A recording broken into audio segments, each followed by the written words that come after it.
Hey Shelly, how's it going?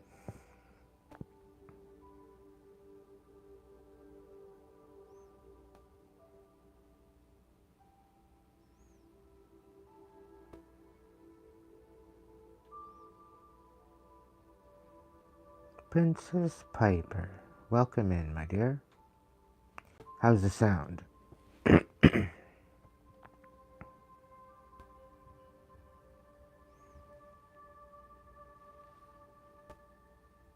Welcome in, Michael.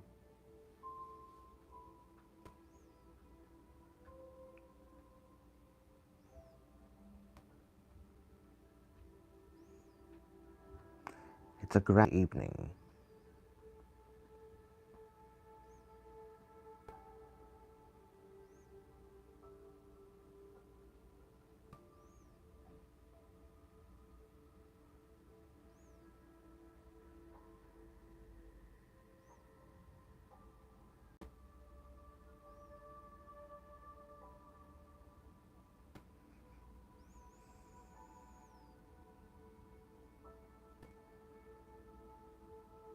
Maximilian, welcome in. Welcome in, everybody. I'm glad you're all here.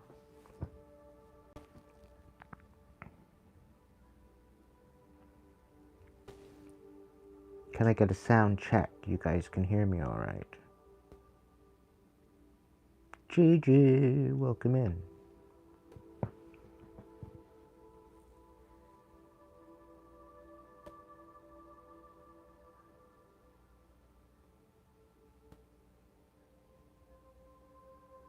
All right, thank you, Max. Hey, X. Good evening, good evening, good evening.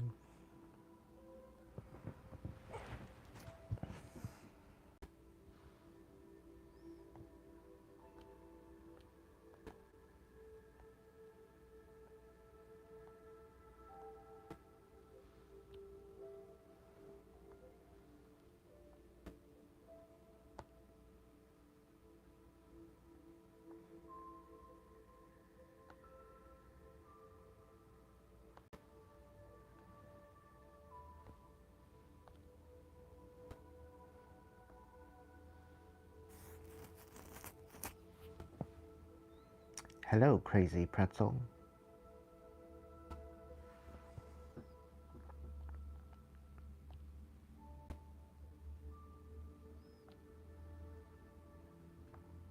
I'm just looking up an angel number.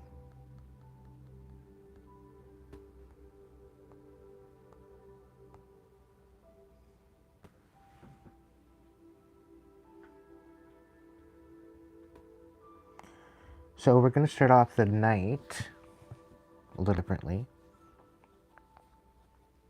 Thank you for joining me tonight.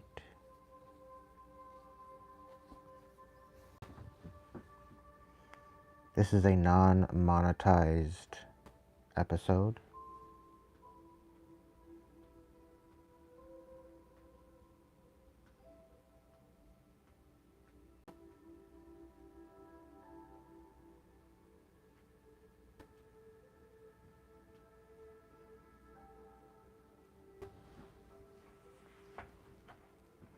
So I picked up the number 949 earlier.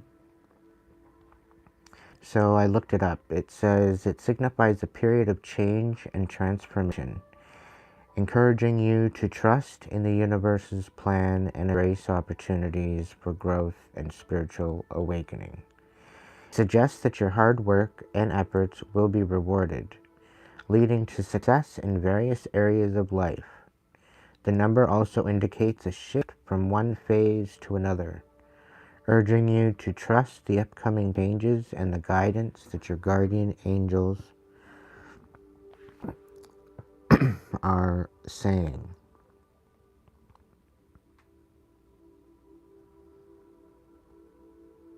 Nine 49 symbolizes the power of hard work and dedication, encouraging you to remain committed to your goals and embrace the opportunities that come your way.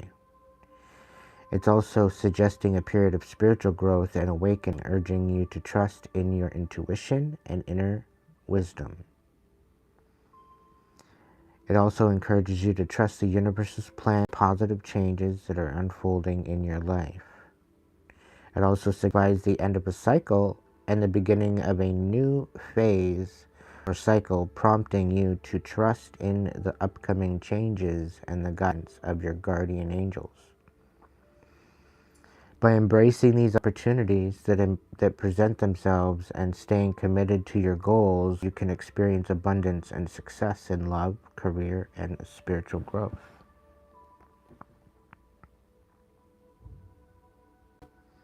It's also a message to focus on your time and energy and efforts on your spiritual practice and or spiritual-based career or heart-based service or project.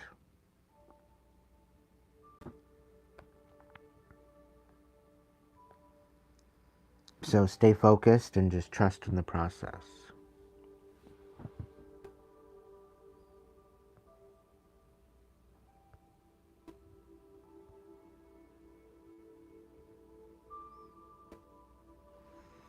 I have such an awesome crew here tonight. I'm very honored and happy to have you all a part of this live.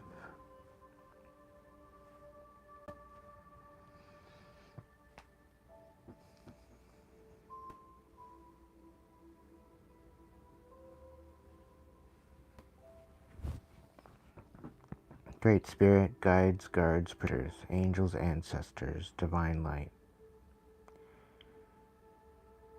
I call upon you now to be here and to help guide me this message for this evening.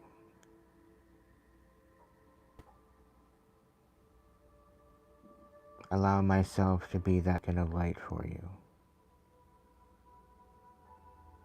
Allow me to have the most highest frequency messages available to my collective so that they may step into their highest timeline.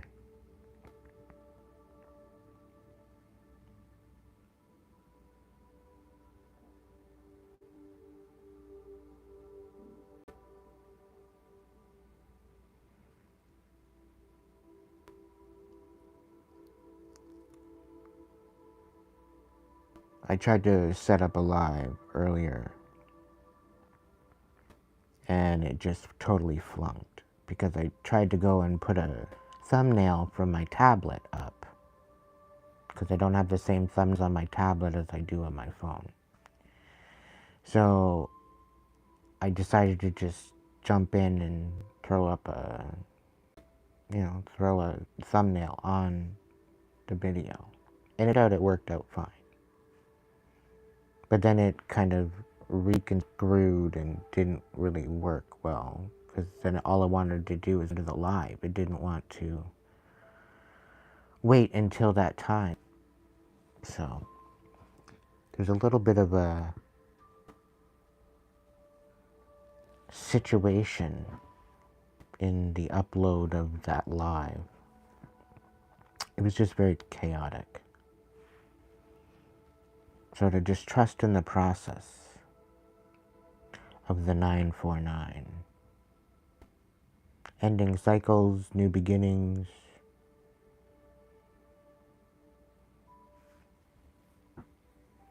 It could be a new chapter in the same book. So it's not like maybe necessarily a new beginning, but it's the next level or the next phase or the next step to the transformation. So some of you could be going through an alchemizing transmutation. You could be going through some sort of a transformation. Sometimes it can be a little bit rocky. Sometimes it could be a little bit pressured, or it might not be all so lucky. It could be tears, it could be frustration, it could be anger. But to know these experiences are here to enlighten you, it's a totally different game changer.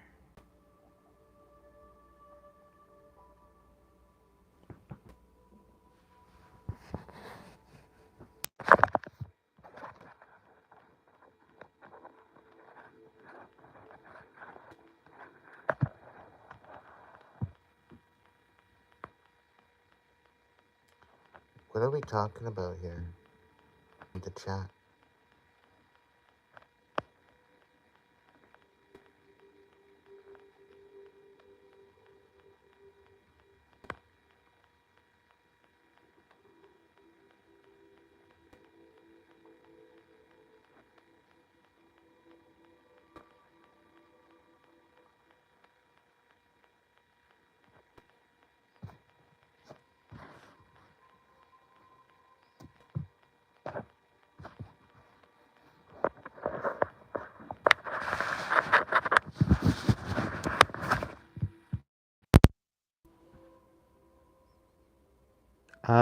No. Sorry.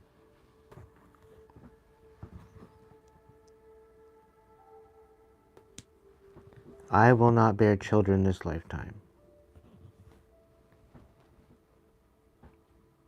I'll take it as a compliment. I'm very honored that you would think of me, but no.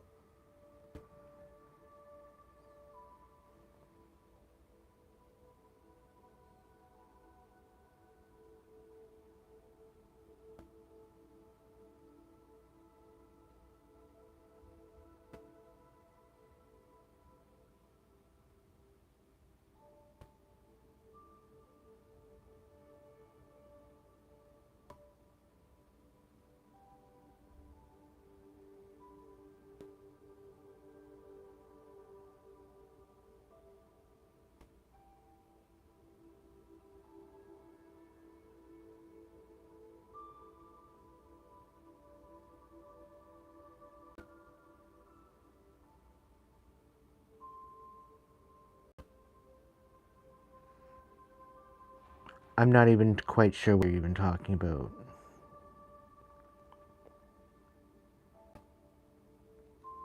Right, Max? I'm not even sure. Hold off. Stand down. It's good. I'm here in the chat.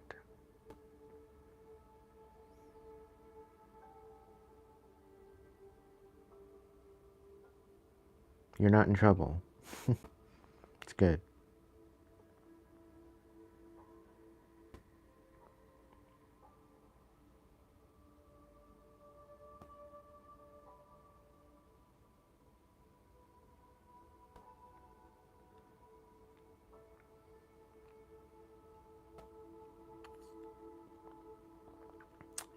I will not bear children. I will not bear children. I've had many people ask me throughout my life. No. I will not bear this lifetime. My mission is too big to have children right now.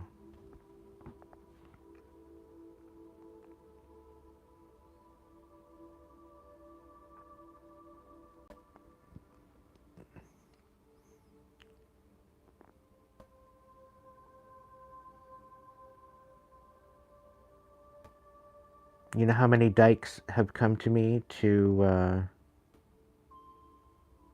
you know how many dykes came to ask me the same question? I've had many.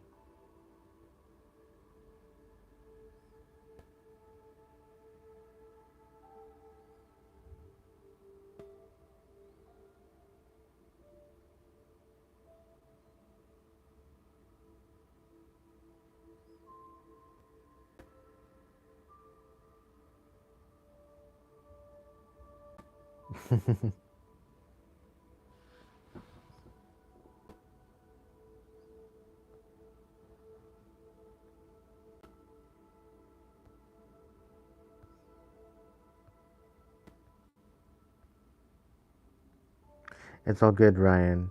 I think I've got it all figured out tonight.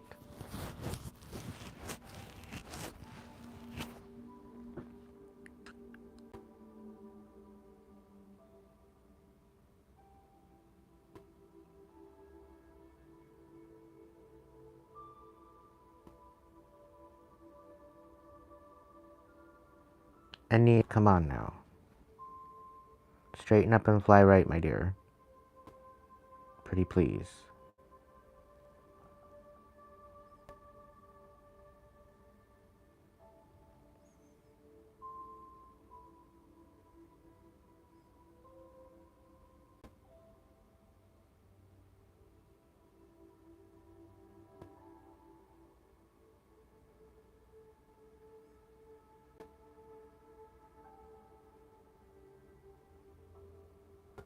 Not a clue. By the way, guys and gals, it's not a competition, okay? This community leaderboard is not a competition. What's the leaderboard? A place for fans to stand out in the community. The top 3 get special badges in live chat. It resets every stream so you can always try again. How do you get on the leaderboard? You'll need to experience points or XP. Here's how you get them. You send live chat messages. You send super chats and super stickers. You send a gift. Learn more or turn off Help Center. I don't know if you guys just heard all that, but I just read the description as this. I don't know.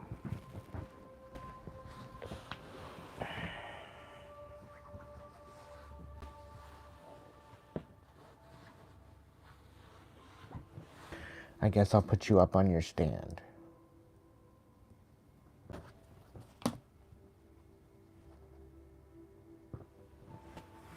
There.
No, I wasn't.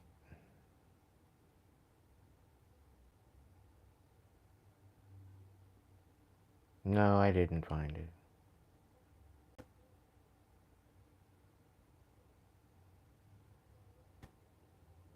it. I can go on Farm Simulator a little bit. I can go on there.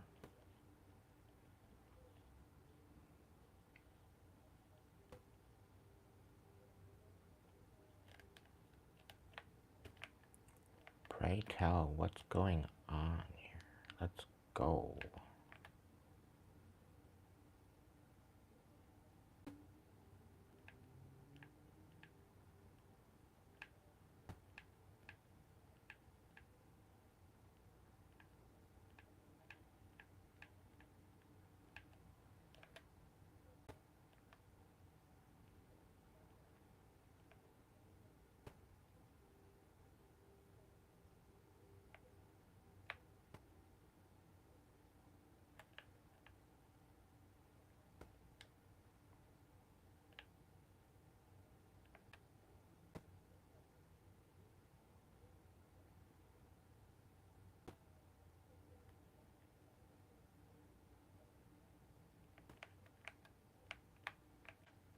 What, pray tell, is going on here?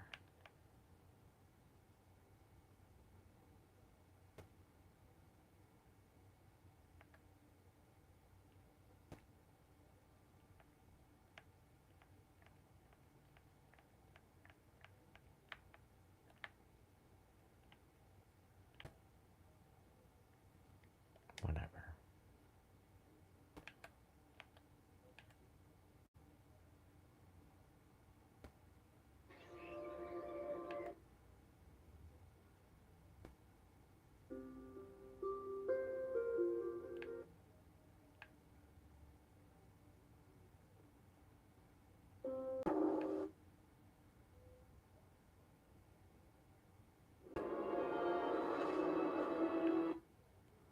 Meh.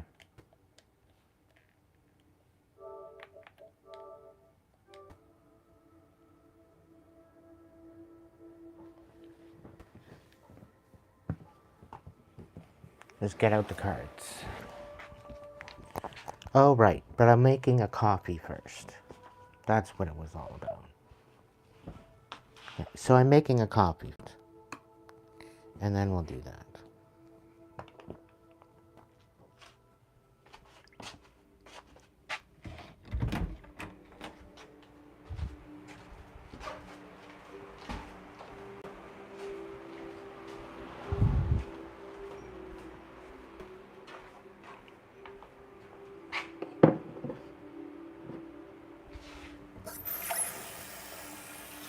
Gotta get me a maker. That's coming soon.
Yikes. Chile.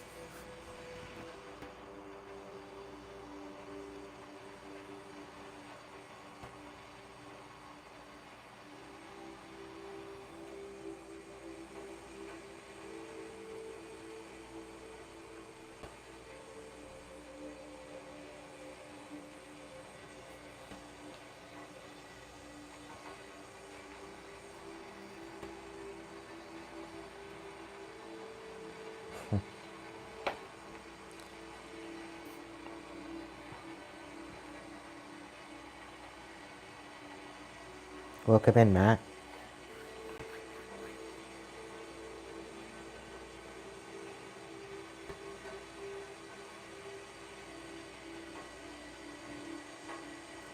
I'll look into it. Thanks, X.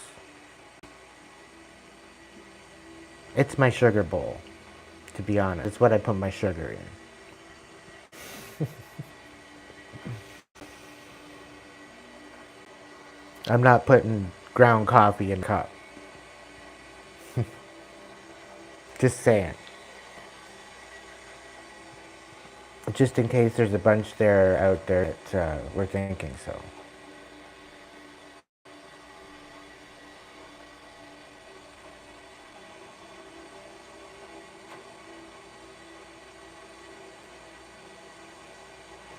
Anita, I don't even know what you're even saying. I think I might have missed some messages, and I'm sorry. I don't know what you're saying.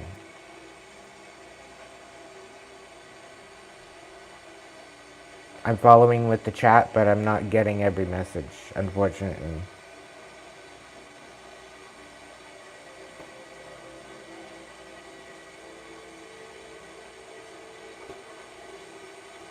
I don't think so.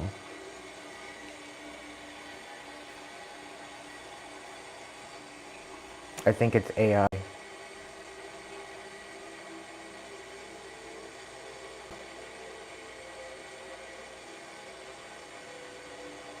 Welcome in, Saj.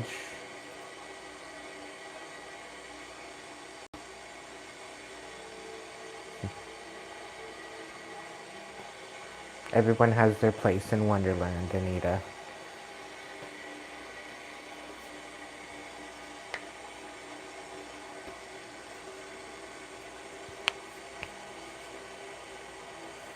Dorothy, welcome in. We're just making coffee.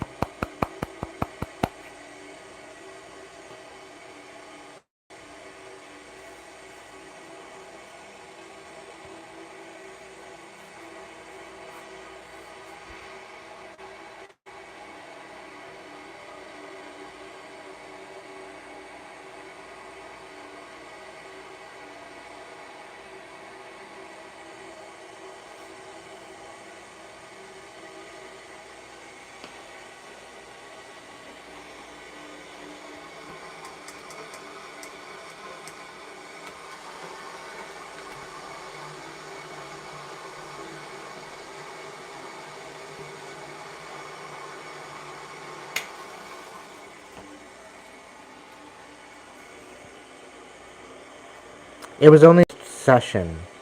We're gonna get more into the magics of manifestation as we go. But that was the first episode. It was kind of an accumulation of some other updated thoughts from my last manifestation workshop that I posted. So if you've seen the last one, chances are it's a update to that.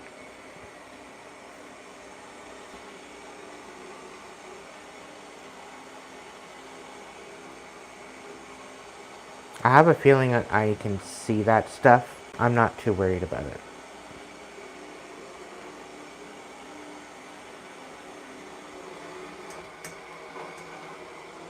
You're all top notch to me. So, it is what it is.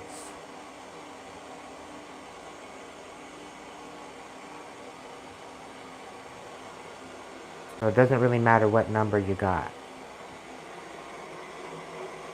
You're all tribe.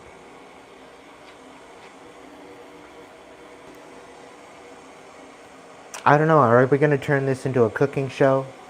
Or are we going to do readings? Because I kind of want to do both. Is my coffee ready yet?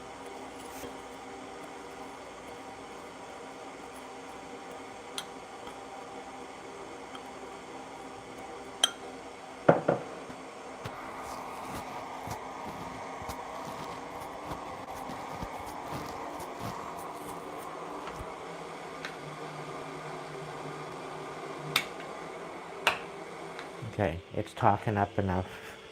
of a stink to fill my cup with hot water.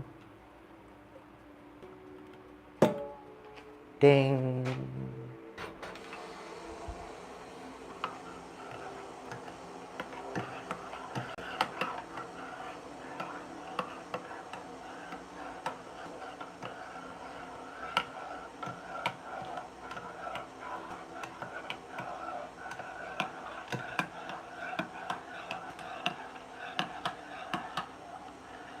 Someone said you had no riz. Well, that's something you got to work on. And it comes through self-confidence and self-empowerment, self-respect, integrity, good intentions.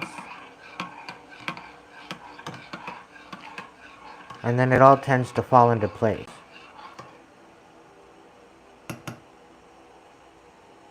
So, if somebody says you don't have no riz, you have potential.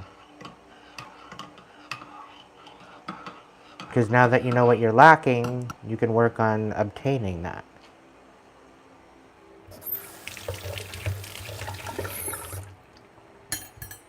Like some people, they don't realize they're tone deaf. Because they're tone deaf, they can't hear that part.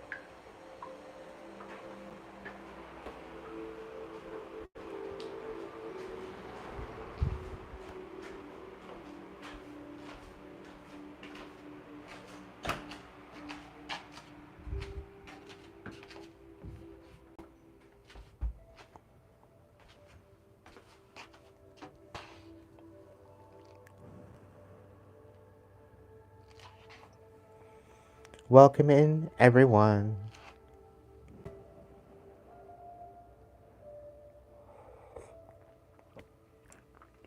The dragons might have a message for you tonight, so stay tuned.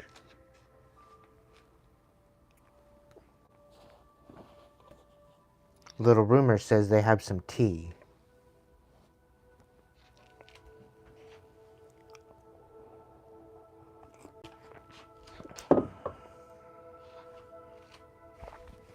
Do I need this? No, I don't. I'm gonna turn it off. That way it's not taking the Wi-Fi. It can go away. Okay. What shall we look at first?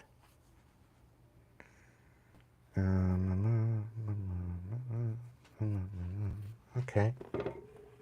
The light and shadow deck is coming out to play tonight. Okay. And we have the Voice of Souls coming out to say hi this evening. Am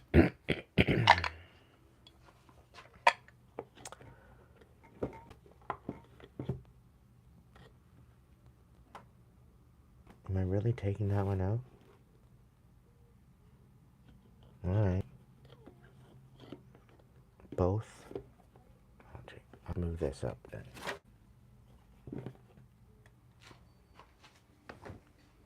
Okay, I'm gonna use the deck I haven't used in a while.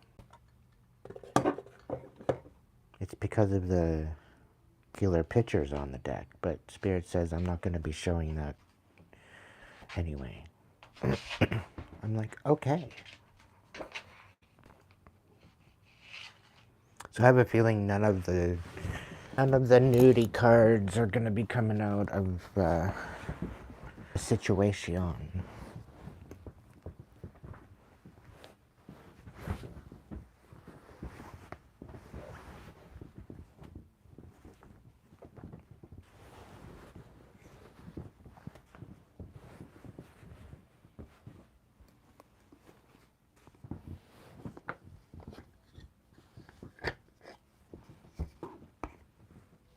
That makes a pretty good footing for my tripod.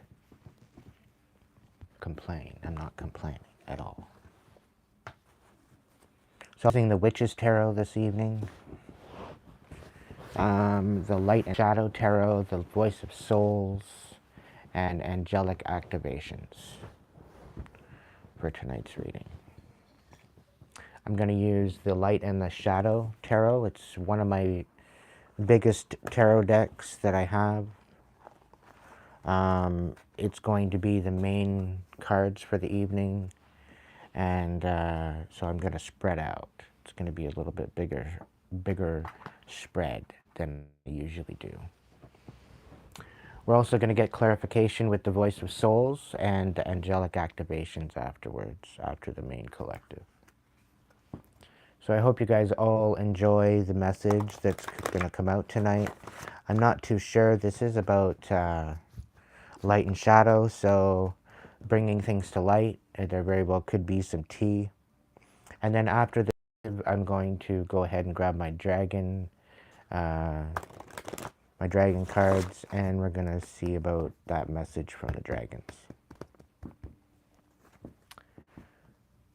So, welcome in. I hope you had a beautiful Friday, wherever you are. It was pretty overcast. I think at some point kind of rainy.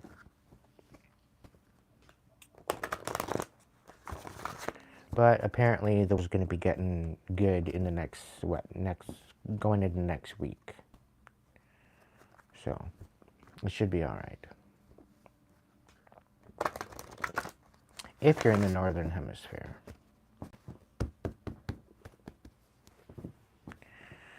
All right, Spirit.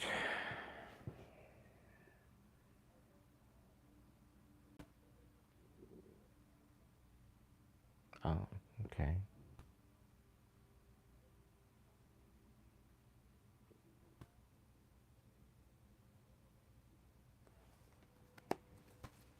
All right. Let's see what we got going on in the house for my collective.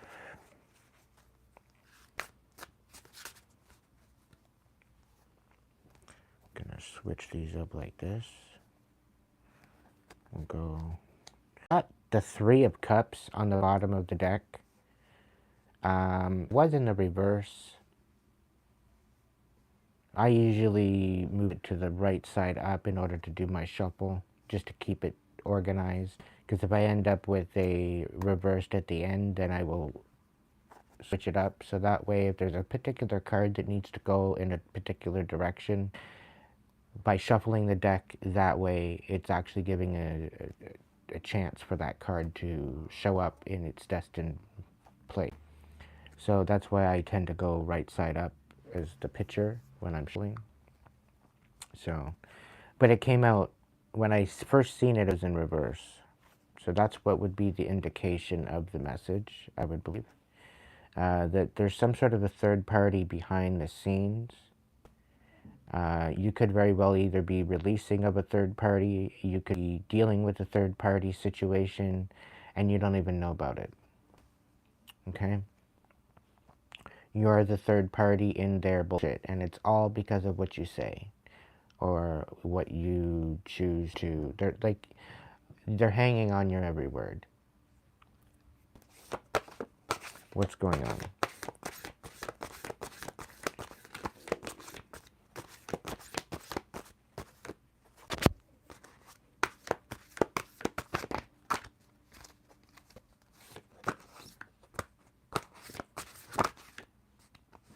Okay, we got the Nine of Pentacles in reverse.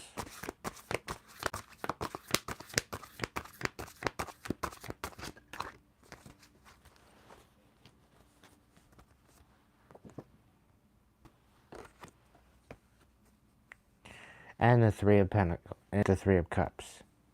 It kind of popped out, but I'm gonna, these cards are very hard to shuffle. Very difficult to shuffle. Sure. The Hierophant, reversed. Somebody's either energetically with no commitment. Some energetically tied to you with no commitment. This person is like,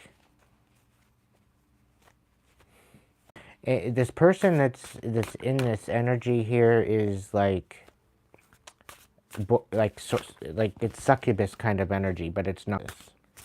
It's almost as if it's like a shell of a human. And they use you and your energy in order to exist. They've been siphoning off of you.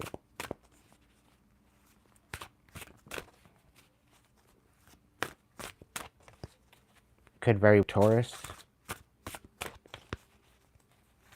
The Hierophant reversed, right? It doesn't have to be. It's the Hierophant reversed. It is the Taurus card. Somebody losing connection. Somebody just totally not even there. I'm going to go right off the top.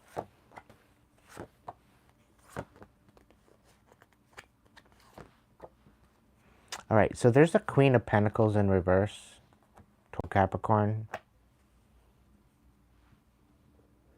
Could be a Taurus woman with a Hierophant. Somebody that's totally disconnected from their higher power. Very ungrounded individual.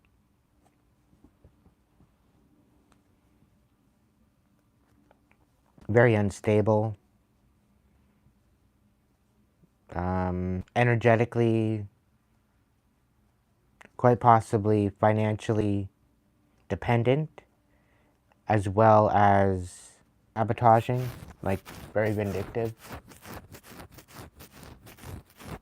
like a silver spooner, like entitled little bitchy princess that wants to get their way all the time. But they're not grateful. They don't have any integrity. They're just very sly, very disrespectful. And then we have the Six of Swords, not walking away. Somebody's not walking away from being bitter. It's looking like with the Five of Cups, they're wanting happiness with you. What I'm hearing is turning a new...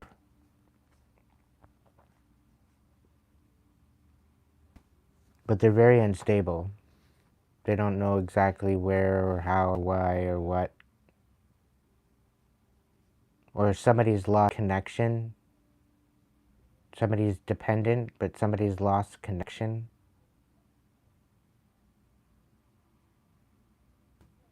And they become very unstable, looking for happiness, but being almost desperate. Either desperate or vindictive, to try to keep you in a storm. That's just what I'm reading in the cards. Okay? I'm just reading the cards. I don't know who this is for. I don't know what this is for. I guess I'll look into it.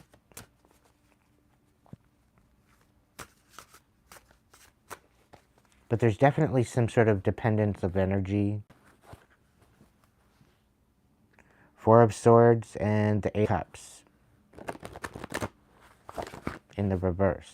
So, unrest and inability to walk away.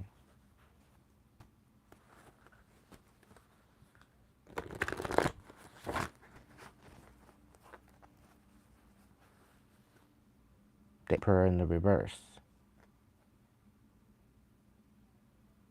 Like somebody's like being very vindictive and stingy. Queen of Pentacles in reverse. Significant. And I think that the Hierophant is related, but I don't know if it's a Taurus. It could be a Capricorn. We haven't had the Devil show up yet, so wouldn't signify that specifically. But the Emperor is in the reverse. So this particular situation, somebody's looking for happy in the wrong places. And there's some sort of something that they can't walk away from. And they've been disconnected. No access. Access denied is the feeling I'm getting. The endless dance of death. Whoa. That's a cut of the cards in the Emperor reverse. The endless dance of death.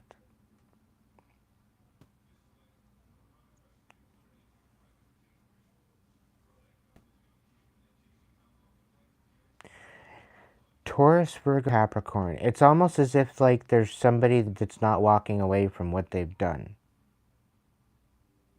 Like they've been bound and disconnected in the reverse. That's no commitment. That's debauchery. That's mocking a higher power. That's a dark hierophant. Somebody that works with the dark arts. You know, they do not partake in anything divine. Let's just say that much. And with the endless dance of death on the bottom, this is either an ending of this whole situation of not being able to walk away. Somebody's not walking away from this. They're receiving some sort of ending.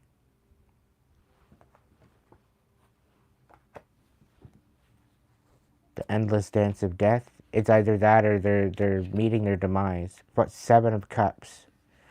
There's some sort of an illusion, and the Moon, and the Seven of Wands.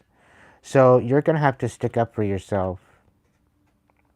There's some sort of illusions or something coming in, and there's a lot of emotional offers coming in, and you need to just focus on yourself.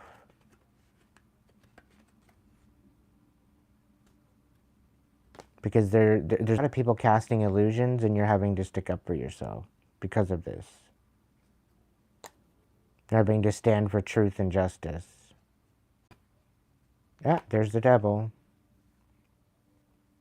So you're in essence, you're fighting the devil. Whoever you're against, you're pretty well fighting the devil. And it's either that or temptation or addiction or something, depending on where that plays in your position. Just your fight.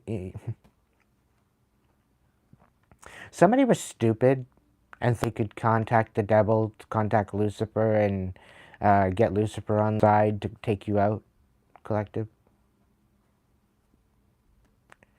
The devil is that demonic energy, whatever that energy is now in a bit of unrest. They're very restless, they're very panicked because you're moving on and they have no control over it. They've been blocked. You're looking toward future. You're saying no to a particular relationship. And you are beginning to new pictures, create new experiences, and things are going to take off for you. With the Eight of Wands, yeah. Things are about to change really, really, really hard for you. There won't be any short of deception and illusion and people talking shit. But you need to stay focused. You need to stay driven. You need to stay eyes on the prize and focused on your priorities rather than the distractions. I tell you that right now. Because you are receiving victory. You are receiving a beautiful, beautiful situation. Okay? There's the Six of Wands here. Recognition here. There's, yeah.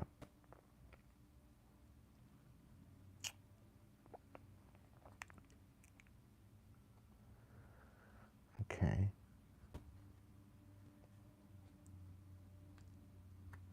So there's an air sign.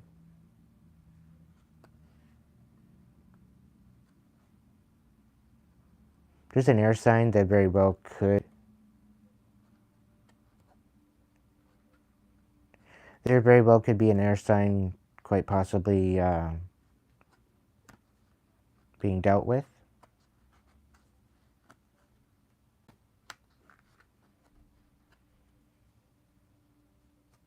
She's very deceitful. Queen of Swords in reverse. Okay.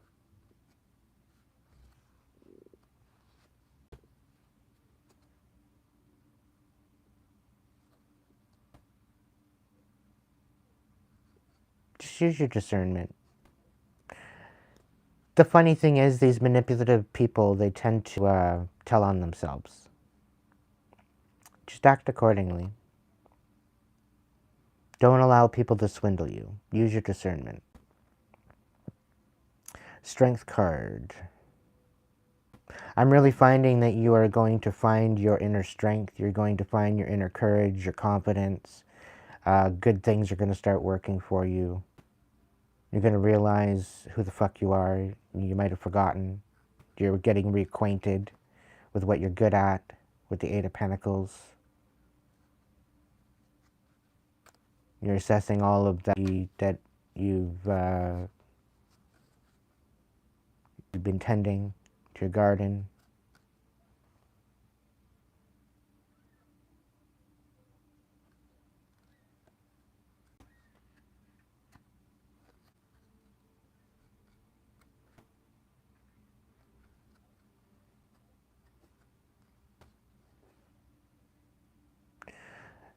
Okay, so they're trying to get, somebody is trying to lie their way to the point where you get some sort of hit where you're not even involved. You have nothing to do with this particular person. And this is regarding a air sign or vindictive energy, the Queen of Wands.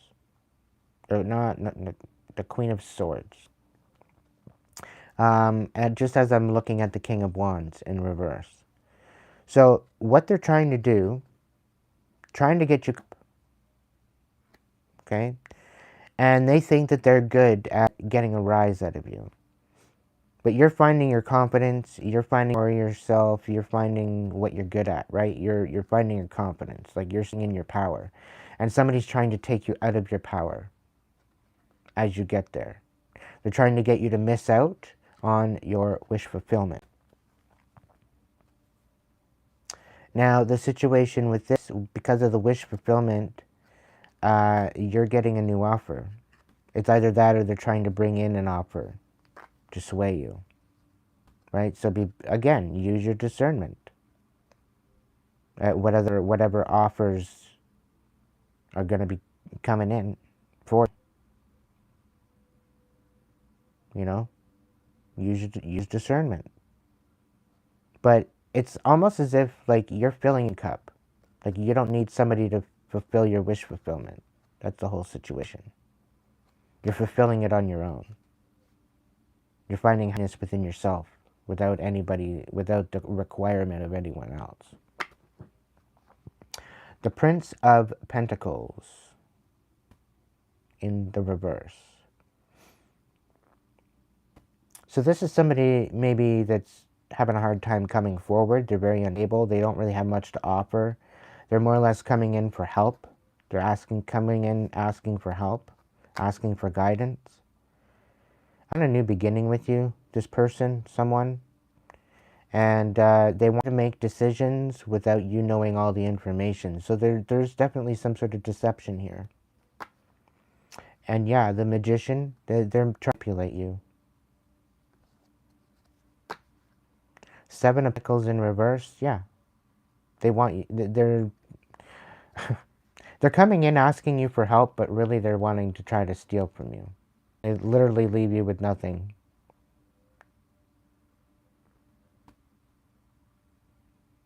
They're trying to take away your options. Put out your light. Take you out of your comfort zone. And ruin your foundation. Take away any ability to celebrate or have stability.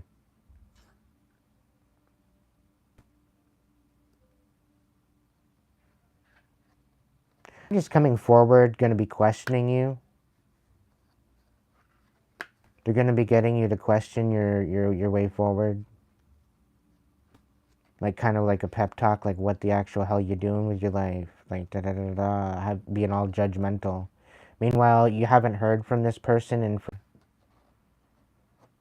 like literally just hang up the phone.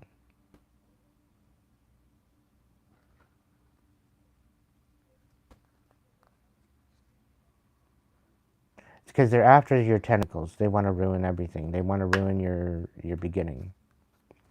And they're somehow tied in with the Queen of Wands in reverse. They're somehow tied in with the Queen of Wands reverse. That's totally misjudged you. They don't even understand who the hell they're fucking. I'll tell you that right now. You're very strong, very stable individual, and they're trying to disenfranchise you. It's a lot of the same, yeah, and create chaos. They don't want the angel working for you anymore, is what they're telling. They're trying to betray you. They're trying to betray your reputation. And they think you don't know. But you've released this energy. So I have a feeling this whole energy is actually receiving karma. Yeah, they're losing their shit because you released them. They're the so-called leader, they're the boss, they're the this, that, but they can't even hold on to you. They can't do shit to you. And they're livid. They're livid that everything that they're trying to do, they're snapping out. Because you know the truth. You're no longer in your head anymore. You see it. And the Wheel of Fortune's running in your collective. Yep. And you're going to have nothing balance coming into the next season. Yep. Six of Pentacles. Good things. Good things are coming for you. You're not going to have to worry about a damn thing. You're moving in a new direction. There is a new coming in, a new passionate connection. They're kind of going through the same shit you're going through, so you guys are going to know each other. You guys are going to see each other. You guys are going to get each other. Like, you guys are going to start talking about each other's, your life, and they're like, oh my God, and they're going to finish your sentence. Like, what the fuck?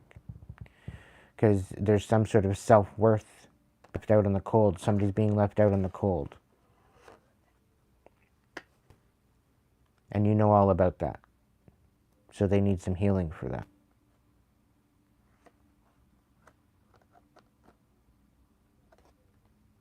We got the Eight of Cups. Somebody can't walk away from you. You've been too much of an impact on their life. A Princess of Cups and Ribs. So somebody's tied on to every word you say. They're misunderstanding you on purpose. But they're obsessed and they can't walk away. I don't get it. King of Cups. It could be the person that maybe you're guarding your heart against this person. Yeah, there's definitely some joy and happiness coming in. Like, nothing's going to stop this. You're Tens of Swords and a whole bunch of shit. You're no longer... Yeah. Eight of Swords. Somebody wants you all up in your head because you're Tens of Swordsing something. Because you're cutting it out. Somebody wants you thinking, rethinking, and rehashing. And it's all because she's just wanting to come in and emotionally manipulate you to destroy what you're building. She wants you to feel so fucking dumb. The Hangman in reverse, this is going to help you have an awakening. Know that you were right the whole time. Five of Wands, then they're because they're going to tell on themselves. Right? You're coming out of this tower. They're going to create one. Right? But now they're going to come back. They're going to have no other choice but to come back and reconcile with you. Okay? And they're being very strategic as to how they're coming in. There could be a Prince of Cups that's being hidden. It's either that or somebody wants to come in and somebody's being held back from coming in with some sort of compassion and truth. It's like blackmail, or somebody's saying, no, you go and talk to him. That'll be it. You're done. But it's like somebody's at the course of action of like being at the point where I just don't care anymore. I'm going to go tell them anyway. And they're coming to you, collective. The Five of Swords, yeah, they're fighting right now about this situation. Nine of Swords, they feel defeated. And you know you deserve better than this. Right? this position. And all it was a Two of Cups in reverse. Like it was nothing but shambles and chaos. If this was a relationship that you walked away from. It wasn't even a particular relationship. It wasn't even a situationship. It was situation. It's a shit ship. Okay? It's not even a relationship or a situationship. It's a shit ship. It's a pile of shit and otherwise. You've got new people wanting to come in and collaborate. Somebody's wanting to collaborate to bring about some sort of deception and turning over of your world. Okay? So they're collaborating against creating some sort of lies to bring about some sort of dystopia to you. 10 of Cups in reverse, 2 of Pentacles in reverse, to have you juggling. But you're getting an Ace of Pentacles, and I think this is doing this. 10 of Wands, you're putting an end to all of this bullshit. Yeah, there's major injustice. Somebody doesn't want you to see the injustice happening, but you see it. You see it. You know about it already. It's disgusting. People is disgusting. Absolutely disgusting.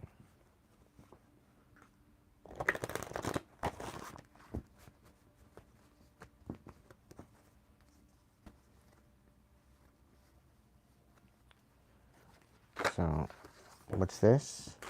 6 of Pentacles. Don't worry, things are going to, regardless what was just said. Yeah, 2 of Wands. You're moving in a new direction, and things are going to balance out. You're coming to a crossroads. You're coming out of this tower.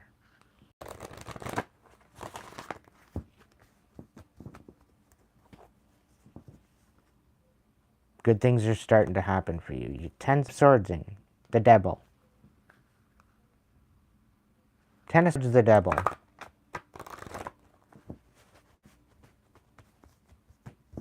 You're done.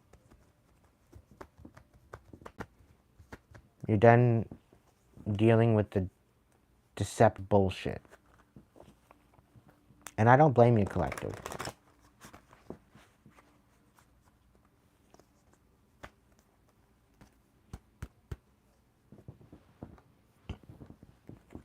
Right off the top, Spirit. We've got the 4 of Wands on the deck. Things are going to balance out, collective. Things are going to balance out.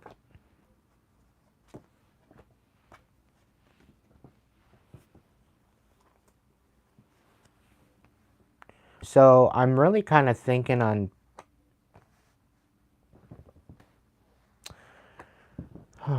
so we have water sign here. It could be a Pisces, Cancer, Scorpio.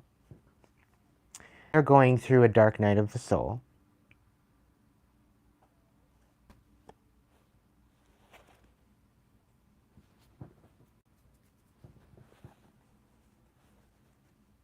Yeah. They're being forced into it because they tried to take your destiny. They tried to take what was rightfully yours.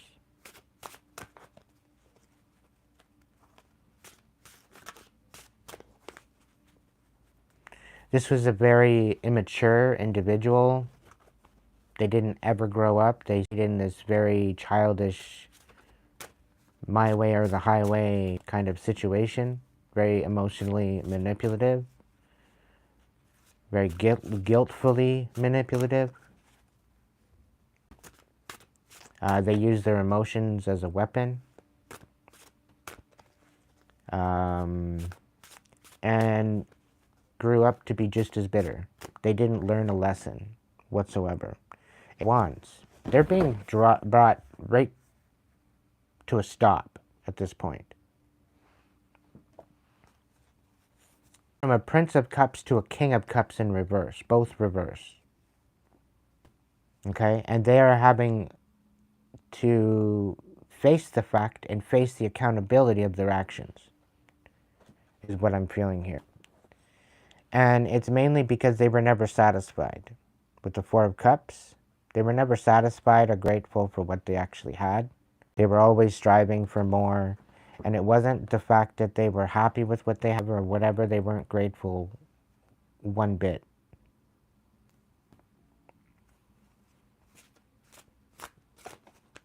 Like almost too despicable, like disgusting. Like broken hearts, there's a list of broken hearts in their wake. Emotionally manipulative, yeah, rip your fucking heart out and like happy to do it. Happy to see you there in absolute shambles. It brought them great joy. This is the kind of feeling I get from this particular person. And they're going through a major awakening because they're having to understand that even their shattered heart can heal.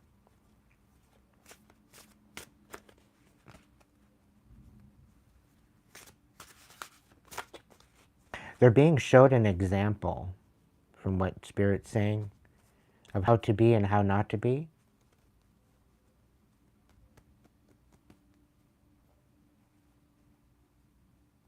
And this is like totally internal. It's not anything that anybody is showing them. It's inner awakening. Like their brain is, I don't know, being taken over by some sort of divine force and making them sit there and look. And being totally unsatisfied with their actions, being totally unsatisfied with their life, not being happy with any of it, and being totally thrown into like an emergency brake kind of situation. 9 of Wands, yeah. They didn't realize who they were coming up against.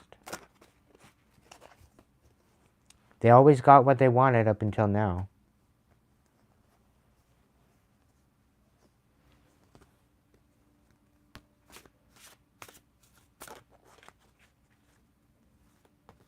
You're a wounded warrior. You got through it, but I think you showed them a thing or two. The 4 of Pentacles. The 5 of Wands. And the 2 of Swords. Wow. You totally checked them. So they brought a whole bunch of fight to you, and you kept your cards close to your chest, yourself, and you made intuitional decisions, and you literally, you totally fucking checkmated them. They have no idea. They're speechless.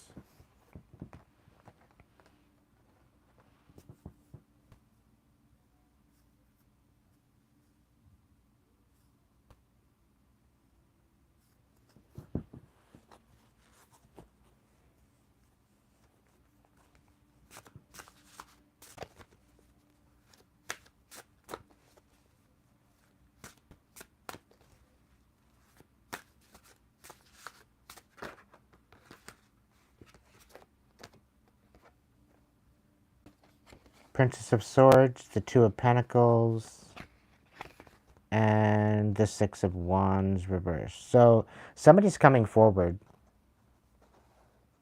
Somebody's coming forward wanting to balance something new, and they're coming in to expose something. They're coming in to reveal something.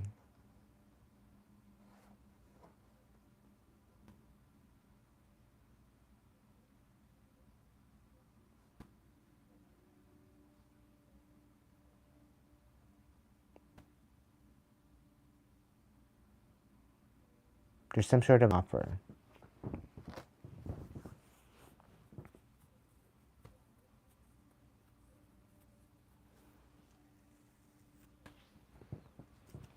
Okay.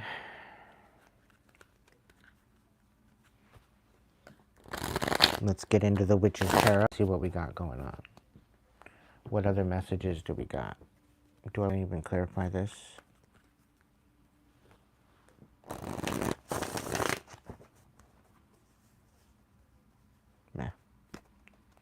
Spirit, what do we got? What do we got? What do we need to know right now? The Death card in reverse. So there's major transition happening right now. Okay? Major transition. Somebody's going through a major death and rebirth. It could be you, could be somebody that you're dealing with. The Princess of Swords. So you're nurturing your truth. You're nurturing a new perspective play. Or somebody of the Princess of Swords could be through a rebirth.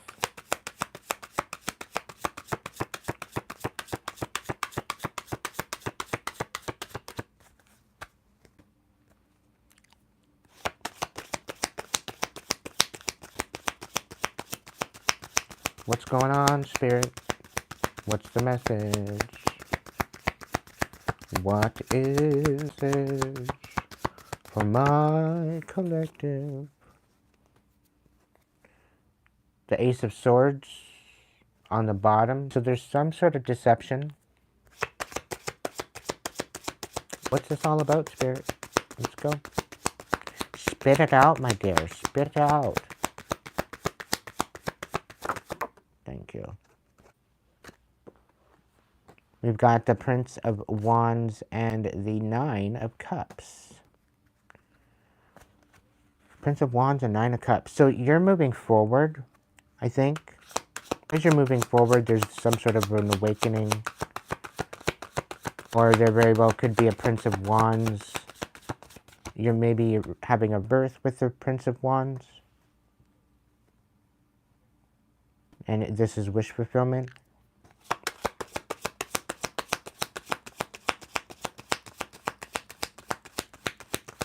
Not a clue, not a clue.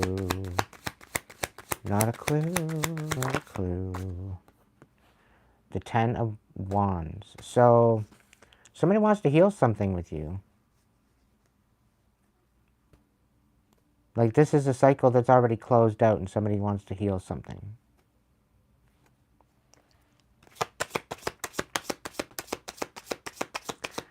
But the Ace of Swords keeps coming out upside down on the bottom of the deck when I see it. This could be a little bit scandalous.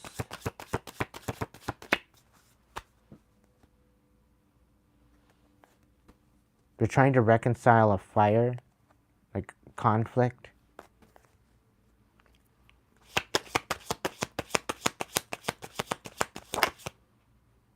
The High Priestess. About some sort of gifts. About some sort of High Priestess energy. Two of Wands. And the Eight of Cups. Moving in a new direction. Intuitively. And walking away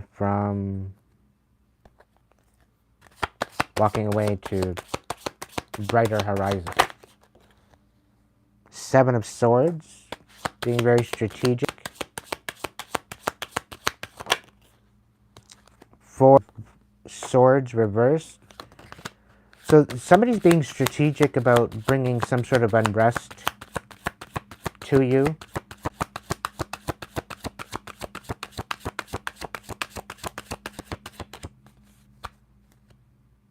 The universe.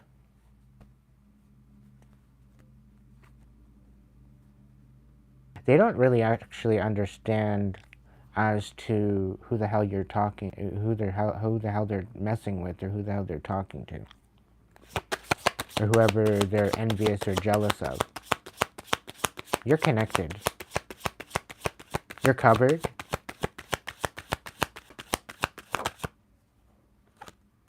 Yeah, there's literally no hope for this particular person. They don't want you having hope. They're envious of you. They're jealous of you.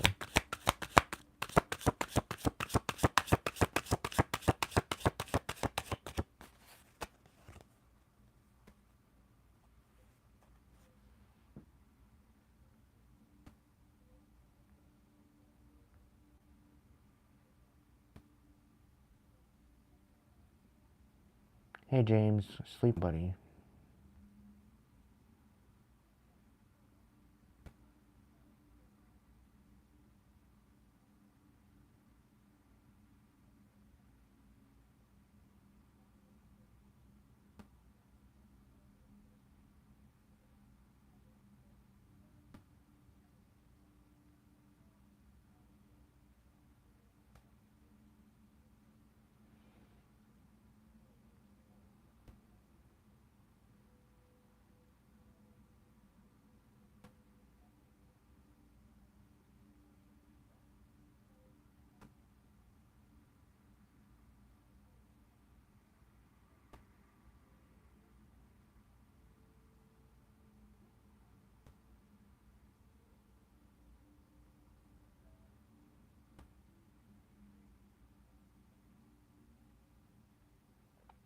Delphine. Delphine? What?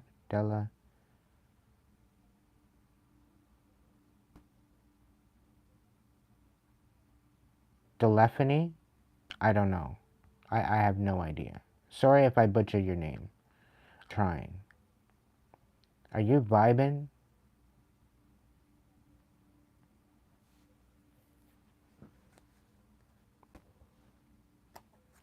You vibing with the message?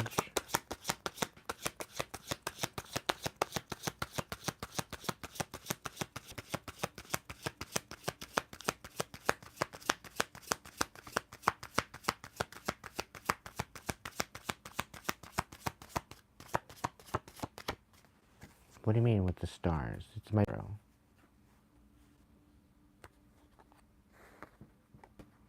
We got the Princess of Pentacles here.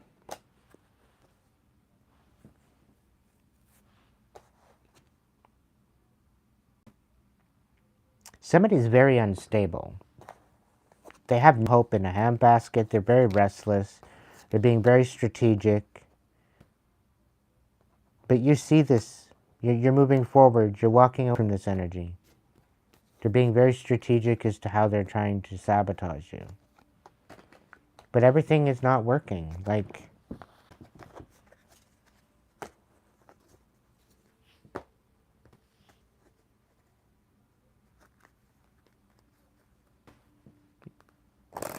the person that you're dealing with, you're exposing the person that you're dealing with.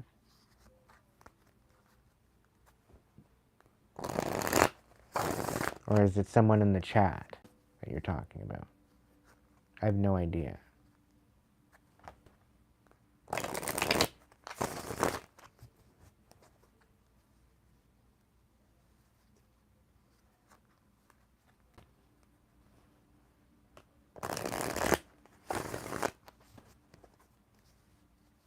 Yeah, they don't make tarot cards like they used to, I'll tell you that much. I've had these for years and they're not tattered, they're not torn.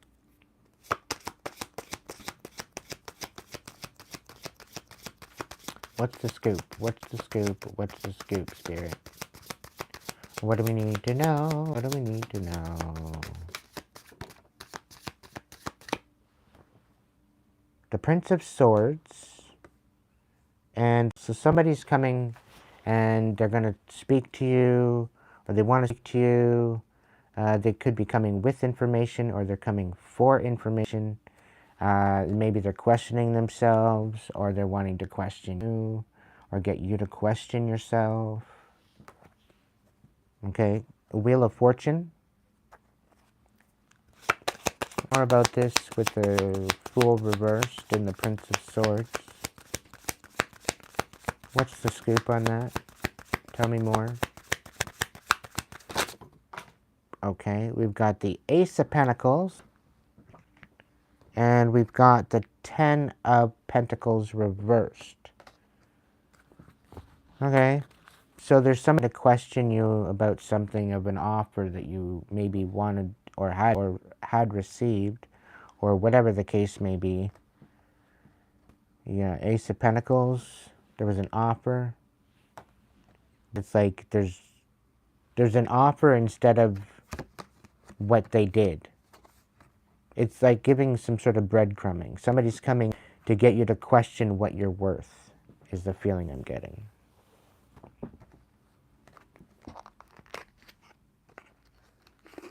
The thing is, collective, it's not about them. It's not about what everybody else is worth. It's what you feel within yourself, within your heart. Because within that, that's how you alchemize and you step into your positive intention to move forward.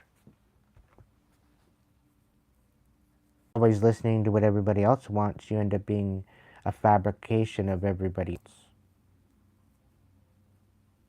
And there's a fine line as to receiving information and guidance and literally taking it for yourself.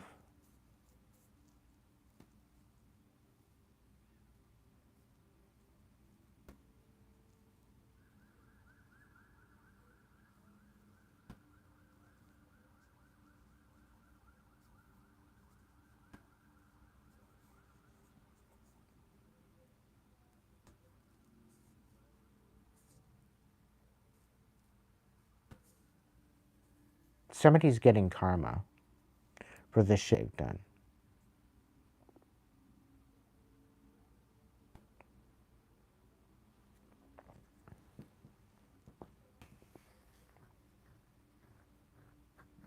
It's an unfortunate, but they're getting karma because of their ill intention. Not only on bringing you down, but bringing about your demise.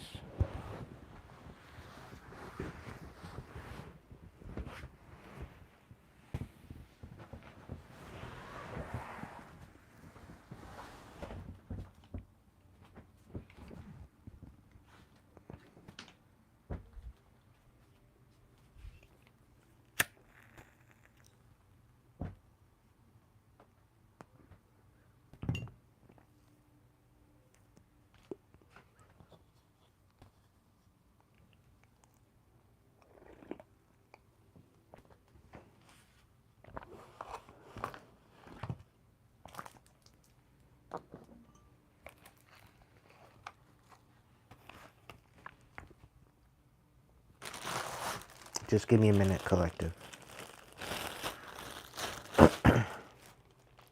I'm in the process of just getting some things organized.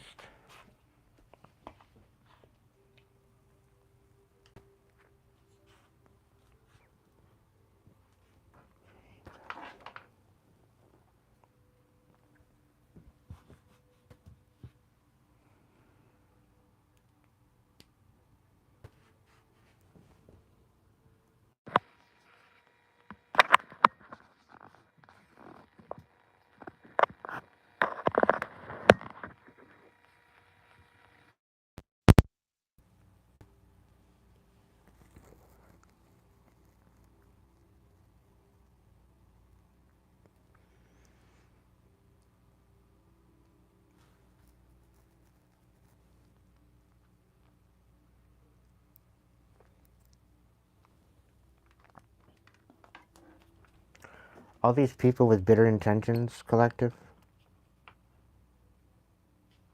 they're not having a good time right now.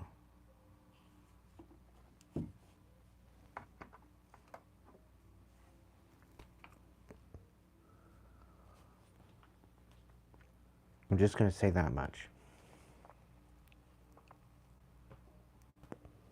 And for some of them, they have no clue as to what's coming.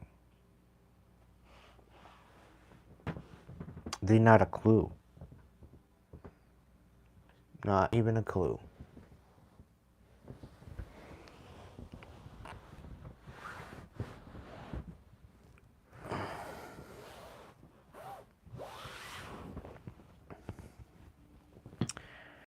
And unfortunately, there's a big, huge rude awakening that's about to happen. It comes in with the Saturn return. It goes with a whiplash.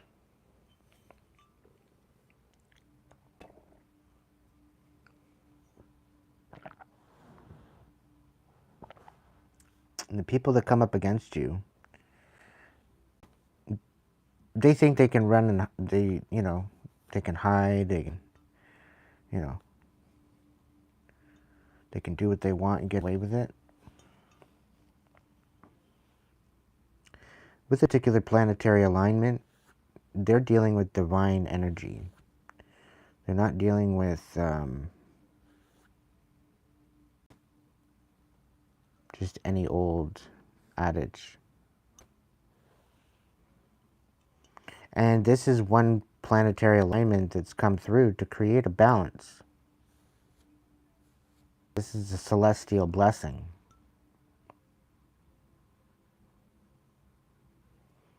And for most of us, we don't even see it that way. Oh, it's just all planets aligning. Cool.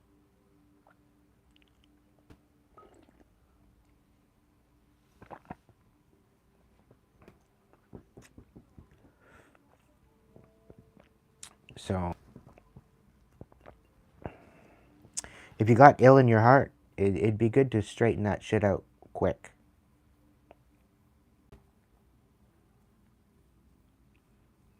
I'll tell you right now, letting it all go, letting it disperse, letting it alchemize into understanding, compassion,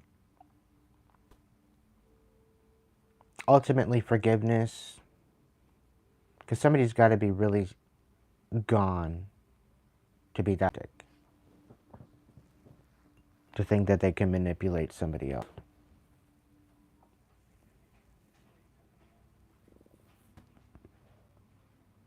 They're extremely sadistic.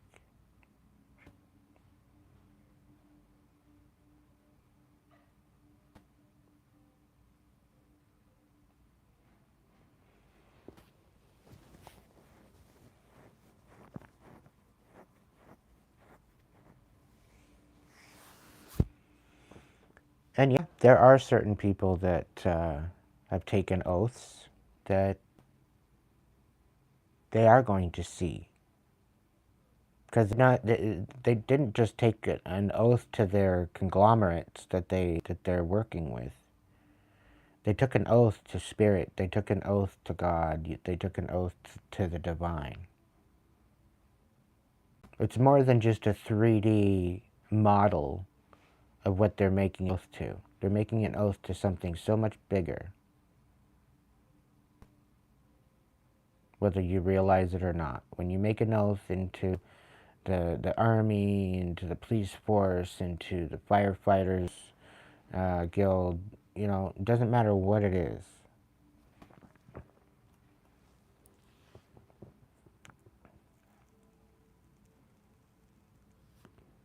You're making an oath to humanity.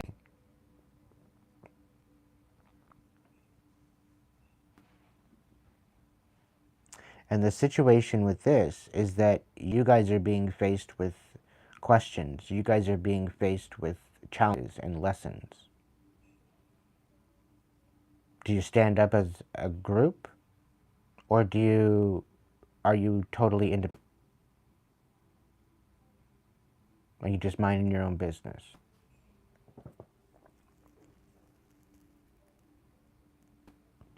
Because the only thing that's going to move us forward is going to be our integrity.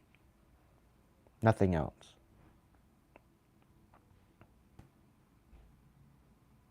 Because under integrity, everything else sits in perfect divine place. But you have to be in alignment with that divinity.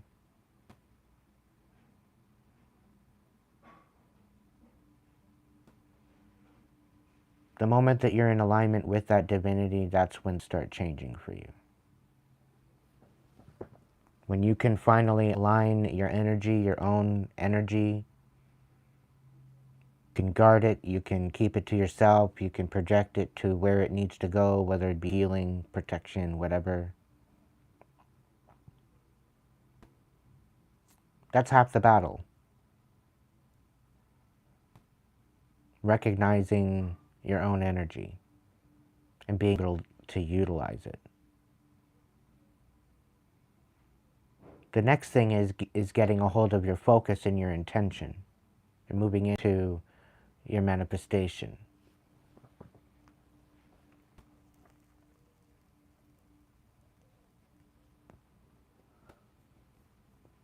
What's your purpose? Manifesting the best life possible for not only myself, but other people around me.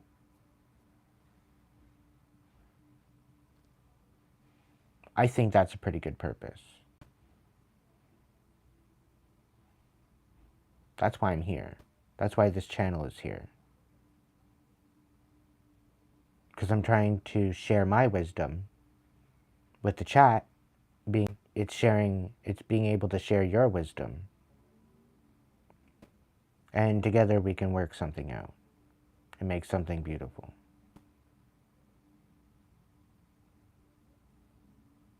Are the keepers of Earth. And the only way that we're going to be the keepers of Earth is if we come out of those little stupid boxes and step our power, call our power back, and start influencing our reality, rather than expecting other people to do it for us.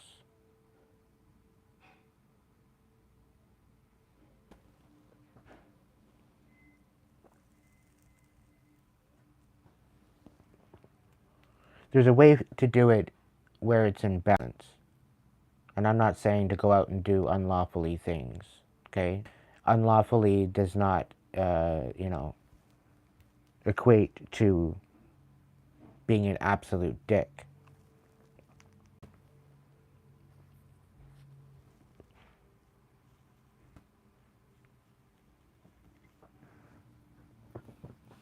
I think this might be part reading, part cooking show. We might move things to the kitchen.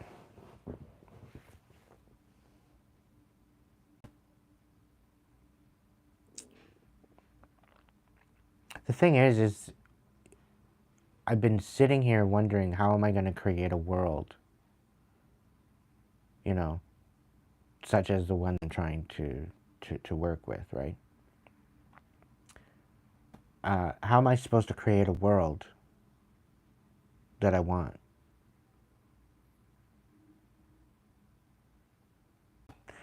It's one thing to try to create a world that you want, but it's another thing to have people on board. People that see your vision. Now, this is totally organic. This isn't to gain control. This is for humanity. This is for the betterment of humanity. For the beauty of humanity. For the beauty of different races that walk the earth. And to provide healing to these races, so that way they can step into their highest timeline. That's what it's always been about, coming into this experience. And as people go through that rebirth, birth, death, and rebirth, and they come back to the planet and they experience life, they learn different things as they go. And over time, over the years, over the millennia of time, we've learned, we've experienced, we've grown, we've evolved into, to some degree, to better human beings, to some degree. More knowledgeable. And then there's the odd bunch that just come in to shake shit up.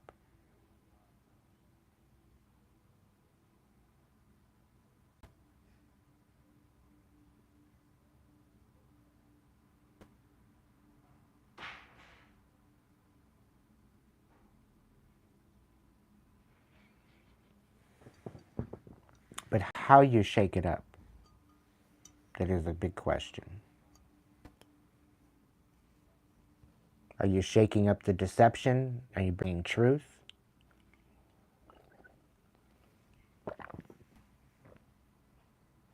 Are you part of the machine, or are you part of the wrench?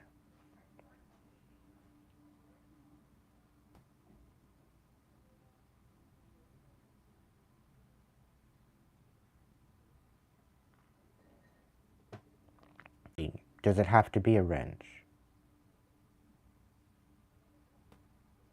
Could it actually just be a common understanding across humanity? That Let's say, for instance, we're going to go with body autonomy, being able to do with what you will to your own body, providing that it's harming to no one.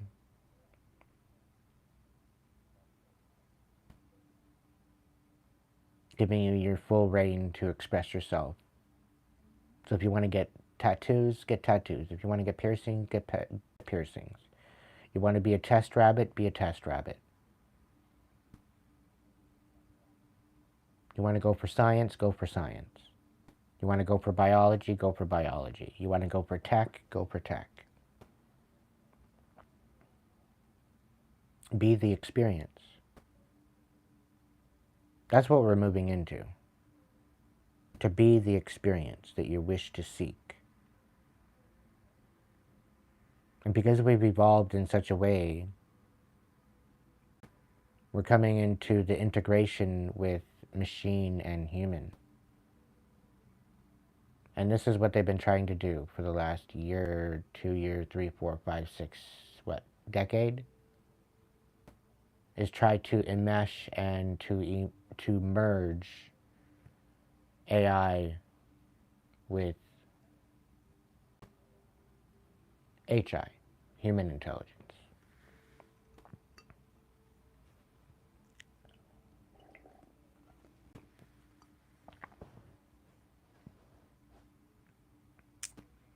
If you're paraplegic and you want to walk again, you might need a chip in your head, but you'll walk. For this, I believe there's something humane about it. However, they want to control people and they want to take over your body and they want to make you do whatever movements that it, basically be a perfect soldier. Hell no. Moral and dilemma.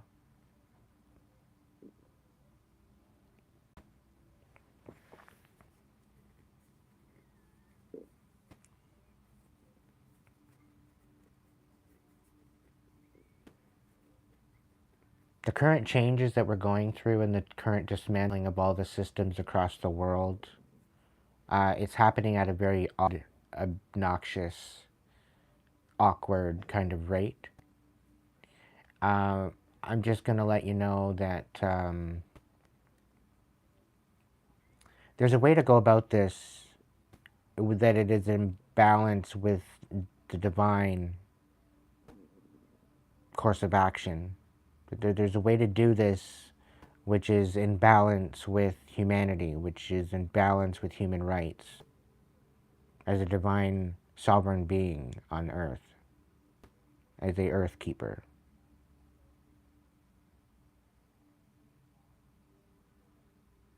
We have many different earth keepers from different facets of evolution.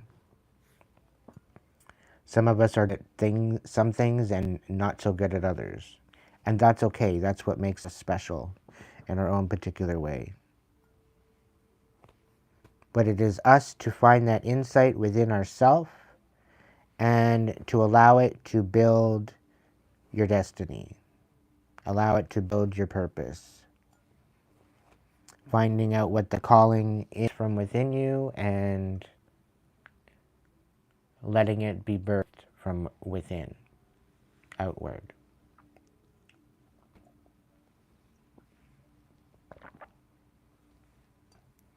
This is about going back to the sacred act of divinity.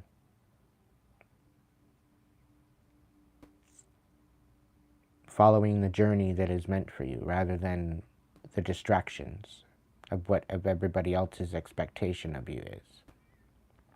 People wonder why we're all lost. It's because we're not in alignment with our destiny, with our purpose, with our mission. We are all here, and it's our job to figure out what that mission is, individually.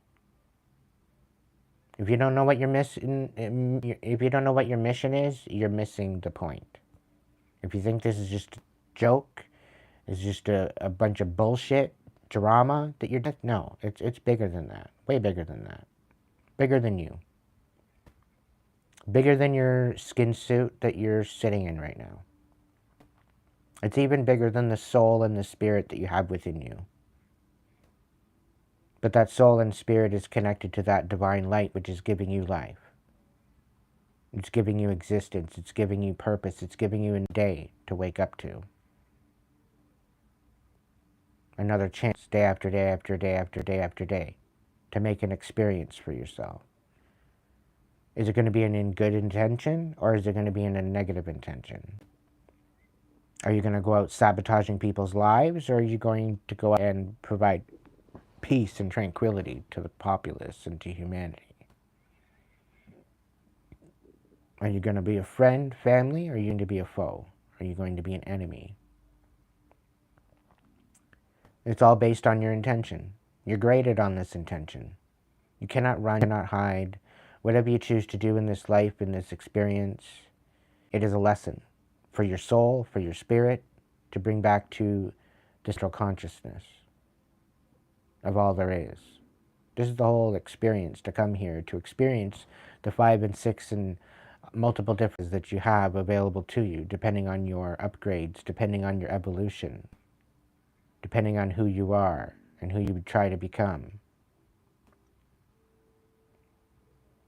depending on your trauma, depending on your circumstances throughout your life, will determine, and usually is in alignment with your soul purpose, mission.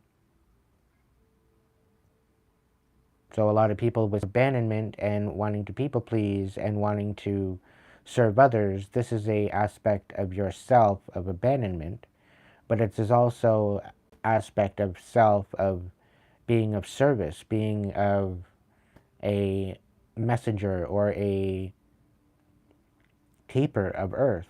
This is your biological thing. It's calling out to you.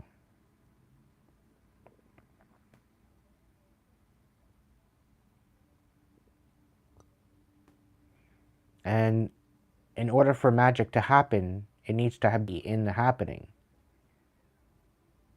Isolation is good. It's good for reflection. It's good for your hermit modes. It's good for taking some. It's good for putting your groceries down.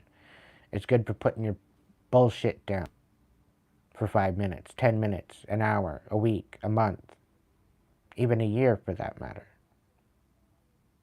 Because some of us need that decompression. Some of us need that release of pressure.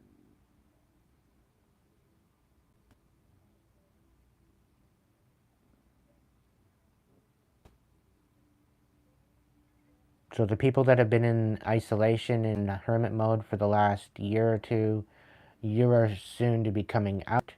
And those people that were so social and out in the drama and karma, they're going in for their fiesta with the dark night of the soul.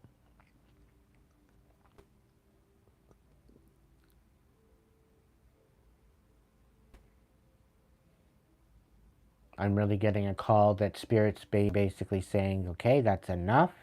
You go over there, you go over there, go over there. Mind your own fucking business. Spirit's coming in to break up the fight, so to speak.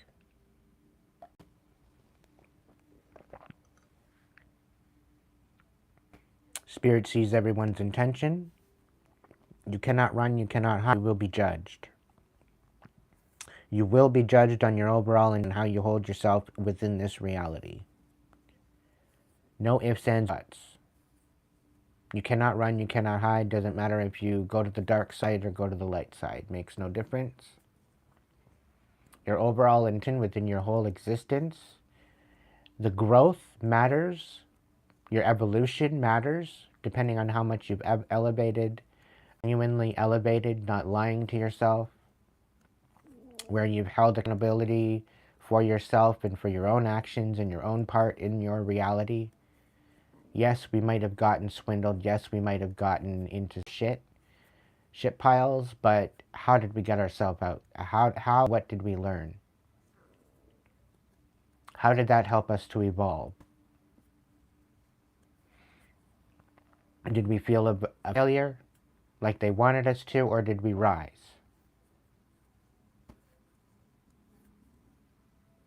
How did we deal with the aftermath?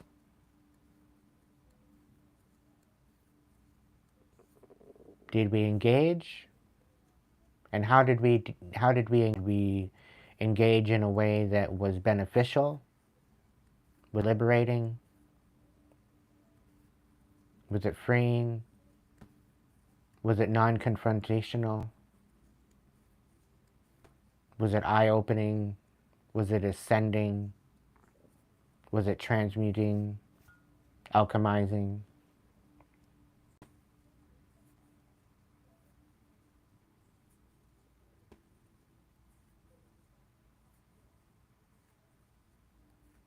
Trusting in the process, trusting in the 949. If you didn't figure that out already, now you can.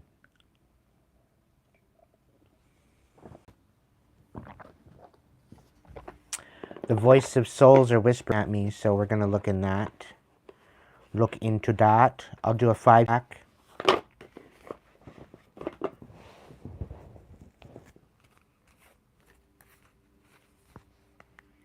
We got message of guidance on the bottom of the deck. And we've got children at the cut. So you could have lost children. There could be children that could be passed over, have had a short life. There's quite a few coming forward, smiling, in their prime, very proud of their collective.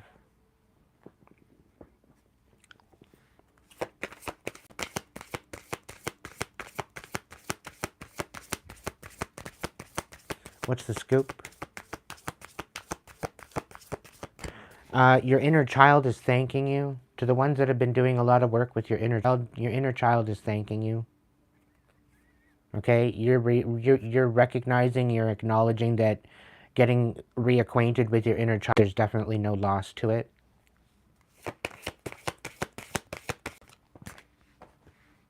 Repression. Okay, what about repression?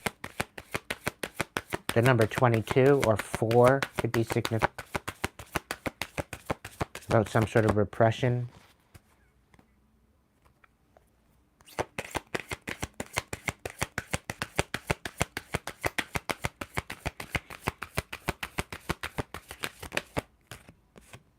Duality. There's a message. There's some sort of message is repressed.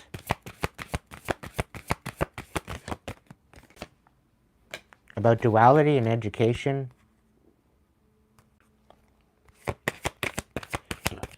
Pardon me. Learning about duality. Staying calm.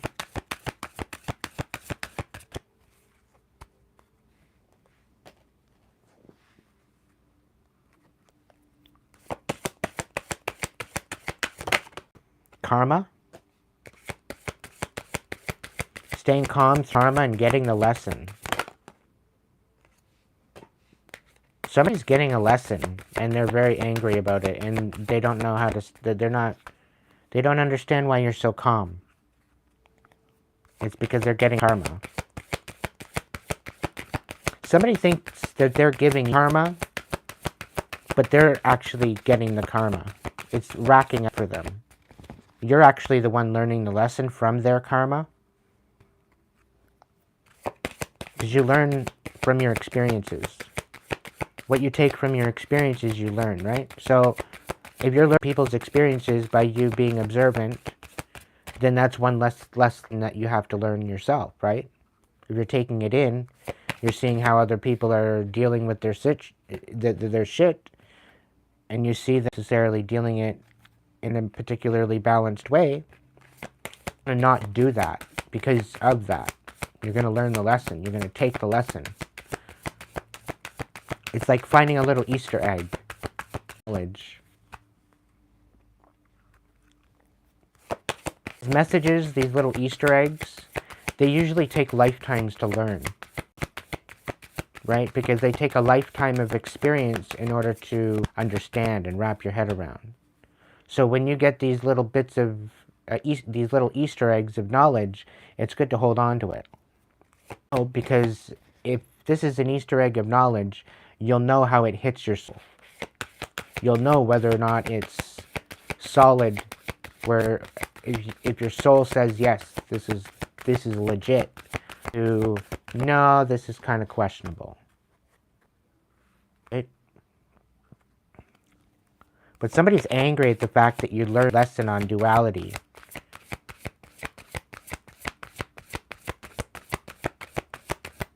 And you stayed calm through it all. Right?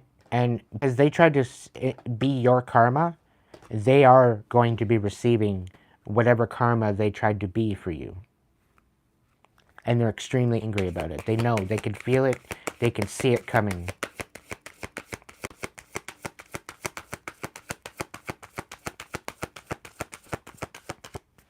Wild. Is there any other messages, Spirit? Message of guidance, yeah.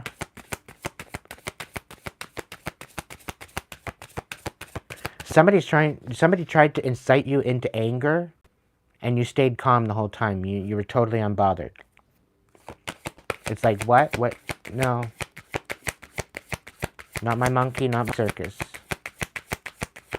They're extremely bothered and angry at the fact that whatever they threw at you did not even make you flinch.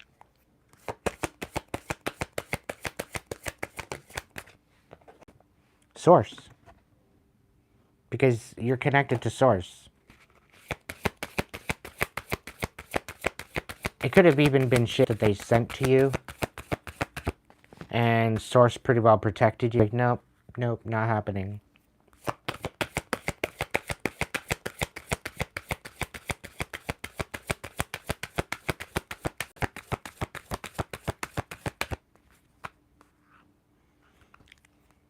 Is there anything else, Spirit? Karmic relationship. So this very well could have been a karmic relationship that taught some major lessons. But by it teaching you lessons, it kind of opened your mind and opened your brain, opened your heart to a different perspective of how to look at yourself, how to look at other people. As well, the fact that you learned the lesson and you got the message that Source was coming forward with, that's what created karmic relationship. Because if you stayed in this karmic energy, you stayed in this energy. You would have stayed in this relationship. It would have just been a back and forth banter, back and forth. Right? You guys would have argued and fought and, you know, went through a whole bunch of karmic bullshit. But because you learned the lesson and because you're like, yeah, I'm peace. I'm out. This voided your this was like a twin or a soulmate or something that was coming in. This was like a blessing in disguise. But the way that it's all turning out is it's being voided as a karmic relationship. As like lessons learned, okay, moving up, elevating. And this person's extremely pissed off that you're not latched on. You care less. And they're receiving a whole bunch of karma for how they treated you on top of that. And this is what I mean. It's the intention. It's the overall intention that you have for people. It's going to make you or break you.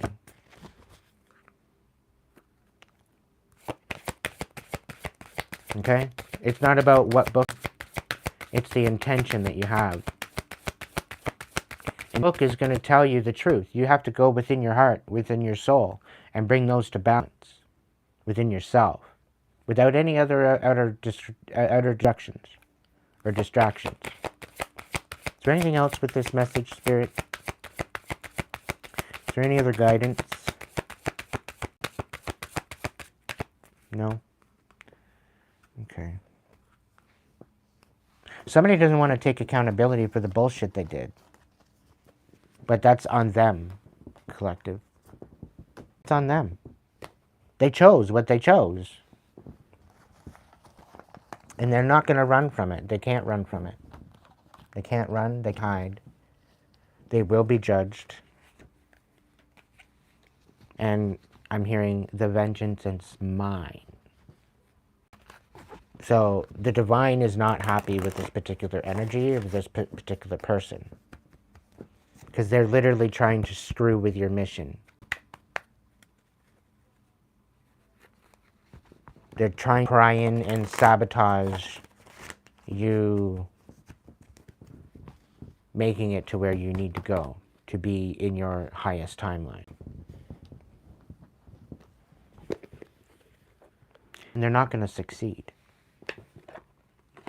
It's virtually impossible. With the divine light behind you, they're literally just digging themselves a deeper hole as they go.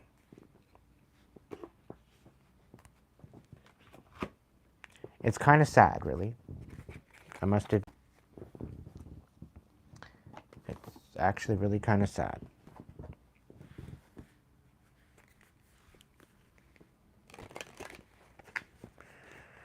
So we're moving into angelic activates. And then I know it's late, but maybe head out into the kitchen and do a late cookout. We'll see how it goes.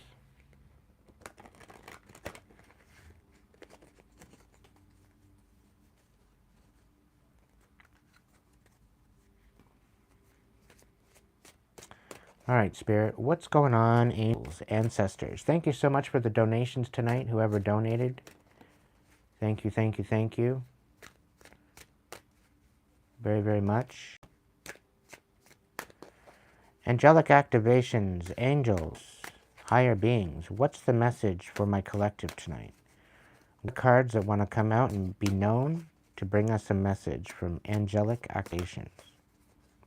I'm going to be reading through the book with these, providing there's not a whole bunch, like a whole pile of like 7 here all night.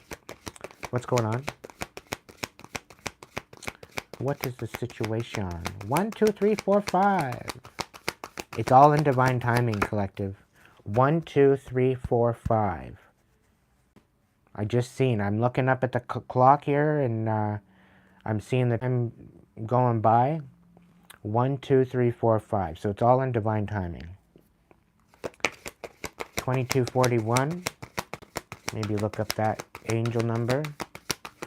Let's see what it says. We've got Raguel. Detach yourself from drama. You are being encouraged to take the highest road possible now. Angels are reminding you that you were born to guide and heal, and this won't be possible if you allow your judgment to be clouded by the energies of ego. Remember that whenever there is a dramatic event unfolding, you have a choice whether to engage with it or not. So it's bringing out like a lot of reactive abuse, right? Somebody's trying to get you to react, and you're not reacting, right? So you're detaching, you're just moving out of this drama. And I think Archangel Raguel is actually helping you with this, okay? Thank you, Archangel Raguel, for helping me discern the truth with attached to drama. All right. I'm going to look into it a little deeper, so I'm just going to grab the cards here first. We've got dominions. Face your own shadow. I'm willing to light up all parts of myself. In order to contribute healing to the world and dispel the energy of darkness, you have to face the shadows of your own soul. It's not that they are bad, more that there are parts of you or your most authentic self. There are parts of... Let's try this again. It's not that they are bad, more that they are parts of your most authentic self and story that you are avoiding. And this will hold you back from healing and growth. Face all parts of yourself now. Activation, I'm willing to light up all parts of myself. So yes, this is what I've been talking about earlier, right?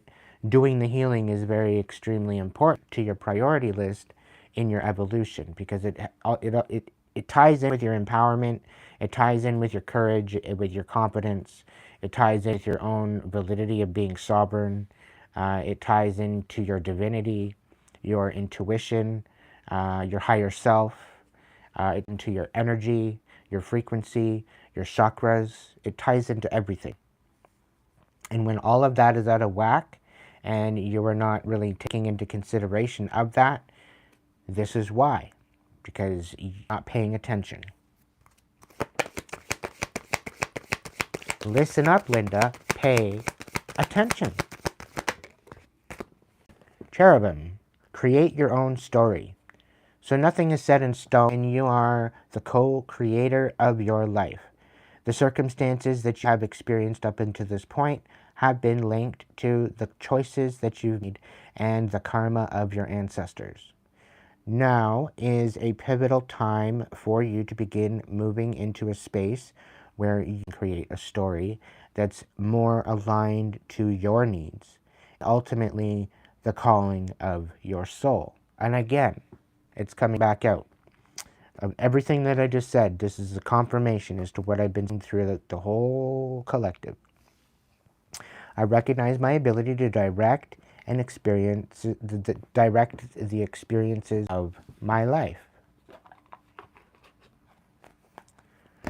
So as you face your shadow, you're facing and you're showing accountability within your own space, within your own energy. You're holding that shame 5 minutes for the bad shit that you did. You're feeling through it. You're feeling through to learn what you need to learn from the situation and rise above it. This is the whole idea. So let me look into here and see for the 3 cards.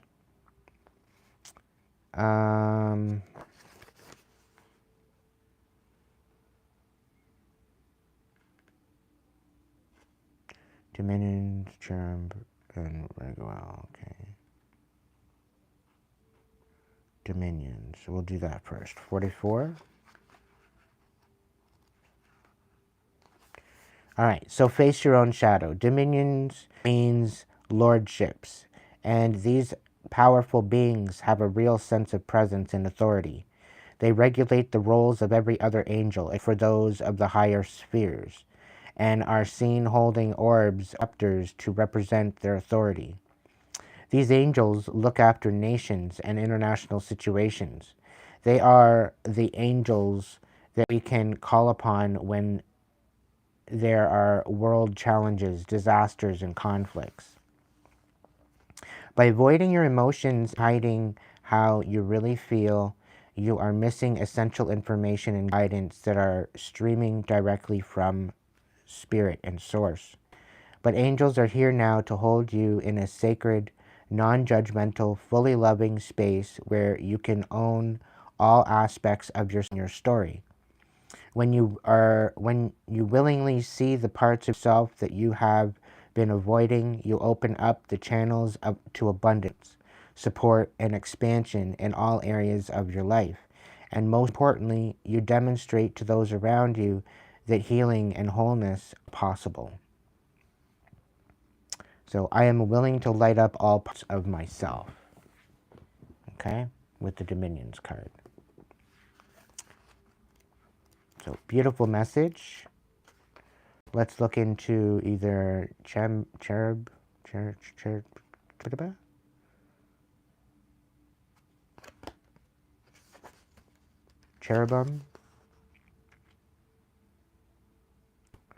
42. Okay, that's just one behind it. Okay. Create your own story. Cherubim means fullness of knowledge, and these angelic beings are Source's record keepers. They are closely connected to the Akashic records and a chronicle of every event that has ever happened in the cosmos. With their name often shortened to cherubs, the cherubim have appeared through the ages as childlike angels because they have a lightness, innocence, and wonder of a curious. They are said, and this is kind of tying into your inner child as well. They are said to direct the divine will of the universe. They have been documented changing their faces from those of humans to those of animals, and are often depicted with 4 wings. Angels are here now to give you a choice. Are you going to follow the routine and karmic path of your family system, or are you going to create your own? Are you here for?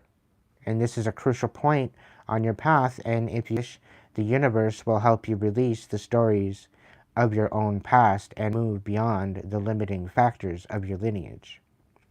This isn't about erasing your family's heritage. It's about upgrading yourself so that way that you can create a more fulfilling story for the generations to come. I recognize my ability to direct the experience of my life.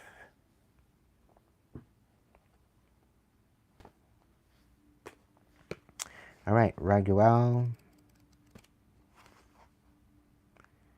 And that one is 90.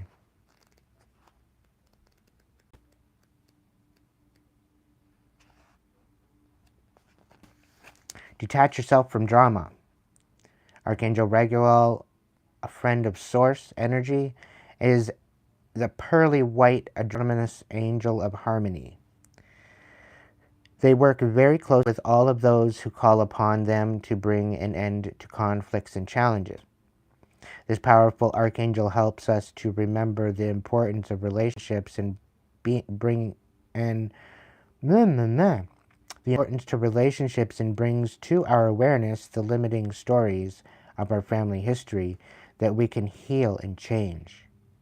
They work close with Michael and Zedekiel, and they are all angels of justice who help bring peace, calm, and righteousness to the earth. Stay strong in your intentions and choices. Take time to step away from anyone or anything that is coming forward with harsh energies or intention to cause drama around you. When you choose to take a positive approach, the universe will begin to clear the road to your goals and bring the answers to your prayers. If you are in the middle of drama, realize that this is a spiritual test and you need to be strong. Choosing your actions and choosing to act rather than react calls back your power. So no longer reacting to the drama, but acting in your own accord, acting in your own, you need to take a step back for a moment. You don't have to act on that moment, but to take a step back and to take an assessment to your situation and make a decision moving forward rather than reacting, is what I'm saying. So thank you, Archangel Raguel, for helping me discern the truth without being attached to drama. So I hope those cards worked out well for your situation. It's definitely a confirmation as to what I was already saying earlier. Message. So I think that's pretty substantial and significant.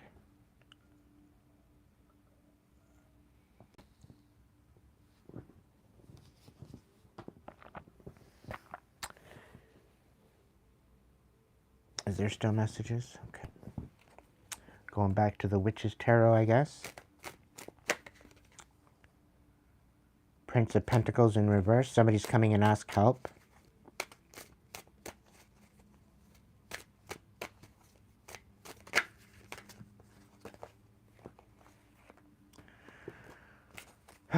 Two of Cups.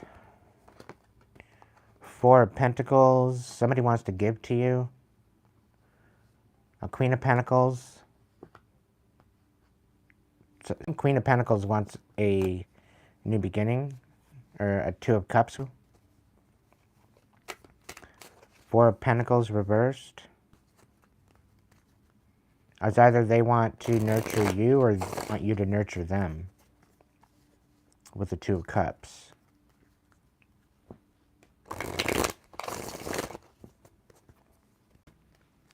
What's the scoop on this Queen of Pentacles? Ten of Pentacles in reverse. All right, Four of Pentacles. Four of Pentacles. The Six of Wands reversed. Ooh.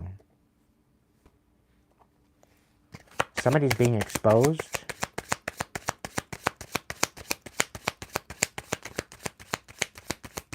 What's this Two of Cups? The Empress in reverse and the Magician. So somebody... Oh. Somebody was self-sabotaging and someone wanted to destroy what you had, and they took... They took the shit out on your divine union. They tried to sabotage through energetic means your union, or any possible union.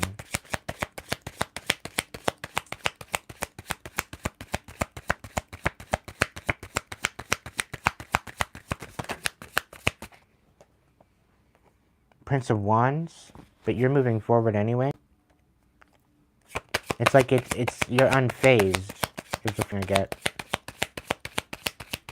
They tried to destroy your life, and they put a position of a narrative out to destroy your... It's like, no, I'm out, peace, and you walk out. Six of Swords reversed. They didn't want you walking away. And now they can't walk away from their chaos that they ensued. They can't walk away from this. The Fool, because you moved on. You took a leap of faith in a new direction. We got the Ace of Pentacles.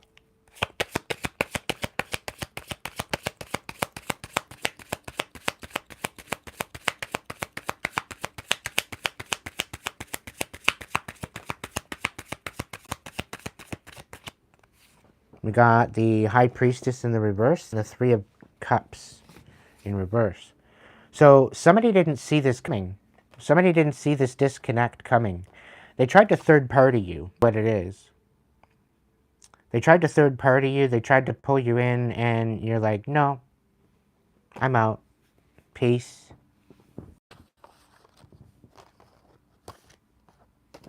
And they not only exposed themselves for who they really were, but you disconnected yourself. You moved in a new direction. They tried to third-party you. You didn't even realize that you were in a third party.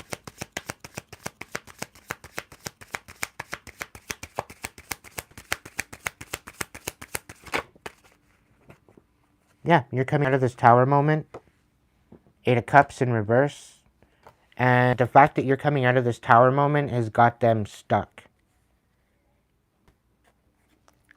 They were trying to create this tower for you. You're coming out of it.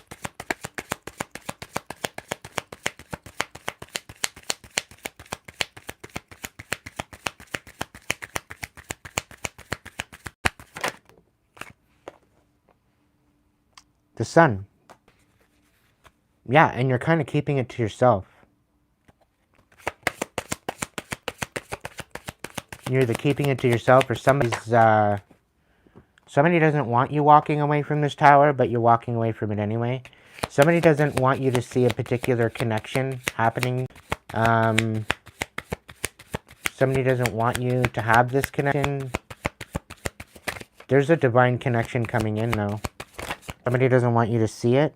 They think that they know. The Nine of Wands, but yeah. They want you defeated. Because you cut out this third party scenario. You're not allowing this third party scenario to happen. You're the missing ingredient. You're the missing link to what they need in order to get to where they need to go to do their plan. Their whole plan fell apart when you walked out, when you left. Seven of Pentacles in reverse. Yeah, it's all destroyed. Their whole plan is destroyed.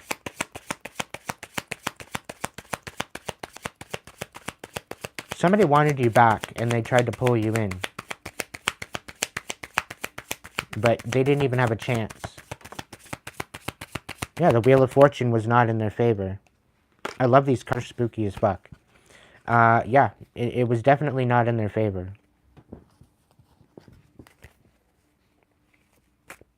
They got no freaking clue what they're messing with. Like, collective, whoever I'm talking to, you've got some sort of ancient energy. You've got some sort of situation happening where you're stepping into your divinity, you're doing the work, you're alchemizing, you're transmuting, and you're stepping into your powerhouse age. You're stepping into your powerhouse era. And people keep thinking that they're going to come up and throw you off your soapbox, and it just seems to it blows up in their face in ways that they can't even comprehend. They can't even wrap their own fucking head around it. What's the message, Spirit? Is there any other messages for my collective? What's the scoop?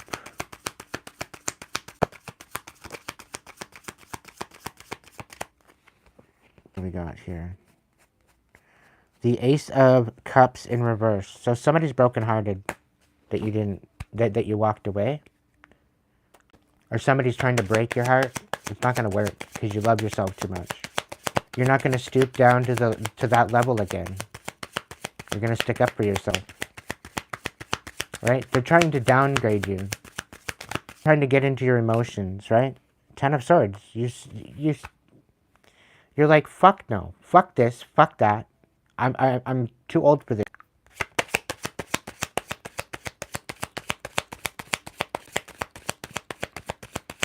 Ten of Swords with the Ace of Cups reversed. You're not stooping that low anymore. Somebody thinks you're going to lower your standards for them. Queen of Swords in reverse. Somebody's being very lying, deceitful. Nurturing the lie. They're nurturing themselves as a deceitful individual. And they don't like the fact that you cut them out. The Empress, because you're in Empress energy. They can't come at you with this energy. The Ace of Cups reversed, and the Ten of Swords, and the Queen of Swords reversed. They're either brokenhearted or they're trying to break your heart, and you're putting an end to it. You're putting an end to their bullshit. Because you're in this Empress energy and you're attracting. You're abundant.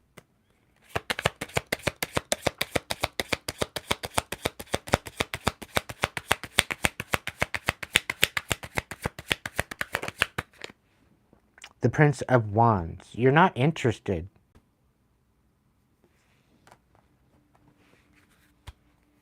If you're a masculine, this is the type of woman that would give you impotence.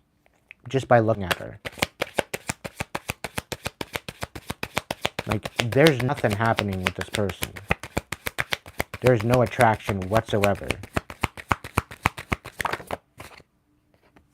And Spirit's saying they're almost revolting. The Prince of Pentacles. What they're wanting you to offer? They're wanting you to offer a stable position for them. And all they're doing is coming in with just deceit and lies and deception. And they're expecting you to provide some sort of stable foundation for them. No. Something's being revealed. The Moon in reverse. Something is being revealed.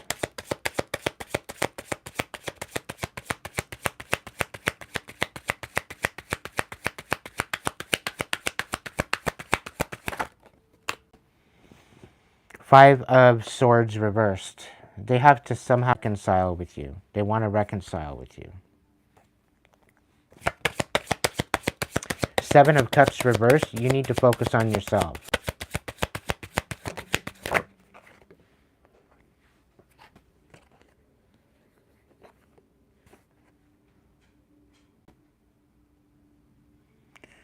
Eight of Swords reversed, and the King of Swords reversed. Ooh.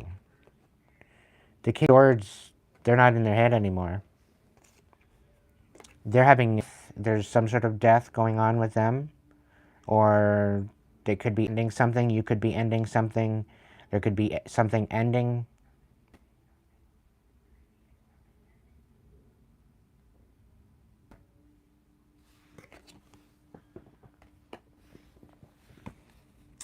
Interesting.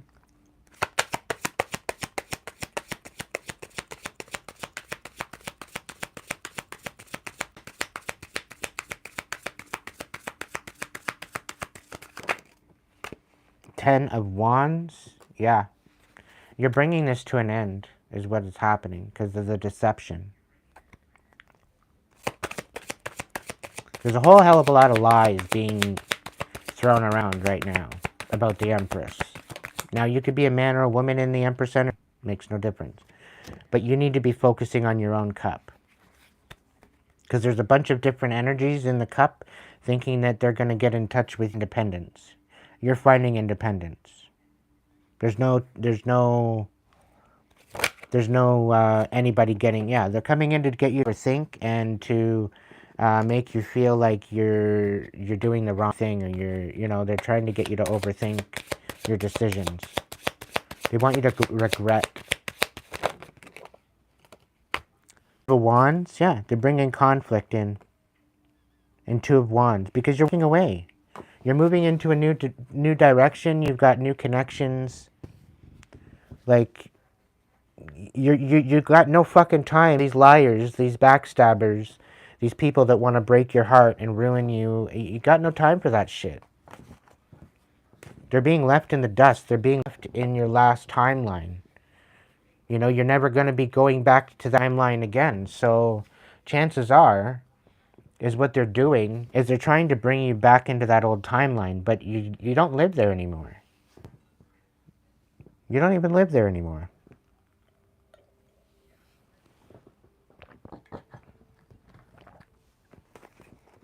It doesn't work. It doesn't even vibe with you. You're not even the same energetic frequency. It's so beneath you to go back there.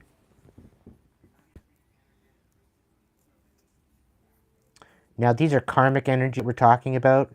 If you just happen to be a air sign and, like, because there was a king and a queen of swords in the reverse. If you're not in your karmic energy, and you're for honesty and logic and truth and, good intention, then I wasn't talking to you, okay? Some of you get all up in arms and offensive because, oh, just because I said a Gemini, now you're all offended. Or Capricorn or whoever, now you're all offended because you think I'm talking about you. No. You might want to take a look at the offense as to why do you feel offended.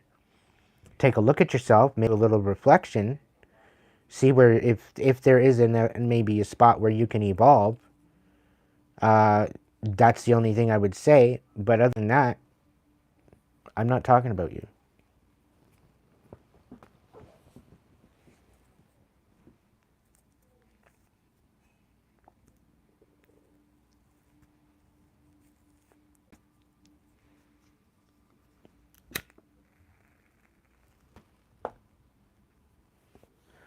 So I got to apologize to my crew if you've ordered a reading in the last 3 or 4 days through 1 to 5 p.m. My schedule's been a little screwed up. I'm trying to be available for that time, but I think I might have to push the time to a little later. But if you're going to book, I would prefer that you book in advance. So at least a day, if not 2 days in advance. So if there isn't any spots where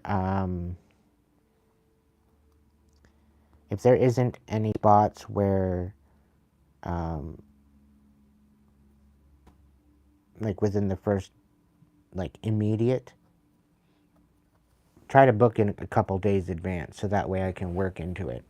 I think I like that idea. Rather than just booking whenever you're going to book, you got to let me know. So you let me know by booking in advance. So that way we can work into the appointment. That way we can work into the session.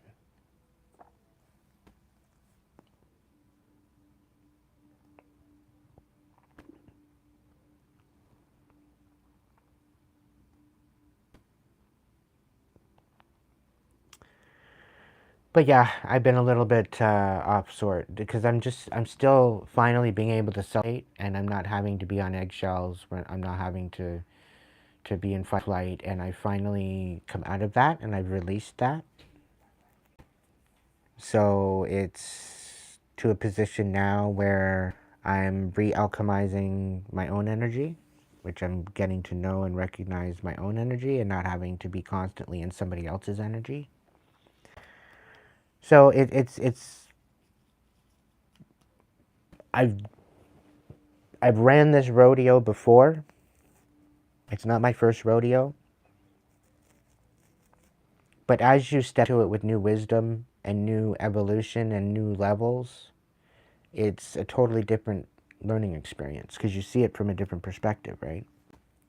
If you know, you know. If you don't know, you don't know. If you're not doing the work, you won't know. But I'll tell you right now, everything that I've said on my channel to get you to be inspired to heal and for you to jump into that and warrior up and bring some sort of compassion, love, and respect and sovereignty and authenticity to your experience, it's definitely worth it. It's worth every moment spent in hermit mode. It's totally worth every moment.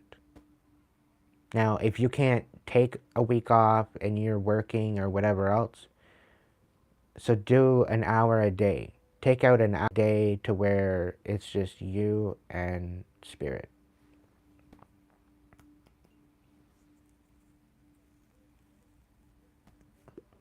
If you have to set an alarm, you can set an alarm, Spirit says. You can set an alarm. This is from make an appointment. But the fact that you're taking that time out to dig deep, to rip it out at the root, that kind of situation, do you want to play offense or do you want to play defense? If you're playing defense, you're going to go deep. Playing offense, then you're just going to get what's at the top, what floats to the top. If you want to get what's floating to the top and you got a whole bunch of time to kill, then fine. But if you need to really recognize some shit and really clear it out, you need to dive deep. And you need to dive deep to the root of your trauma very courageously and literally rip it out by the root. It's the only way.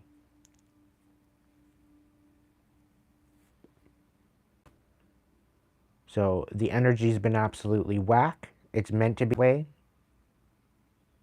It's part of the procession. It's part of the transformation.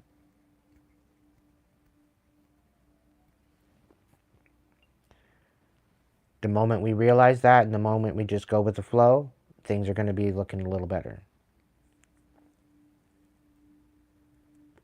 Now, this doesn't mean just to submit like a slave and just kind of go with the flow, go with the program, because that's not what I mean. When I say go with the flow, go with what your source of energy or your higher self, go with the information that it is telling you.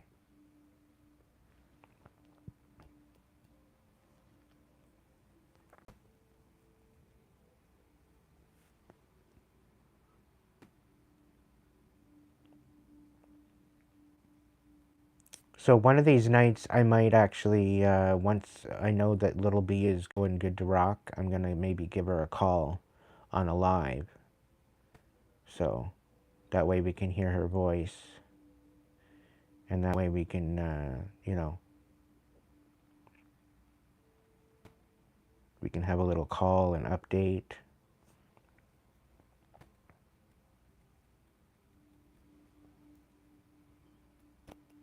But I'm waiting for her to get a little better.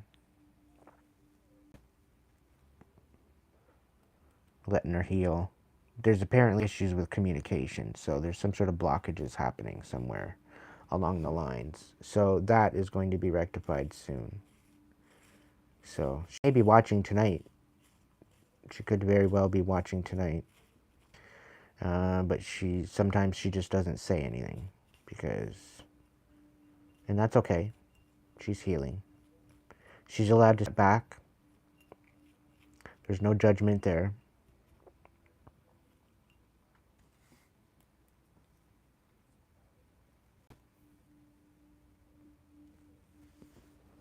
But we're going to figure shit out one day at a time. One day at a time. Nothing more, nothing less. Everything is going to turn out the way it's going to turn out.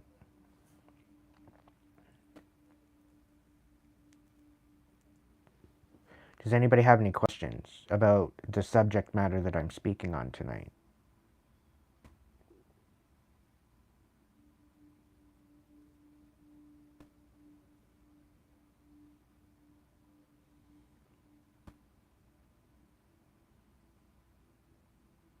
Oh yeah, she's totally feeling the love. I know that much. The one who got away. What's going on?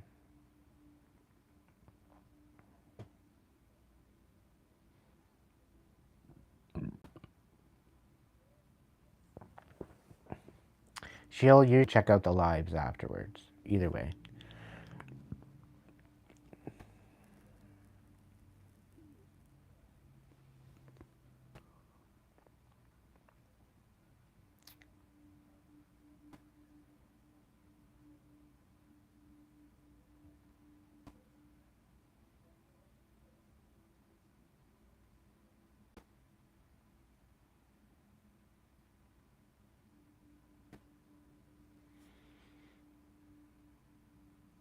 If you haven't dated in 3+ years, Aiden, how does the energy keep popping up in my even the personal ones? Because you haven't healed it yet. The reason why you're not with your divine partner yet is because you haven't healed it yet. Because you're still in the space of wanting to be single, wanting to be in your own energy. And once you heal that part of you, then that'll finally release, and then you'll get actually a decent shot at a divine partner. This is why we from karmic relationship to karmic relationship to karmic relationship to learn our self-worth in order to pour into our own cup. And once the divine sees pouring into our own cup and showing our self-love, showing our own self-worth, not needing the validation from others, that's when things change. Because your energy and your frequency changes. You're standing in sovereignty. By standing in your sovereignty, you're no longer allowing other people to manipulate you into what they want. And that puts you in alignment to receiving a blessing from the divine, which is usually either abundance and independence, and or question as to whether or not you want a divine union. You can either choose your independence or choose the divine union.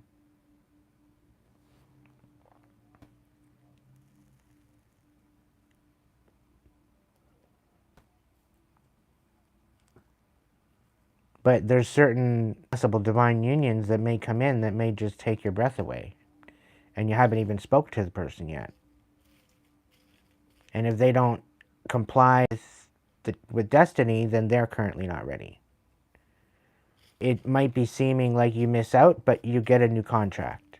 You get a new contract. The divine is working overtime all the time to get you in your highest timeline. But if you're constantly bombarded by the distractions and the pain and the suffering and everything else, and you're not focused on the divine or the blessings or the abundance, then that's what you're going to have because you're focused on it. And there's some people out there sabotaging people because they've got them focused in to the drama and the distractions rather than their blessings. And this is why you feel sometimes where things are going good for you and then you slip up and you trip. It's because out in a distraction to pull you away from your manifestations.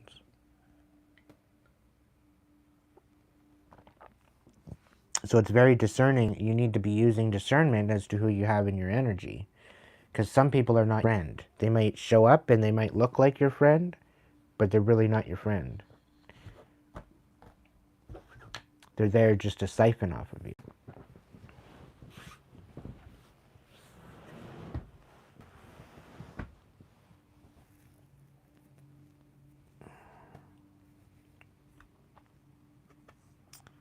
It's just the way it goes, yes?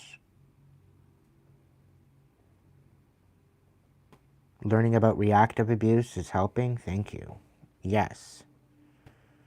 So learning, yeah, reactive abuse, this is about people helping you, saying they're helping you, but they're not helping. They're actually hindering you. And some do it in such a forthright that they have no insight whatsoever as to what you need or what you want, and they tend to give you the opposite, to the point where you're lashing out and it's almost like you're not grateful for their offers, grateful for um, their overall offers. You're not grateful for them. That's how they try to make you look.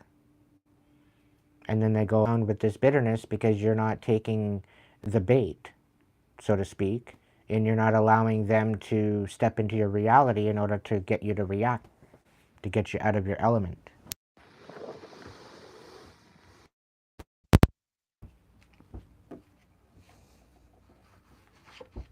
And this is why it's always good when somebody gives you an offer. Just say, you know what, I need a day or two to think about that, because then you'll know whether or not it's in alignment with you or not.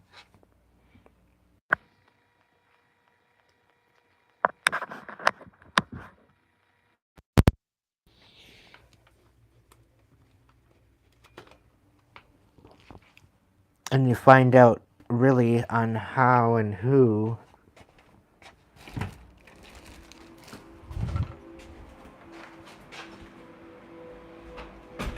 you actually find out what the situation is, because they show up differently.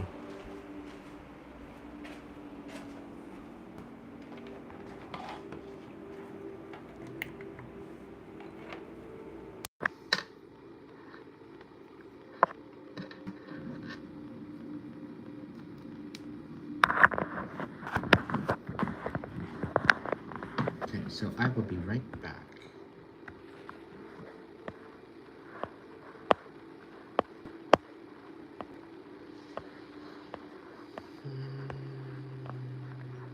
Just gonna put up a picture.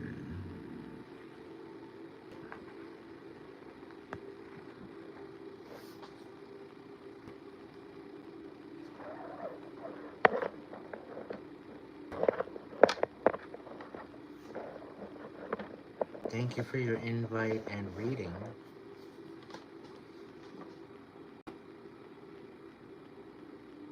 Liz Hilton. What worked?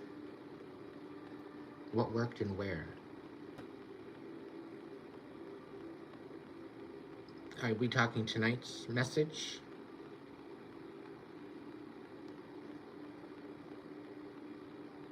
The one on the thumbnail tonight.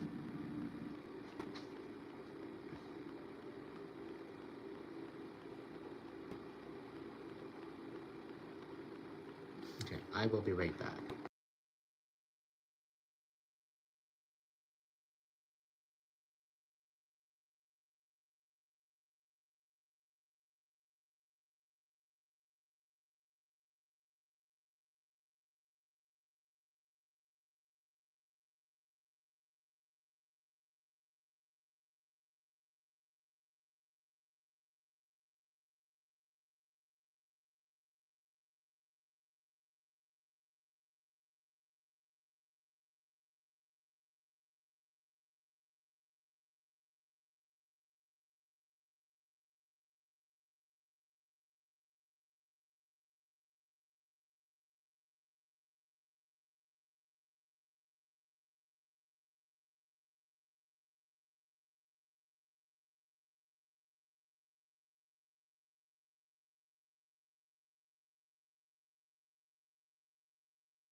Welcome in, welcome in, welcome in.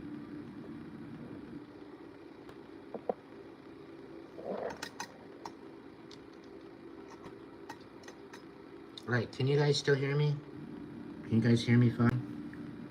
With it set up that way?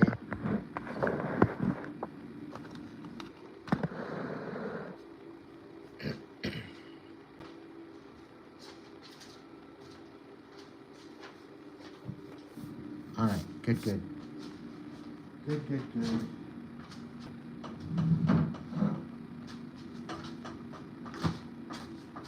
So we got potatoes, we got ground beef that we're gonna be cooking up tonight. It's a little bit of a cooking special, I guess.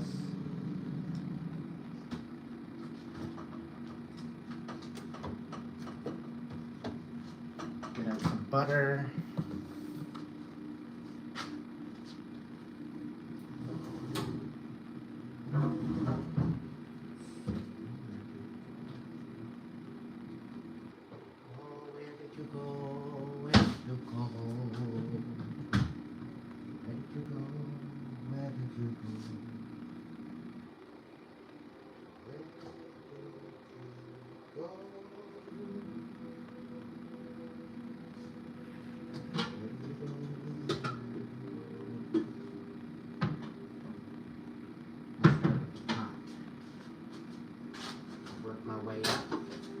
Work my way up.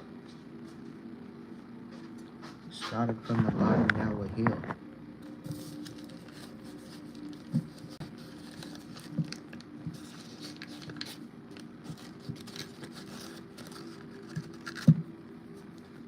So I think I'm gonna go with like I'm gonna start off with kind of making it like a meat sauce kind of stuff. I'm not putting any tomato base or anything like that in it. I'm probably thinking I'm making like a gravy rather than, and making it kind of like a borderline shepherd's pie, but with no corn. I might use another,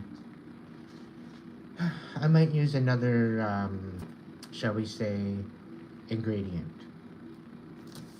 We'll see how it goes. But anyway, let's see what we got.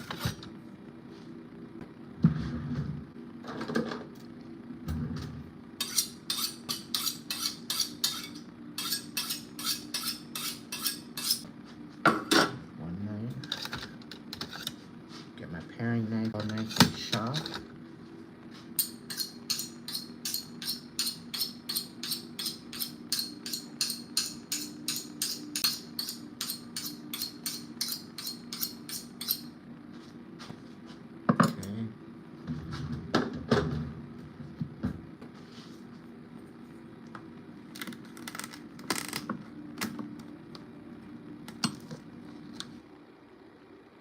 That's still good.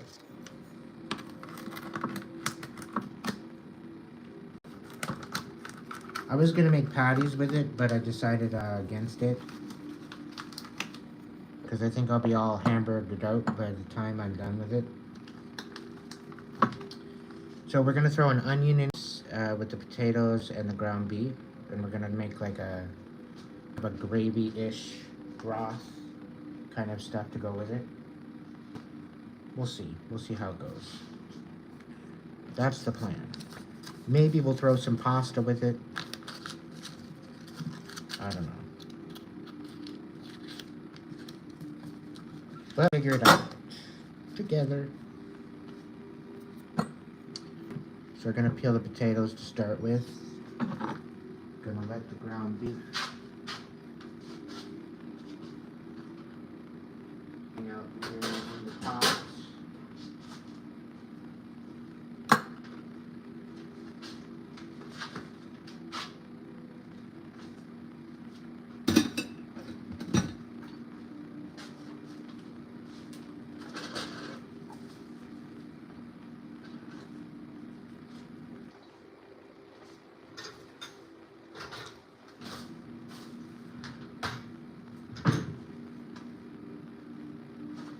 Throw some pepper in.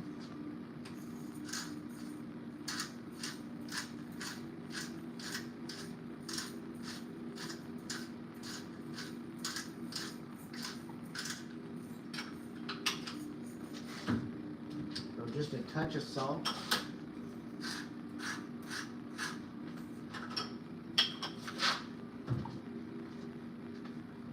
And I got this Cool Runnings garlic and herbs. I'm going to throw some of that in.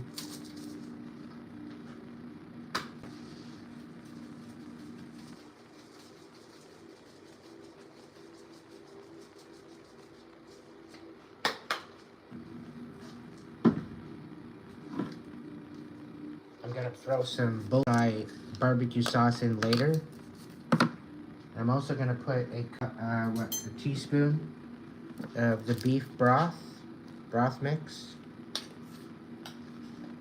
Just a teaspoon of it. Sprinkle it out. Because you don't need a lot of that stuff to make it juicy.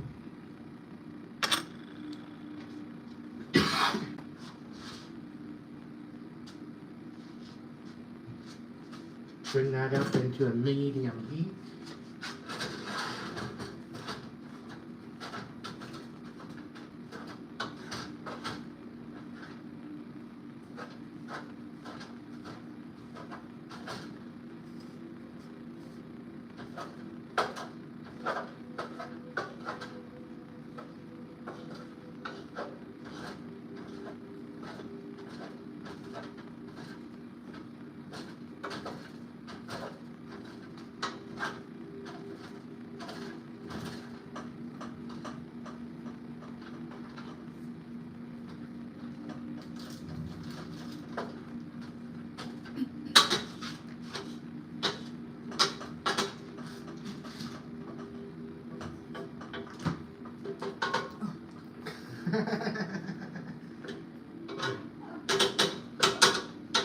I don't know if you've seen the roomie, but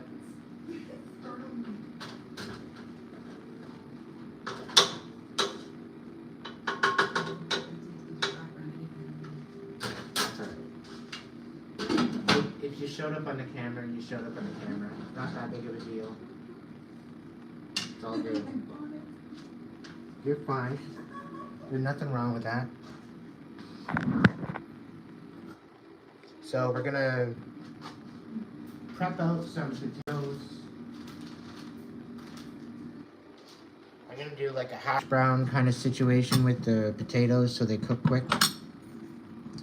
So we're gonna peel some potatoes while we shit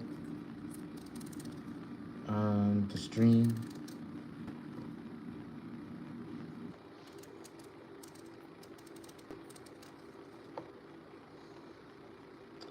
We definitely need peeler. It's seen better days, so I'm just gonna use my paring knife. Usually I'm pretty good with the peeler, but today is not the day. I had a hard time working with it last time, so we put it on the list. We put it on the list to get.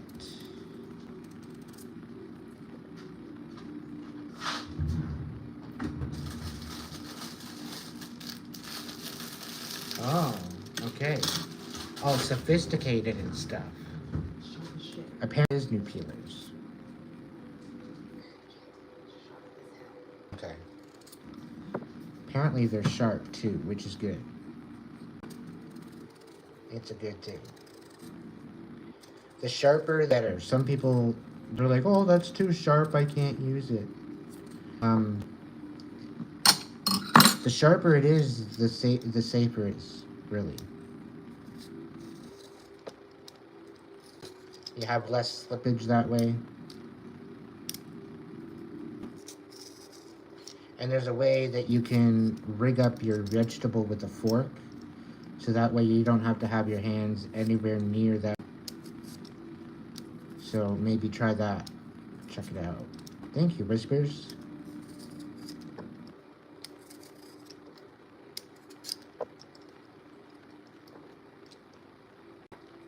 Thank you, thank you, thank you. I hope you're enjoying your fiesta away from chaos. I'm excited for you. you still use your discernment. Continue moving forward.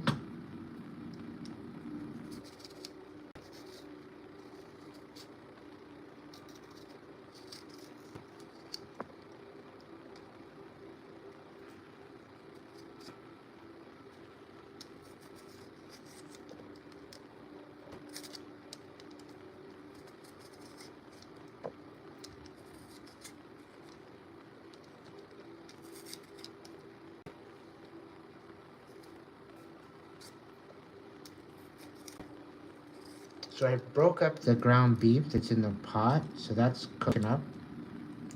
It's browning as we're speaking. I'm prepping these potatoes, and then I'm gonna go ahead and prep the onions. Shouldn't be too much long.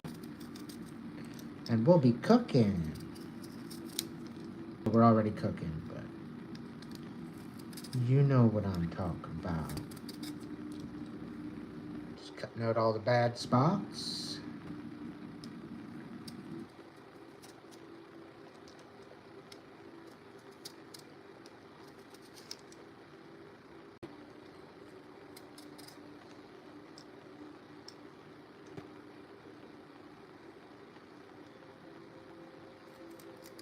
Are you allowed to have fires?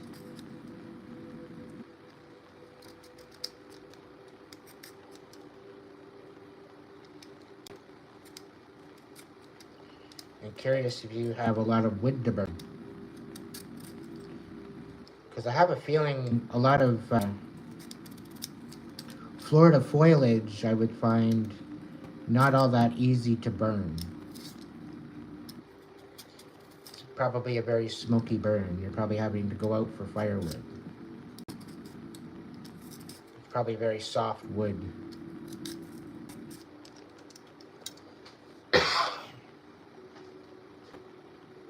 I think they are. I think they are Yukon Golds.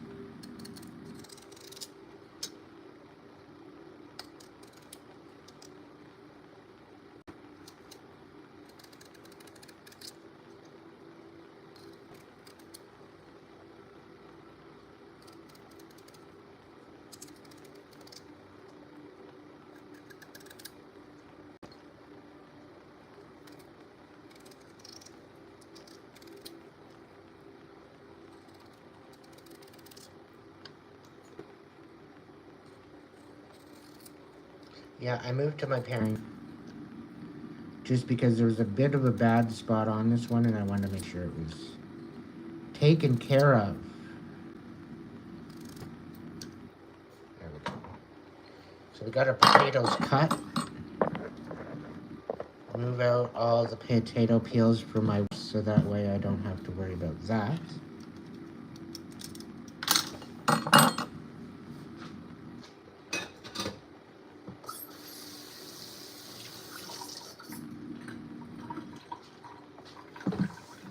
Put them on a plate. Get them into trash.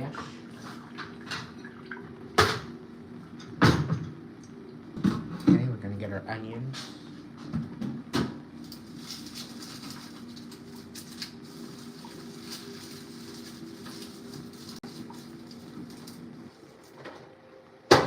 So I'm gonna get 2 size onions, I give or take, I guess. Give or take. Peel the bitches.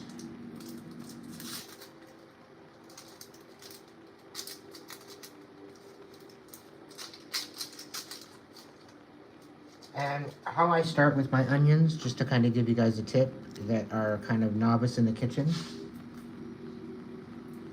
The first thing you want to do is get the loose skin off of your onion and then inspect your outer skin of the onion, okay?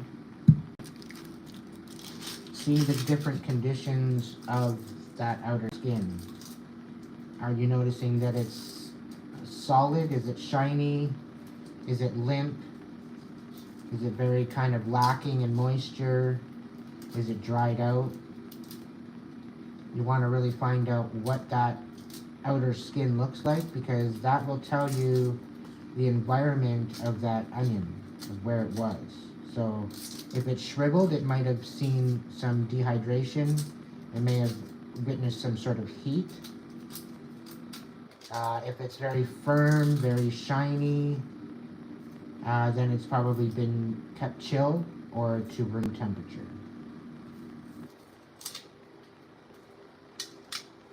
You'll notice anything with a lot of heat, it'll be more dehydrated and dried out. And you want to make sure of that because you want to cut out that layer off of it. You don't want the dehydrated part of the onion. Just coming over here, giving the ground beef a flip.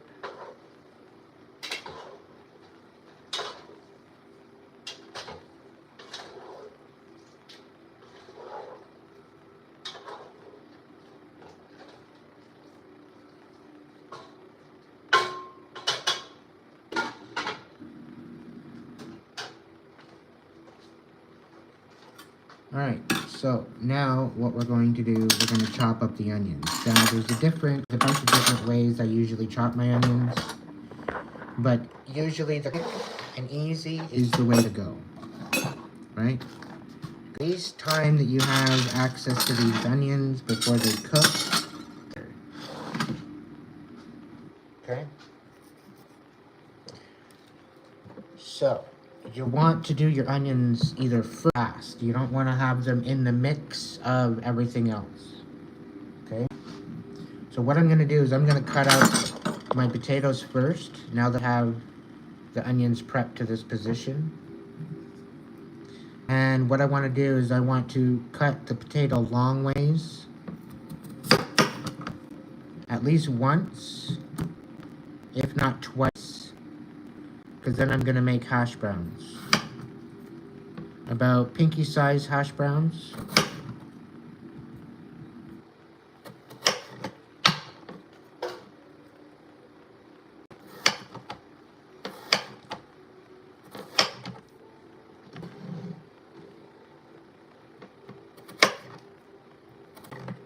Because you want these to cook relatively quickly along with the onion. So you want it roughly the same size as the onion. The reason why I say cut down lengthwise, because you're going to get the longer, you're going to get the half of the potato the way you want it rather than the fat, and you're not going to have to cut twice through going on the long, if that makes any sense. If you're in the kitchen a lot, then you'll know what I'm talking about. But sometimes if you have to, you can cut a second layer in and continue with your hash brown chop.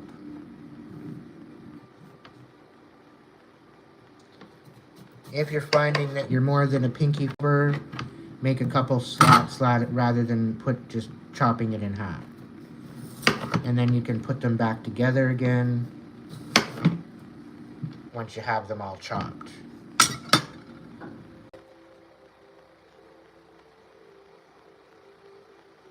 They tend to be a little bit more rambunctious, so I usually chop it in half and chop the halves in half, and it usually works out. But what you're aiming to do is you're aiming to chop down a piece relatively the size of your pinky finger, so just small.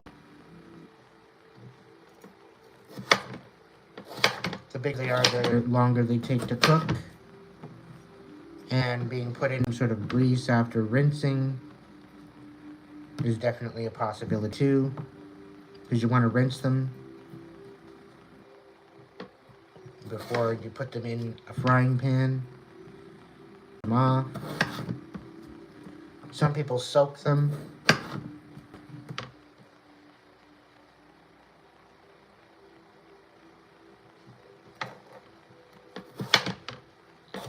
Some people boil them first, but I find boiling, it takes out all the starch that can be utilized in the sauce, so that's why I try to keep them whole when I'm put them in with something, because the starch actually helps with the overall aspect of the sauce.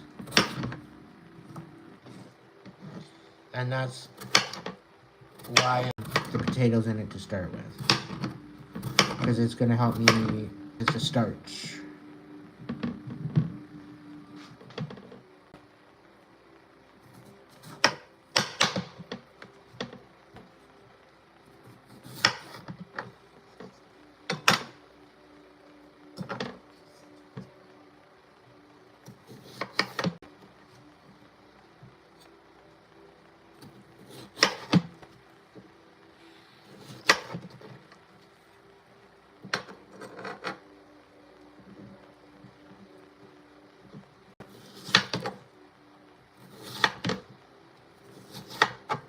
It helps to have a sharp knife. It really does.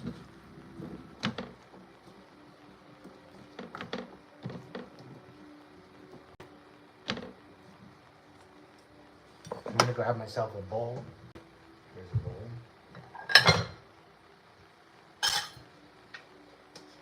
And put them in the strainer.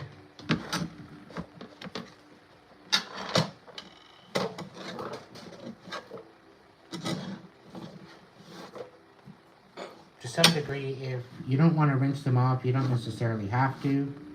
I don't want a whole lot of starch. I just want to rinse them down just a little bit. We're going to salt them as well, maybe season them and let them sit.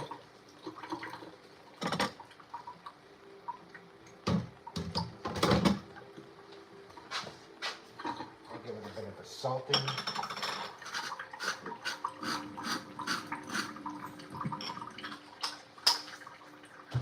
Give it some pepper.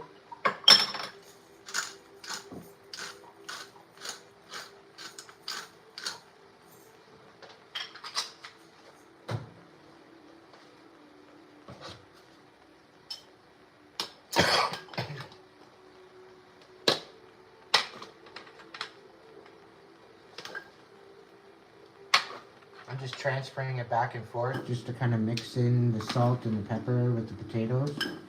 And then they will rest in the bowl and be ready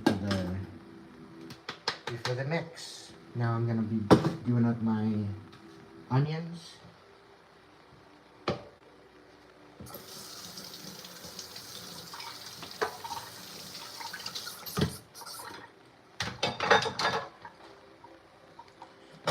So the way I work with my onions is I'll chop the end right off, this end. We still have the butt of the onion.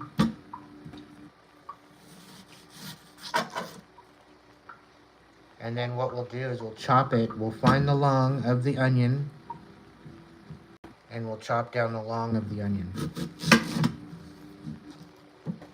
Because what that's going to do is it's going to give you the most area to cut onion. You're cutting into the length rather than the thickness. You're probably going to want, after that point of cutting it in half, you're going to peel one layer off, inspect it, make sure that it's all nice and shiny.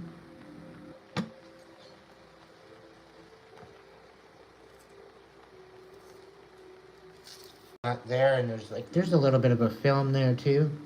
You pull back the film, just another layer, epidermis layer of the onion. Okay.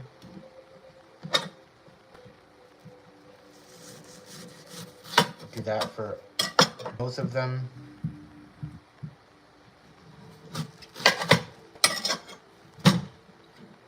This one's seen a little bit of heat, so I might take 2 layers, depending on what it is. But it seems 1 layer is okay.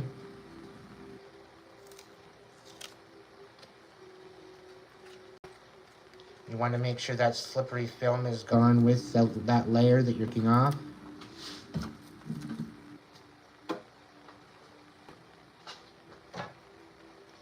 So, cut your onion, you cut it in this way. Okay? Different intervals has different sizes. So you can start really and come across, or you can do big. The bigger this way, the wider the onion slices. So you go small here, you go small here, you're going to end up with diced. Go big here, all the way across, and you chop your end off, you've got Julian style onions. You want to go with the onion chunk, you go 1, 2, 3, 4, and then 1, 2, 3, 4. You do intervals of 4 or 3, and you'll get big chunks of onion. But you want to know what size onion you want for your mix or your sauce or whatever you're building, and go with that. And determine what it is or not. I'm gonna sharpen this up again. I don't like using the glass cutting board. But it is what it is. So, gonna turn that ground beef down. Ooh. Try that again.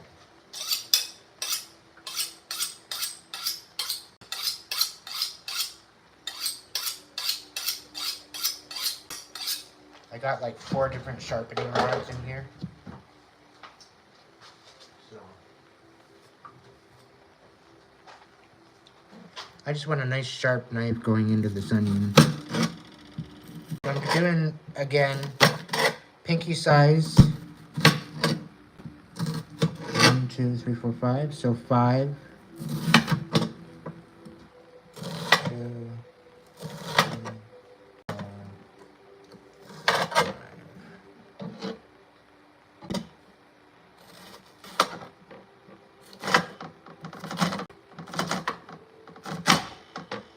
And when you're cutting this onion, you don't have to go all the way through with your tip. That's why the tip is up, because when you go to cut down, it leaves some of the stem there. The stem will hold on to the onion and keep it together while you're chopping. And that's the whole idea. Because then you end up with a better dice when you cut across. And that, my friends, is the quickest way to cut or dice an onion, rather than just not walking into it without a plan. Right?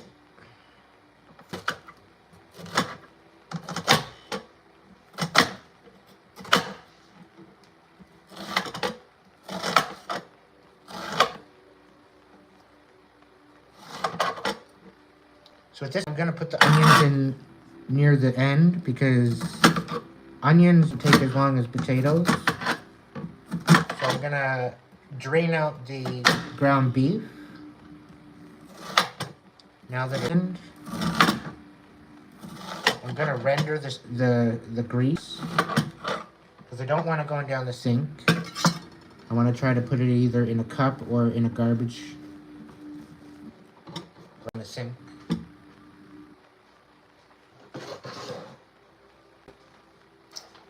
Just a little bit of an FYI. Okay. So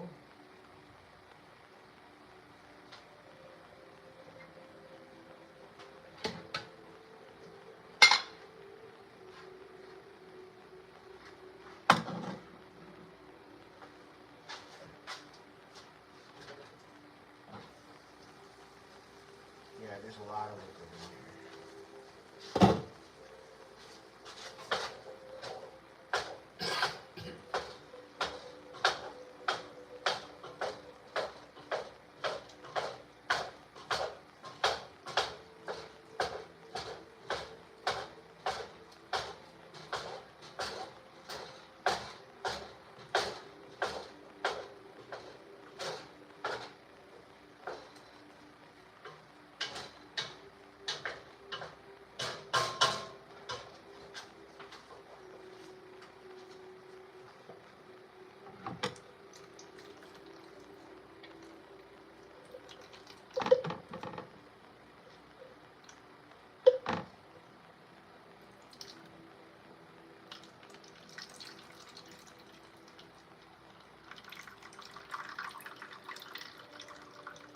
I am going to add a little bit of this grease back in later, along with the sauce.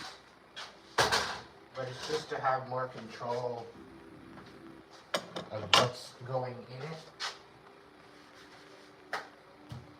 rather than it just going free for all.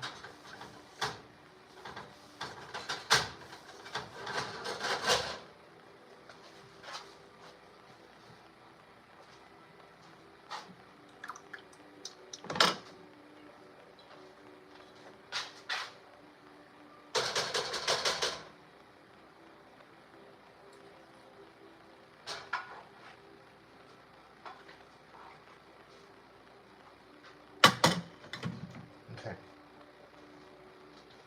So now we're throwing the potatoes in. It's all rendered up nice.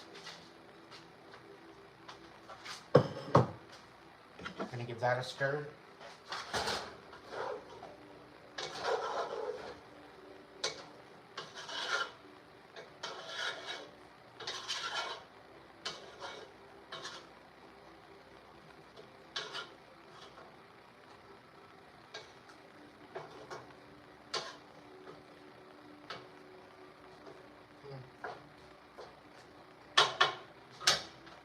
Okay, well, I'm gonna put the onions in too. Spirit said it's time, so we can do that. They'll both cook equally together.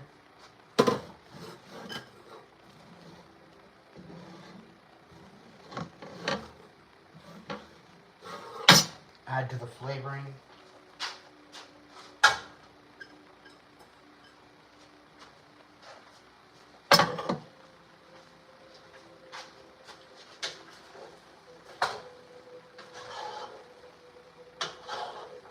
But you want to at least start off by getting the ground beef cooked.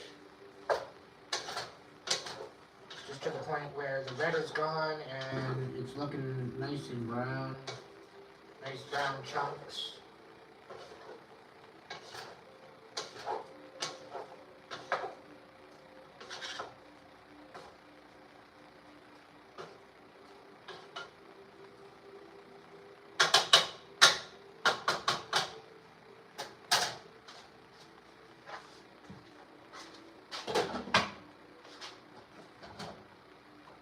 Turn that up just about medium heat. A little bit more.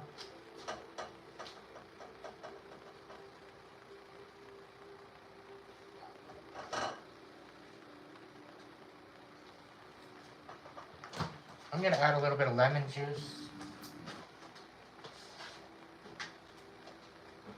Just a touch.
Gonna boil up the kettle, and I'm gonna put another teaspoon of the beef broth there in a cup and just boil up some broth. I'm gonna add that in there later too.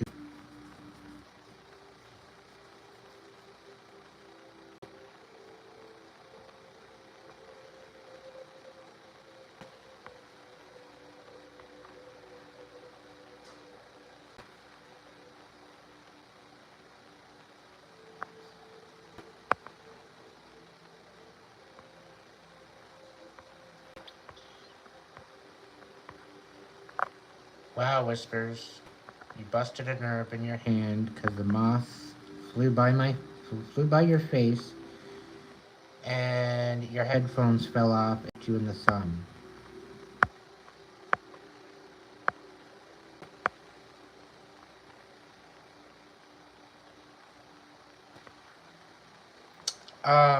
Somebody's not happy with the fact that you, let's say, took a leap of faith.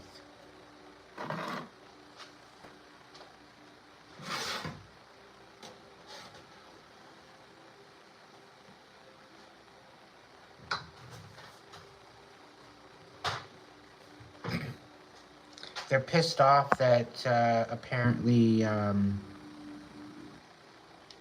you're not allowed to manipulate. They're not in.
So by adding the barbecue sauce, pick your flavor, whichever one you want. I got the bullseye sauce. So I mixed it with my broth. I mixed it with another 2 teaspoons of that garlic pepper seasoning that I put in to start with. I put some of that in there. So I'm making up like a paste right now in a cup. I'm gonna mix some hot water with that and make a bit of a broth with that and add that to the meat. Let it cook up. It'll be a full cup that you're gonna add in.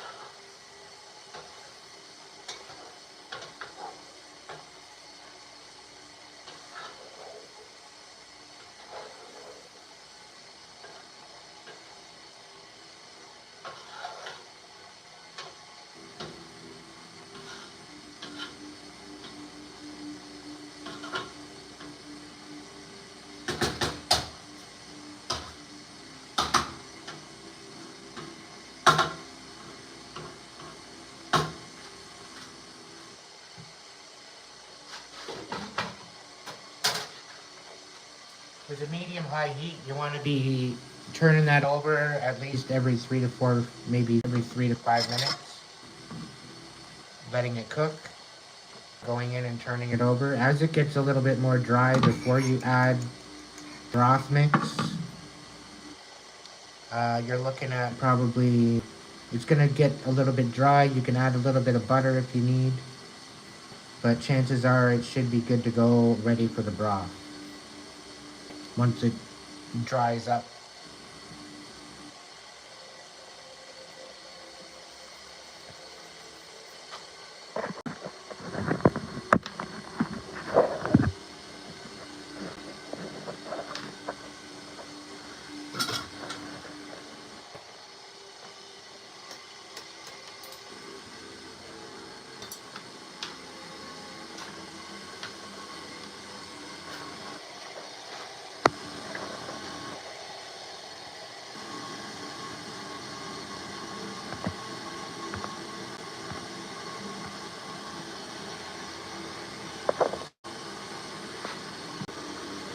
That's what it looks like.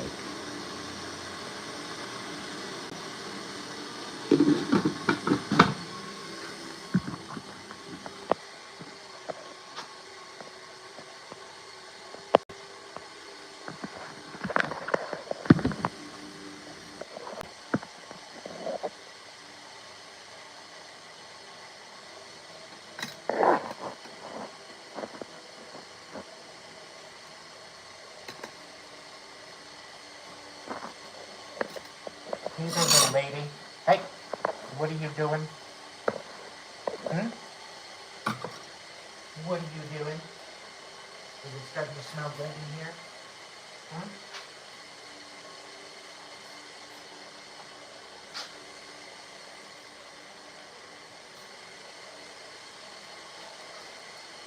Good girl.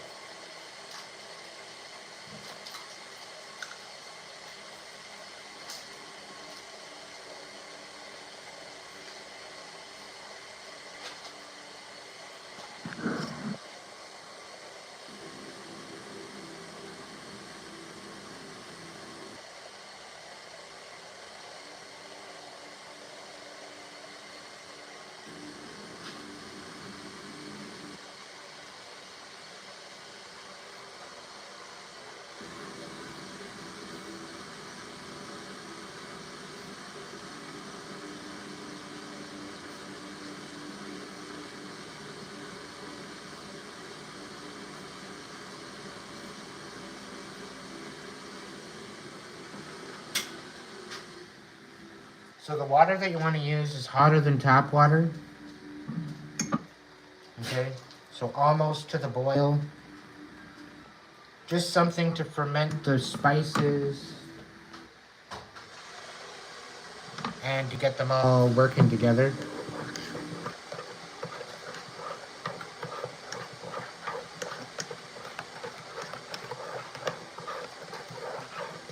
She's alright.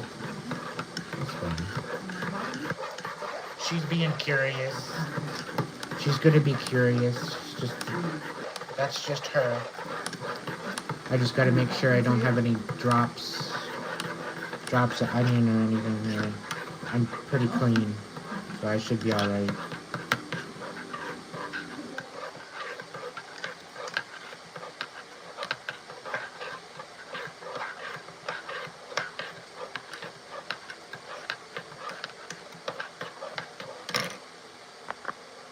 Your night just came full circle.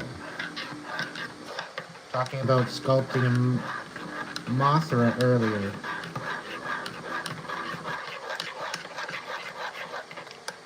That's funny. So that broth is smelling mighty fine.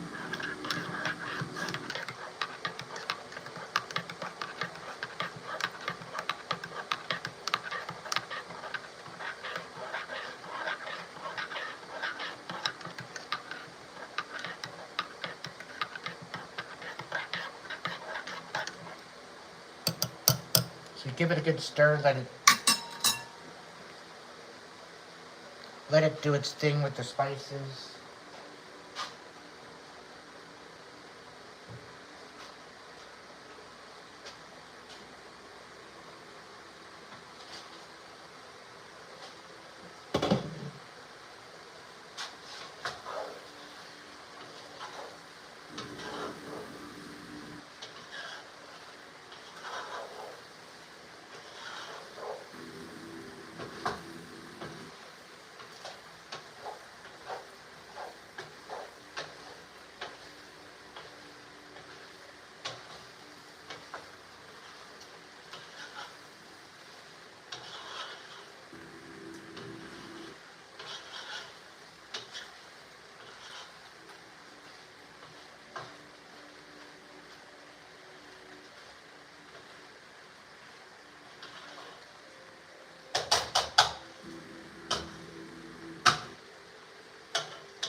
So the way I gauge, the way I put in my sauce, and when I put in my sauce, I'll wait until the potatoes are like 5 or 10 minutes out. And then that's when I put in the broth sauce. Right? You're looking at about 25 to 40 minutes on a medium heat.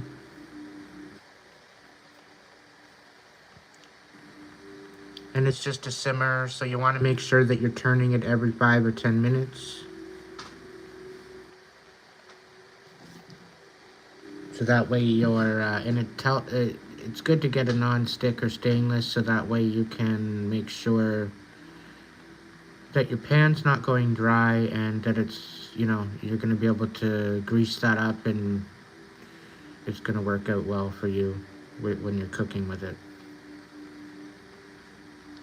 If you're working with a lot less grease, a lot less fat, if you want to get a Teflon or whatever else, there's titanium Teflon, there's a bunch of different Teflons that you can get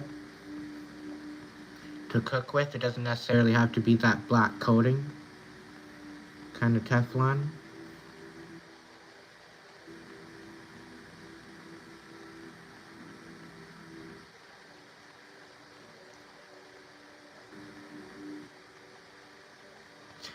We got a lot of talented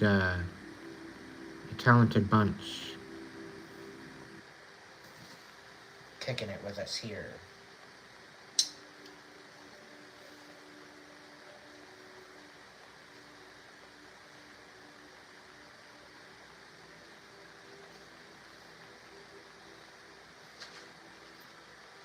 Isn't that totally wild? You get a reading. Sometimes you get to have dinner with me. Sometimes you get to hang out and get a reading. Sometimes we end up cooking together. It's a good tribe. I'm blessed and honored to be part of an awesome tribe. Sweet dreams. Sweet dreams. Sweet dreams to those that are going to sleep.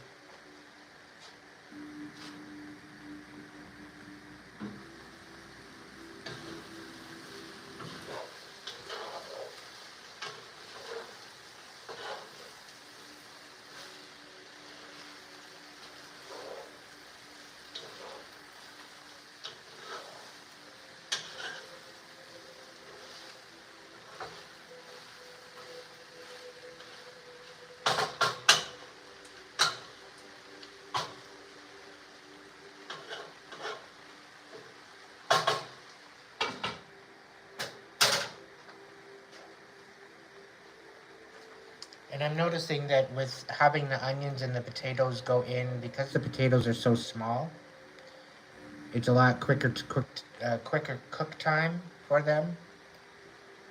So what I find is with the process of cooking the onions, what's happening is the onions are telling me how long the cook has been going.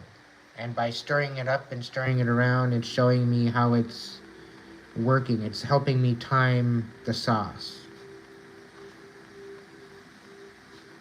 Because the onions will eventually sweat and they'll start to cook down.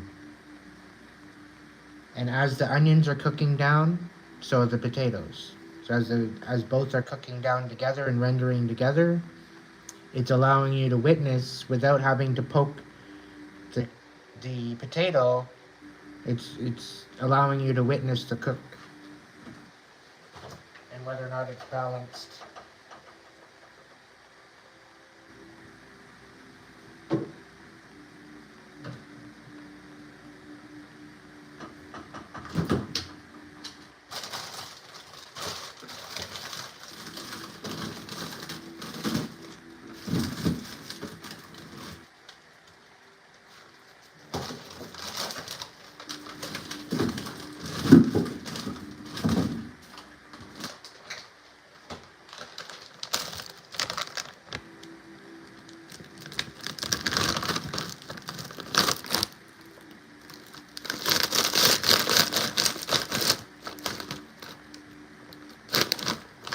And we're gonna throw some Valley Green Giant whole green beans. I'm gonna throw them in. More green kind of rather than corn.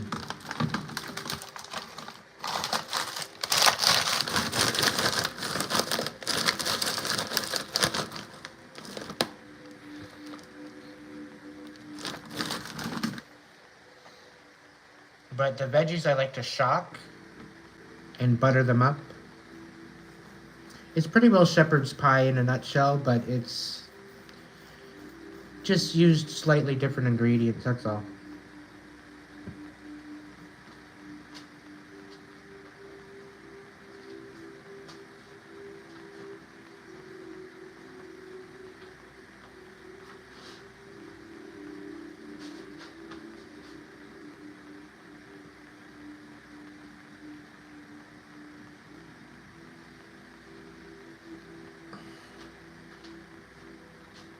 It's good to shake it up a little bit, you know?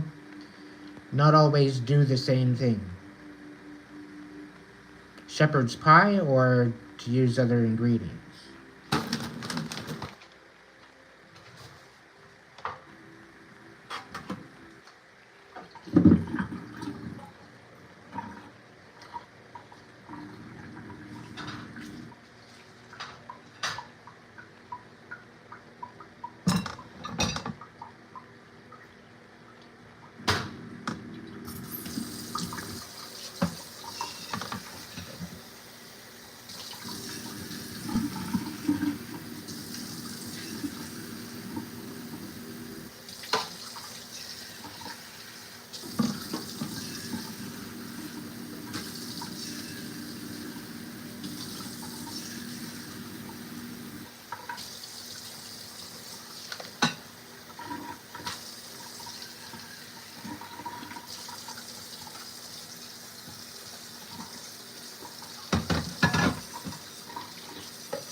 You're going to notice that your ground beef and you're going to notice that your potatoes are going to start to brown. That's right around the time where you're going to add your sauce, give or take.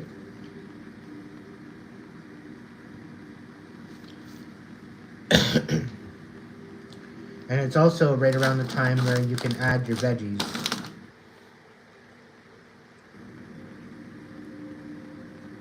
I think I'm going to add the veggies first, because the melt off from the frozen veggies are going to help with the sauce, I think, initially.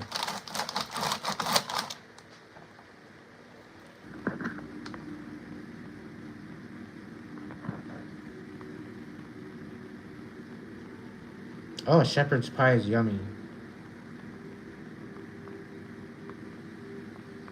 Usually it's a layer of potatoes, ground beef, and corn. Made however you want. You can do the ground beef, the potatoes, the corn. You can do the potatoes, the ground beef, the corn. You could do corn, ground beef, and potatoes. You do it however you want. But it's usually a layer of one of each.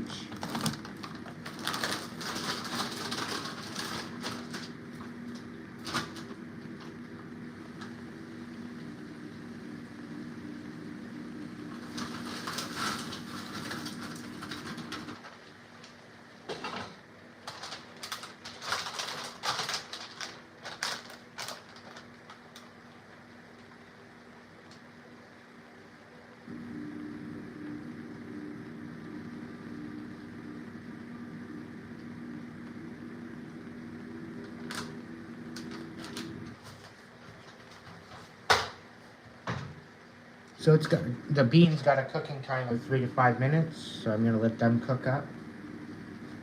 Roughly about medium high heat. I got the lid on it, so they're gonna be steam from the ground beef and the onions and the potatoes. I'm using the steam from that to steam them.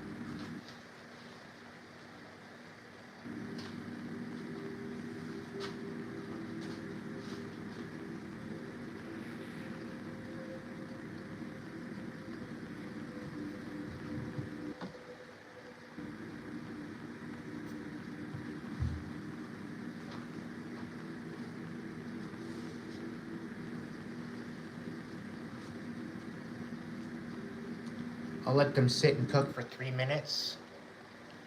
And then I will throw the sauce in and steam them up a little bit more for the last remaining 5 to 10 minutes.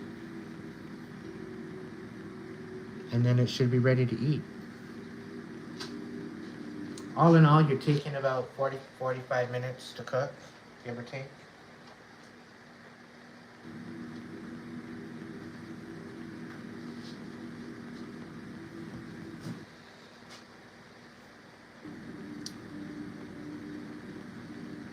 If there's anybody here that's donated money and you would like to, like for this evening, and you'd like to come forward for a message, you're more than welcome to.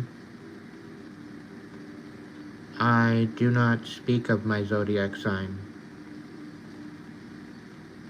Because then you want my rising, and then you want my moon sign and everything else, so I just say no. If you don't pay attention in my lives, you won't know the answer. There's a particular time where I will announce my birthday week, and if you don't know the information, it's on a need-to-know basis. If you don't know, apparently you don't need to. So, yeah, there's that.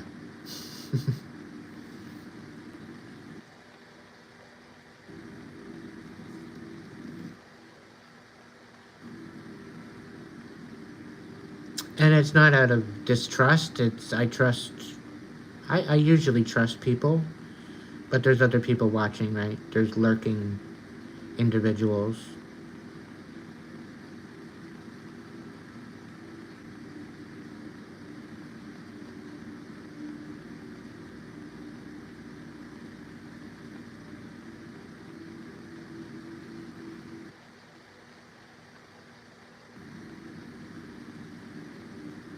You don't even know what is.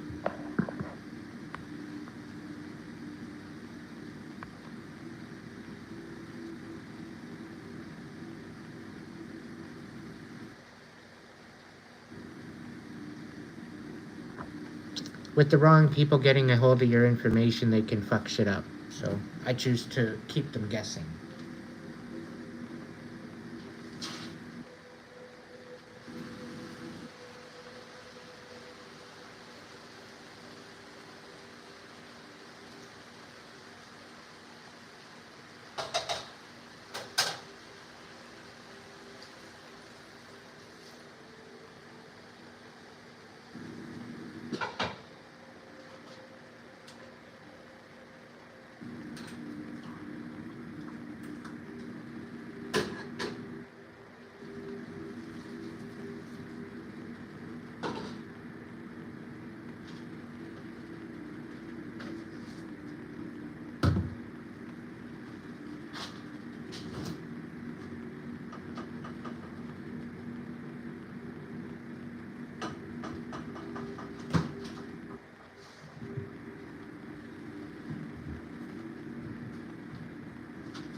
Najala, how are you? Najala? Najala? Najala? Beautiful name. Hopefully I didn't butcher it.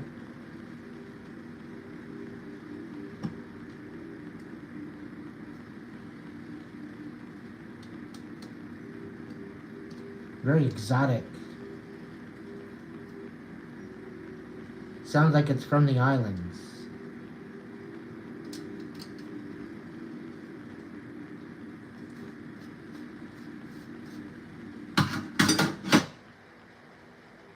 That's okay either way. So just grated up a little bit of cheese to top up. Because you can't cook without cheese now. Cool.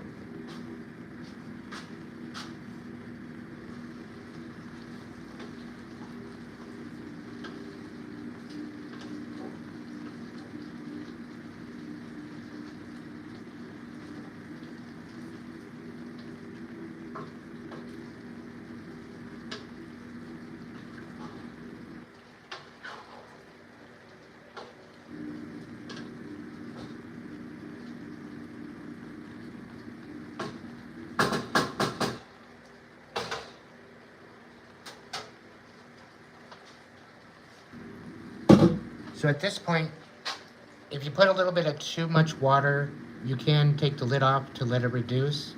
It'll reduce into a nice sauce eventually.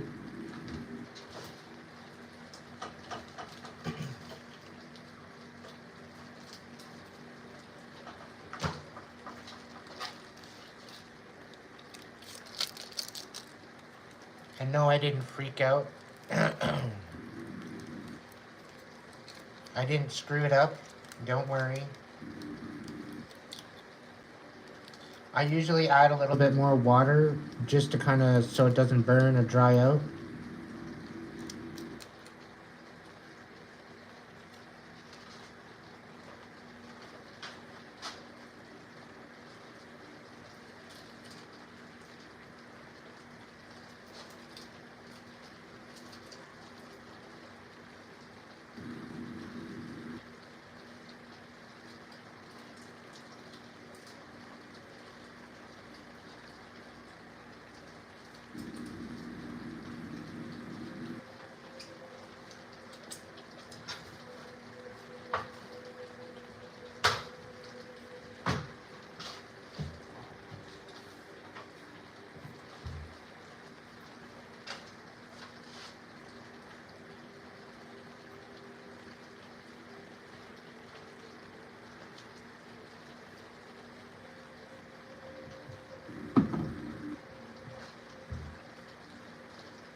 Welcome in, honey.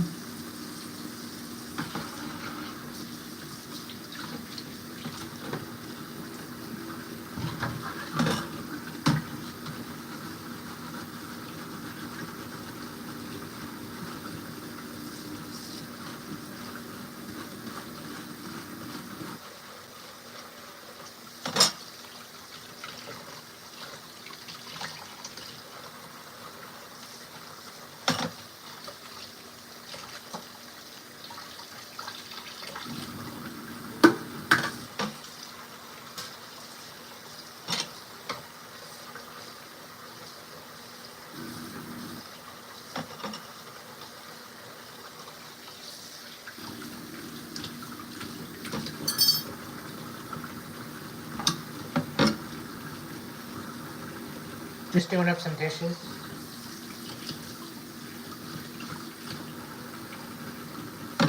So if you guys have a question, I might have missed it.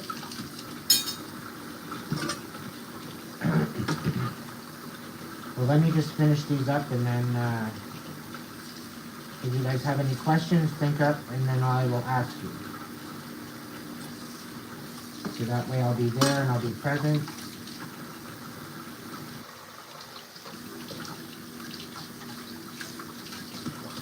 This could be about the information I've brought to your attention this evening. What?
Hell, I'm gonna eat.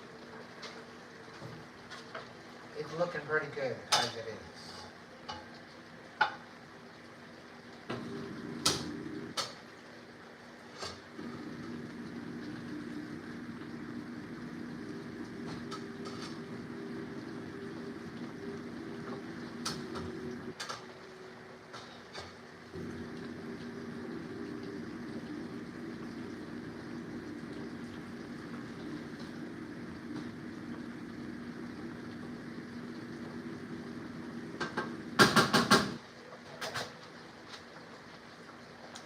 But I'm gonna let it cook and render down. So that way it's a little bit more soft. Throw a little cheese on top as a dressing. If the roomie wants to come out and have some, she can.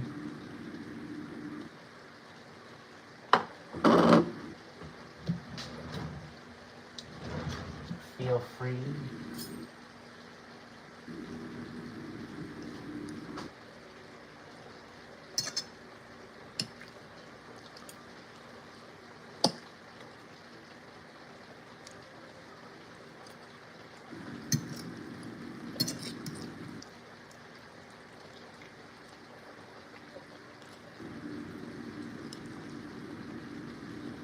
It's all about the meat and potatoes. The meat and taters. Almost sort of kind of like a cheeseburger.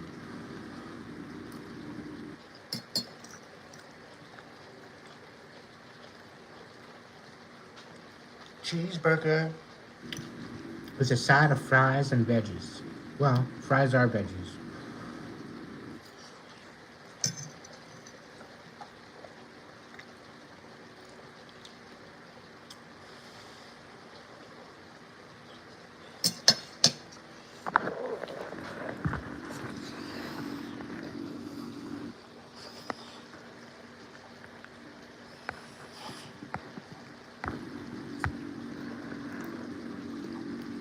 Ta-da!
Good.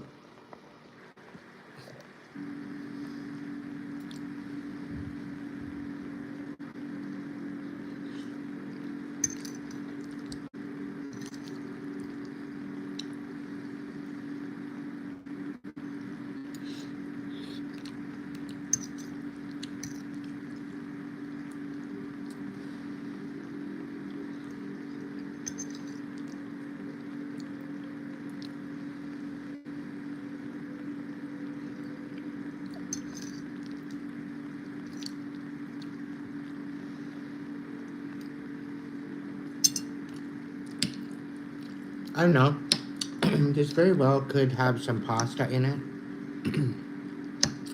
I was debating on more veggies or pasta, and I think I went with the veggies this time. But totally could have went with pasta instead. But I figure with the pasta and the potatoes, probably would have been too much starch.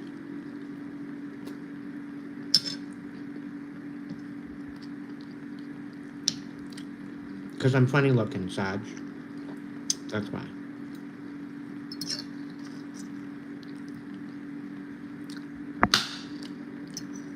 Okay to you too, water. You don't have to get all snap happy.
Ooh.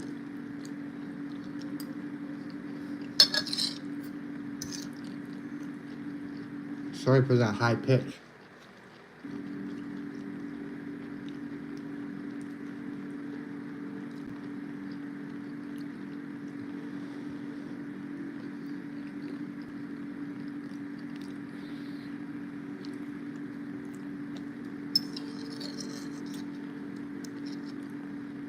Yeah, hearing the child's laughter is definitely a nice sound to hear.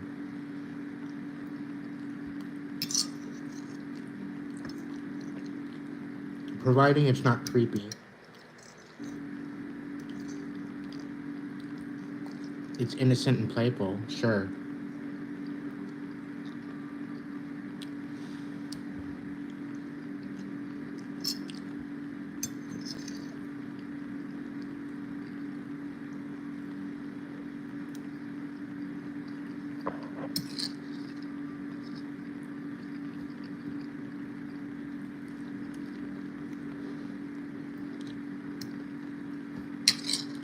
And just to kind of circle back to my comments before about why I don't want to have children this life, it's because I see where it's going.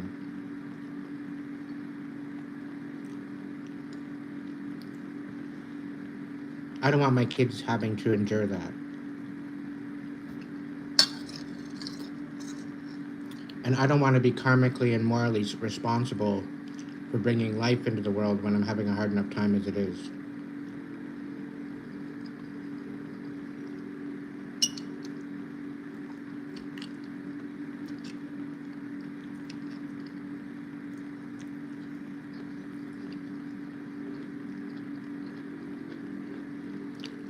You want me to sit here and repent because I'm sitting here eating food?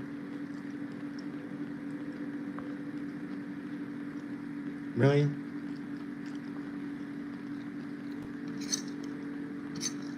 Or is it because of my wolf? My wolf with the glowing eyes makes them want me to repent.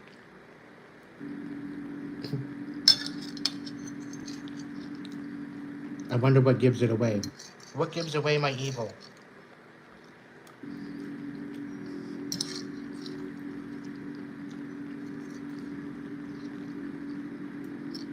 I'm so evil. I've already repented months and years ago.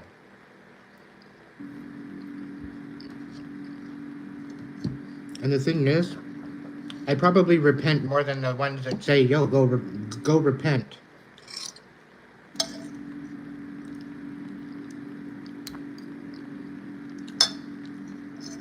I'm always reflecting on what I do and where I am and where I'm focused on going.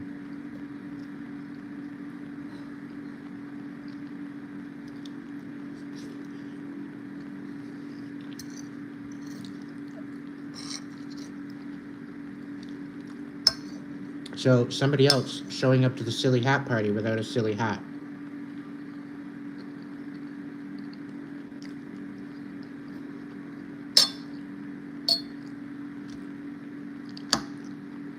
You're gonna learn me today.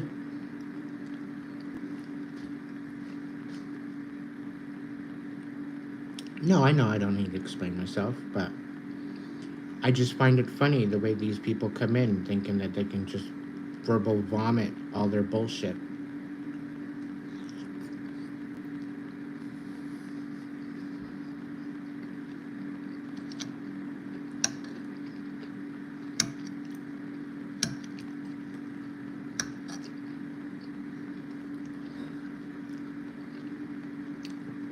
Now when people come at me with Bible verses, it's an automatic no. Unless you can take that Bible verse and give an example in your own life as to how it changed you, you have no right or reason to read the Bible.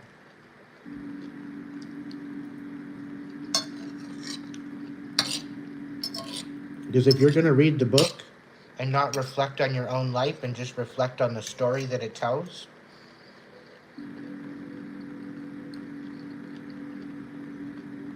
if you don't have inner reflection along with reading that book, you're doing it wrong.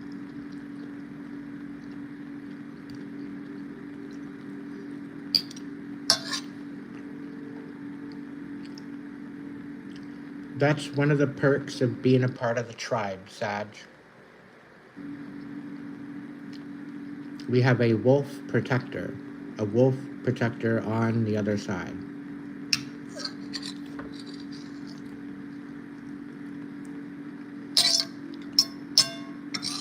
He will show up in many different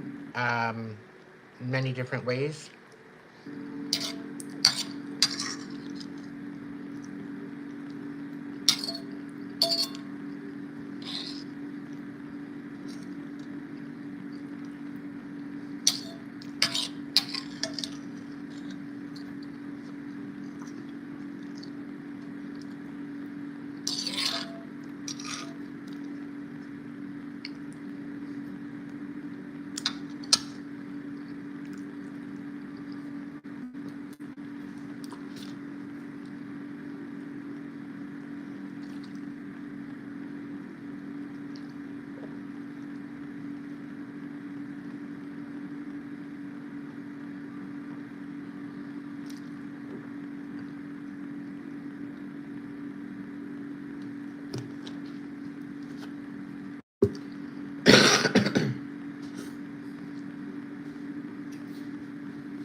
Welcome to the tribe.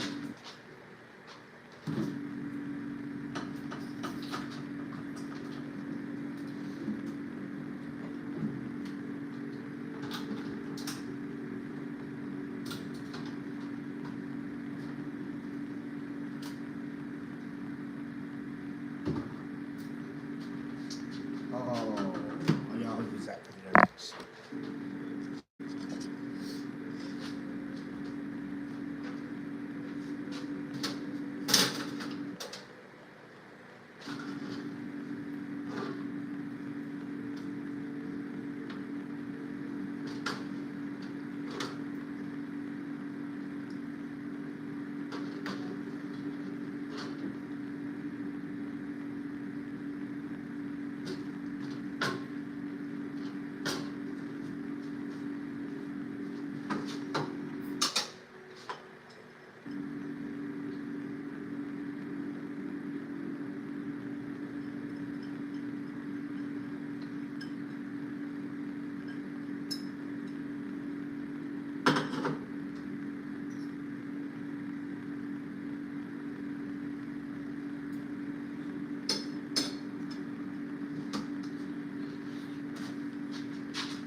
No. Fuck sakes. What a dumbass thing to do. What a dumbass thing to do.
There we go.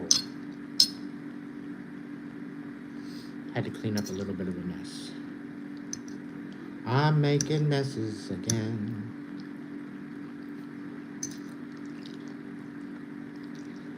But it's all cleaned up.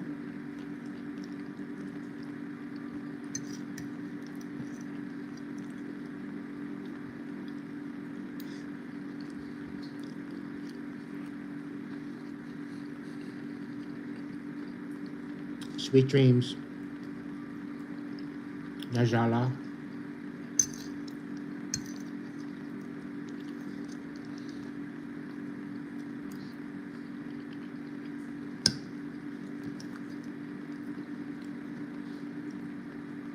Okay. Any intuitive questions that you might have, you can bring them forward now that I'm settled.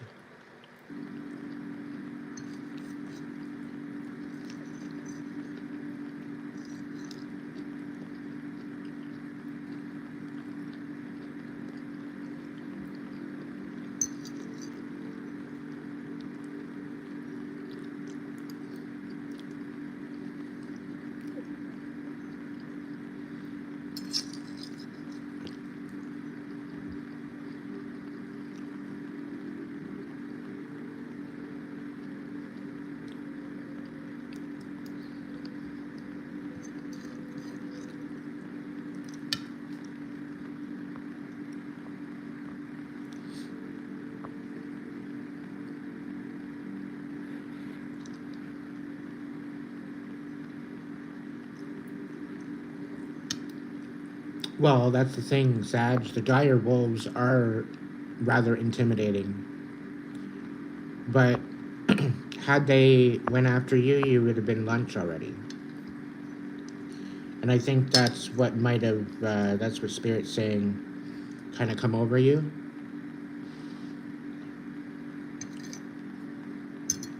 To know that they weren't there to harm you. Because had they wanted to, they could have had you for lunch in a nanosecond.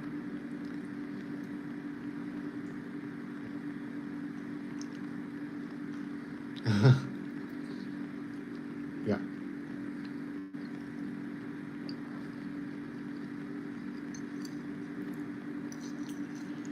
See, that's what it's like to have spiritual protection in the other realms, right?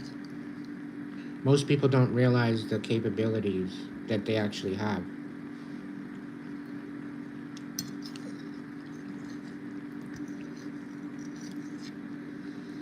The potential is grand.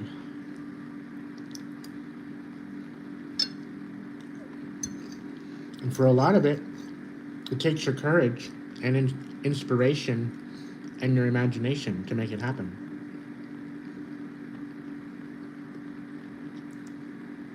The wolf does protect his pack.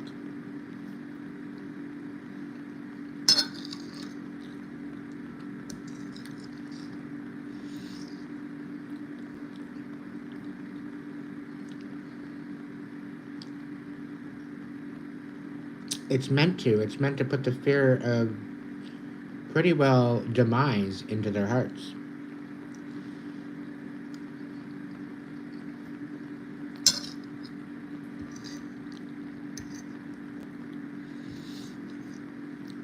That's one thing.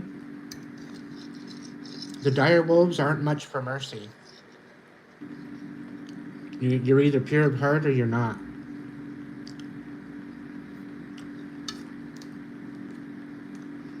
And the people that are not pure of heart become lunch.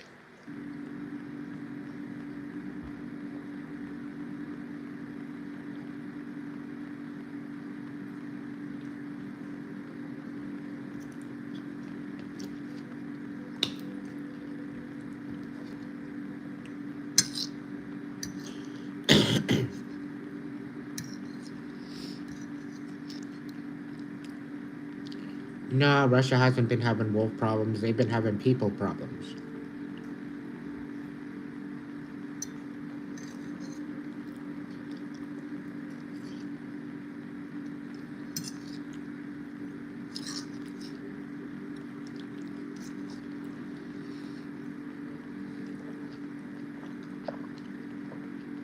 The world doesn't have wolf problems.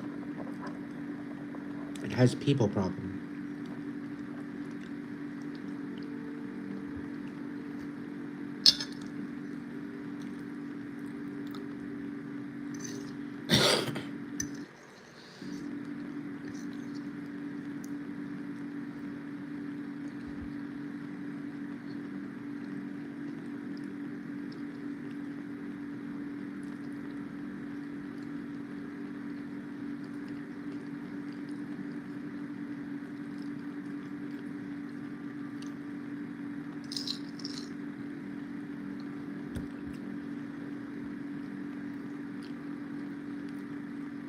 Mm. 400 wolves in one pack? Ow. That sounds like a party to me.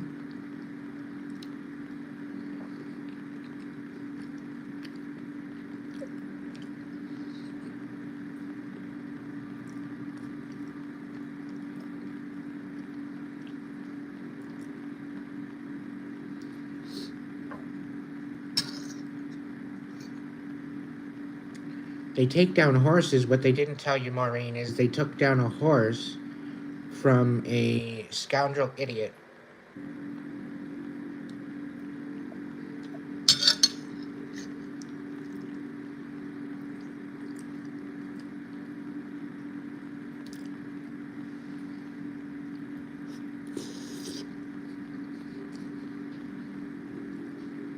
The children were probably on Santa's naughty list.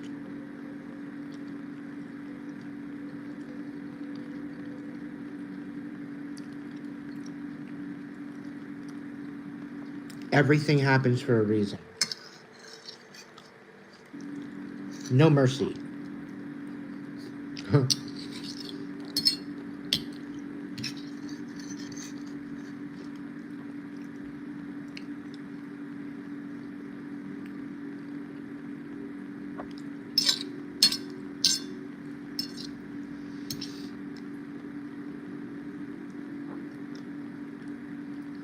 Now, I'm only trying to make light of the situation. My condolences to the families.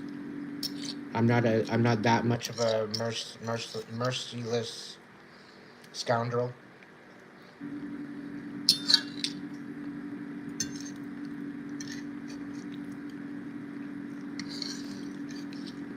But I have a feeling I'm right on the money.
Hey, Deadly Ghost, usually with duct tape. Usually keeps them together.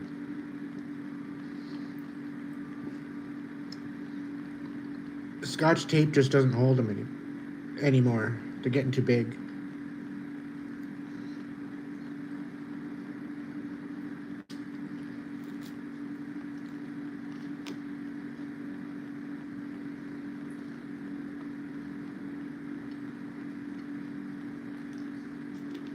And yes, I'm kidding.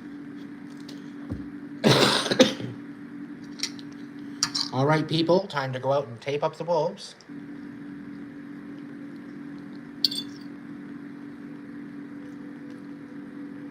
Make sure they're all stuck together so that way they're easier to deal with.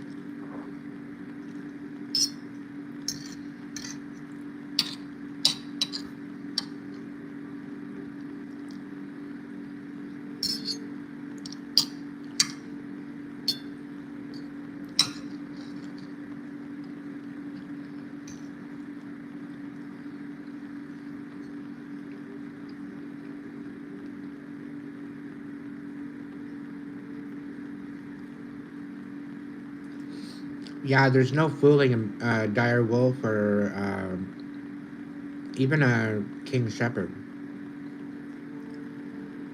Between a king shepherd and a husky, they are closest breed to a wolf.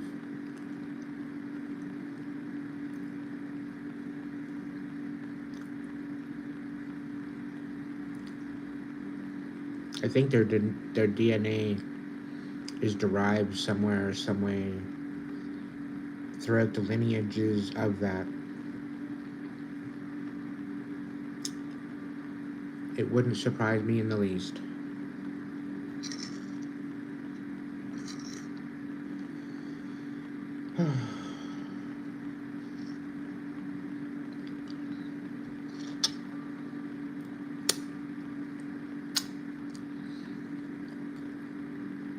Finger licking good. Well, you can still have one deadly. You want to get them from a puppy, though. And be very diligent on them being a protective aspect to the family. You have to be very, very, very disciplined. You cannot slip up. Do not give it an inch. They'll take a mile.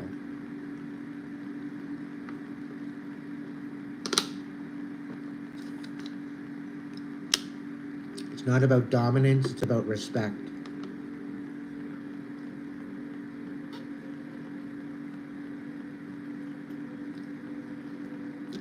Specifically with a big dog like that.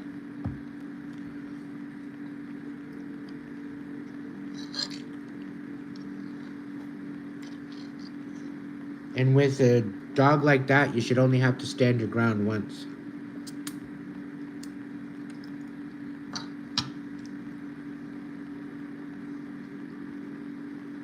If you slip up, do you die?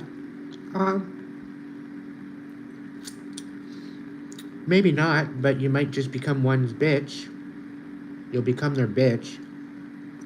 They'll literally walk all over you. They'll push you. They'll pressure you into everything they want, and you'll literally give it willingly.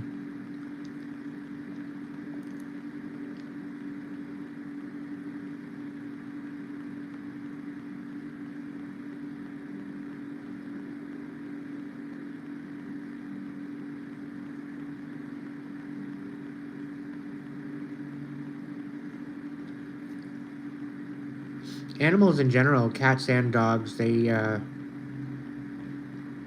very they are very domesticated for the most part, but they do have very deep connections to the spirit world.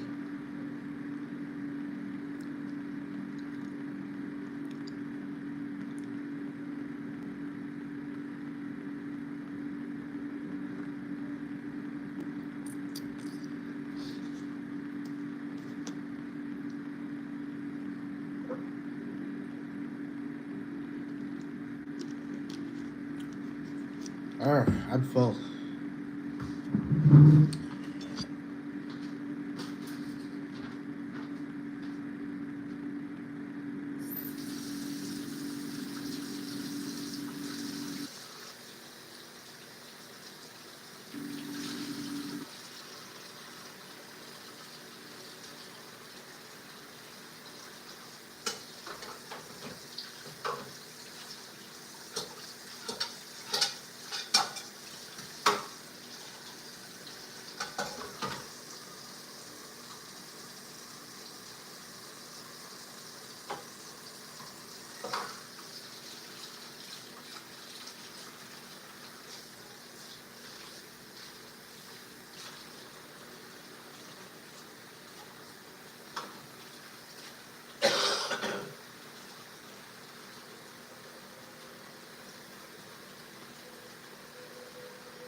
Oh, I know I forgot something.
Hmm?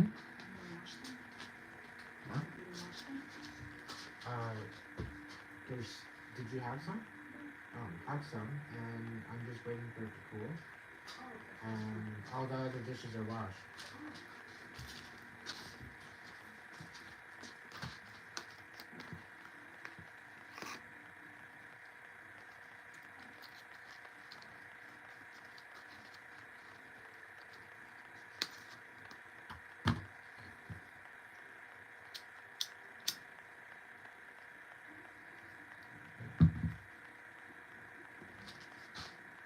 Oh.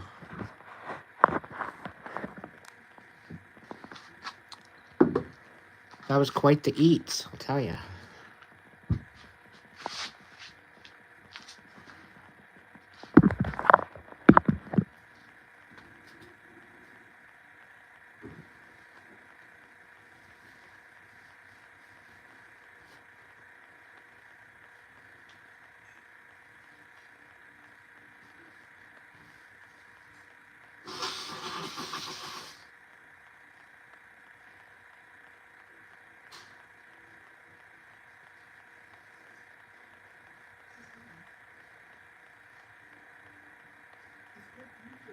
You're welcome.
He was all white and had to think of a quick name. Is this the one in your dream?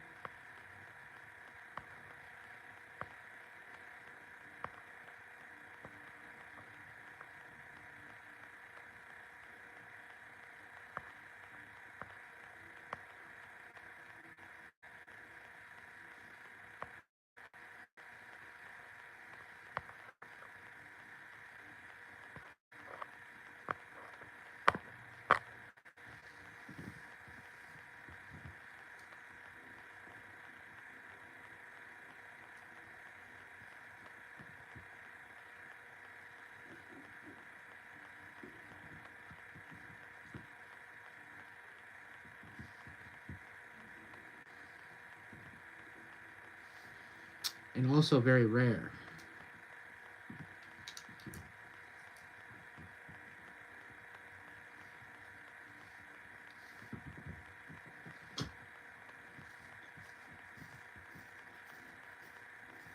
White and black, yeah.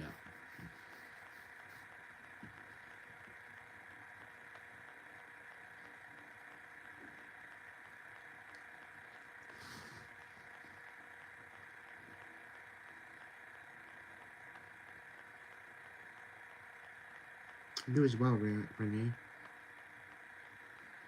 Just having a quick smoke, and then I'm probably going to jump back into another collective.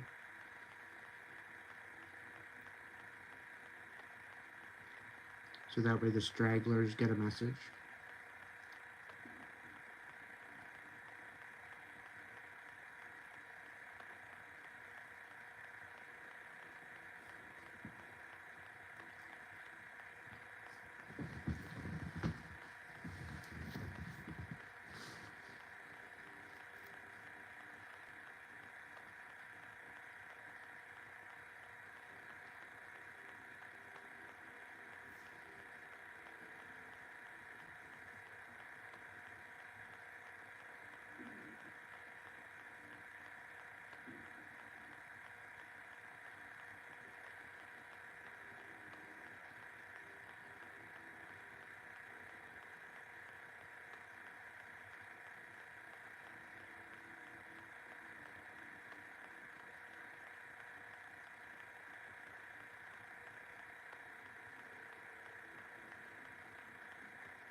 Hippie, where's Hippie?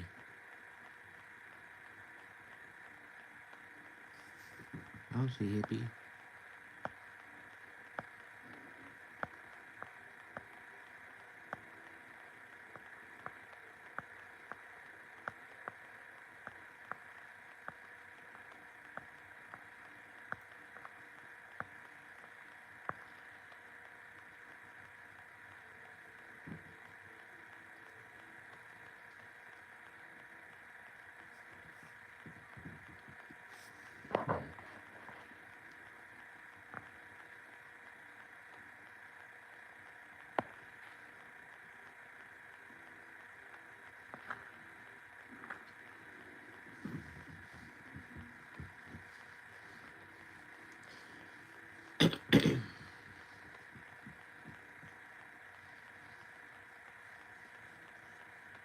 Oh, okay.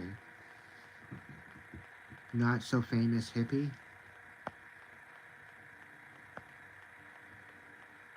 Oh, okay. Welcome in.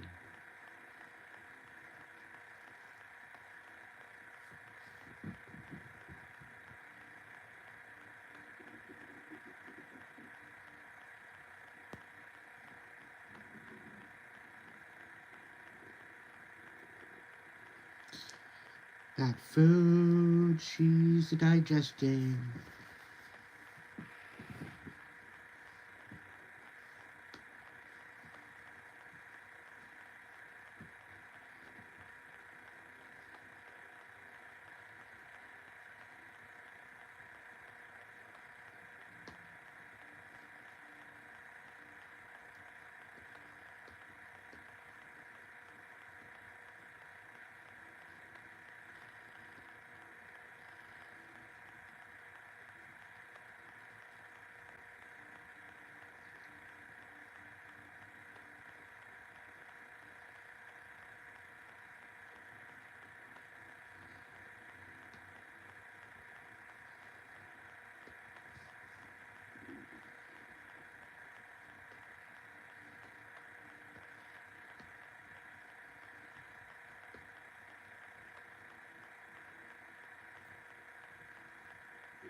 Well, make sure you get a good artist, because 9 times out of 10 they'll end up looking like a bear.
Popcorn? Somebody wants popcorn.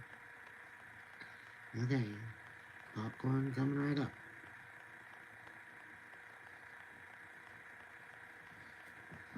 Wool and sweaters.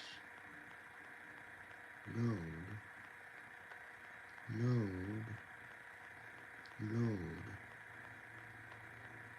1, 2. I've only got 1 sweater to make. Not bad.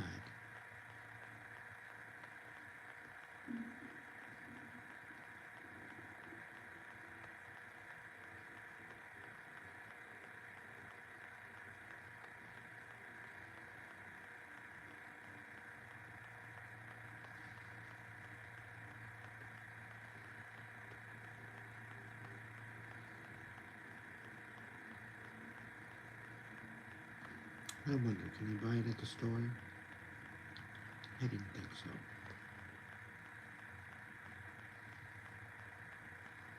The stuff I buy at the store is usually useless.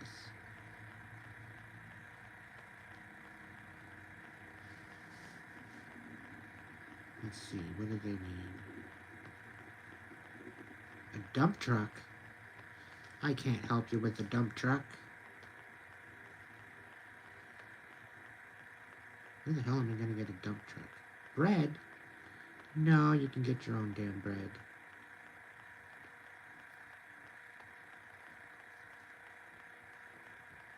Paper towel? No, you can get your own paper towel. Paper? No, you can get your own paper.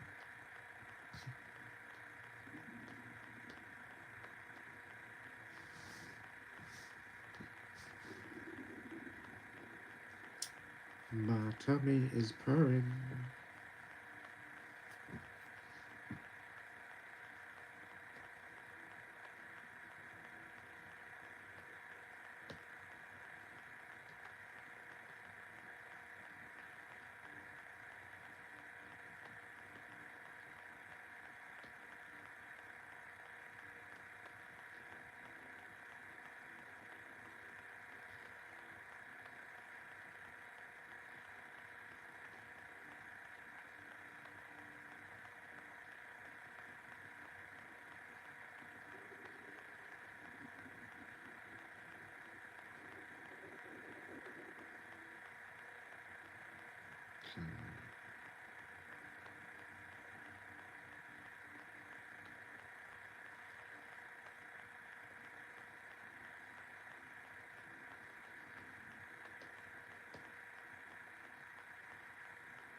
Go back into the map. Another 80? Sure. I'll take it.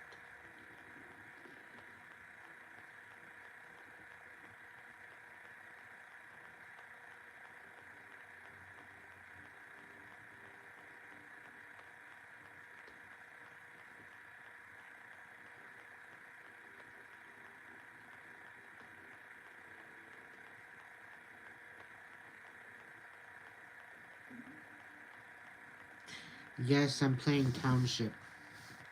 You can play it on its own, or you can play it through Facebook. I'm just playing on its own.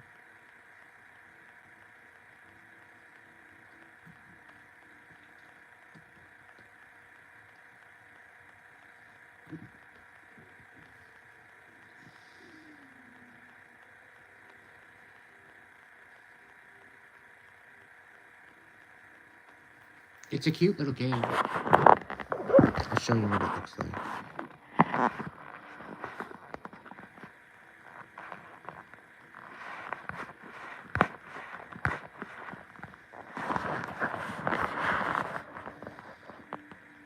So here's my town, my residential area, the beach, and we've got the suburbs with the high rises, and the city hall. We've got the restaurant or the music store. We've got the train station. Click into the train. They want popcorn and potatoes. And then we have the market. And sell at the market. Oh, there's potatoes. How many potatoes do they want? 7. And how many is there? 5. Sure, why not? Do I have enough? No. I need 1 more potato. I need 1 more potato. Load. How much? $8 to buy. I'll pass. I'll just plant some potatoes.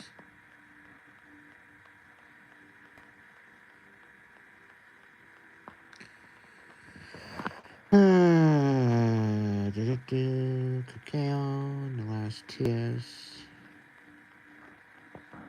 Let's plant some strawberries. And maybe some tomatoes.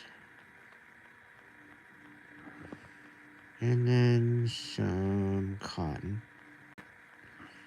Some sugar cane. Some carrots. Some corn. And some wheat. Bam! And then it's all... And then we've got the grain hub. I got a whole bunch of sheep food. Working on some sheep food. And then there's another one here, so to put up another one of those. But I gotta wait for the wheat. That way I can go further with that. Then I got the helicopter pad. Well, the airport. And I've got 3/4 of the orders. I just got the 1 sweat left. Then I got the people coming in with different orders of what they want. They'll tell you what they want and what you have. It has a check mark.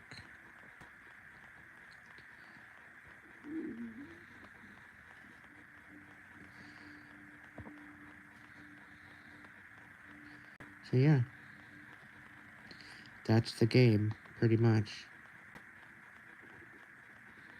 And I built this town from scratch pretty well. I just kept expanding, moving over and reforming the garden.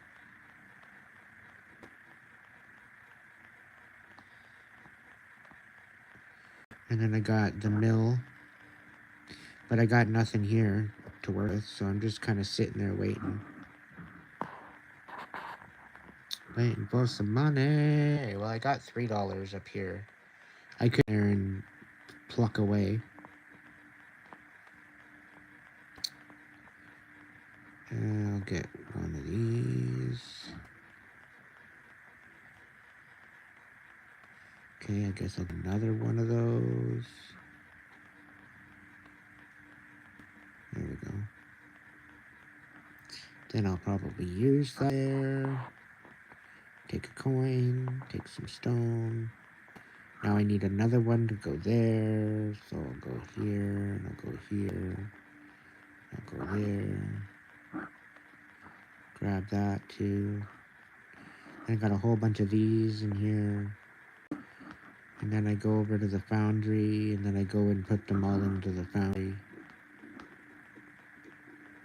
738.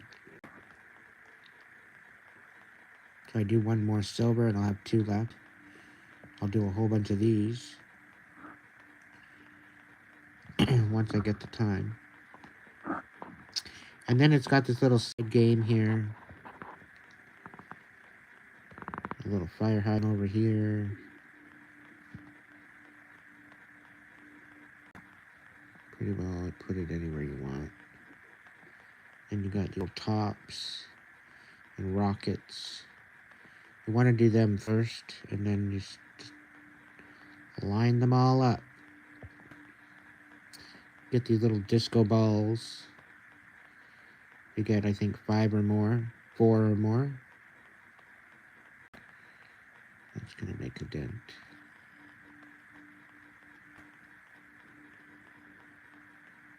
Come on. Come on.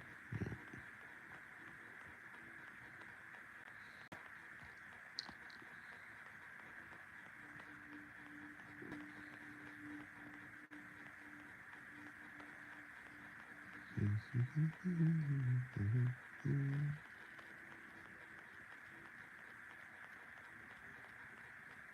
Sometimes my finger don't want to work the way that it wants to work.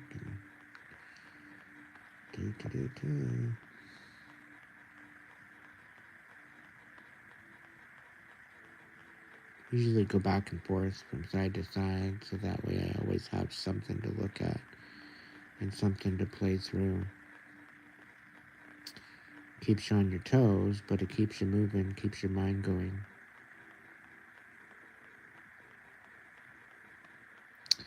Yeah, but that's the game. And then you got the map here. Treasure hunt. I just got finished coming through here. I'm looting the map because this dirtbag decided to try to date 3 women at the same time. Wanted to go on a date with 3 different women at the same time. These 2 of the women. And the robots all went crazy and locked them in. It's not even allowing them to leave. All because somebody went in the rose garden.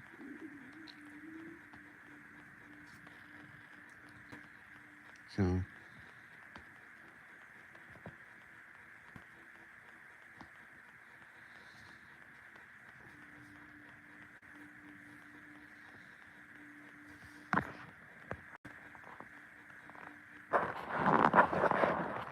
But yeah, game.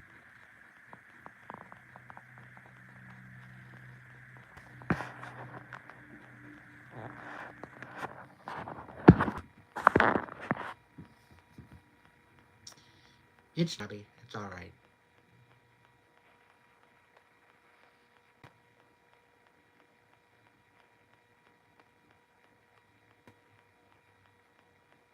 It's alright. It's alright. It's 3 a.m.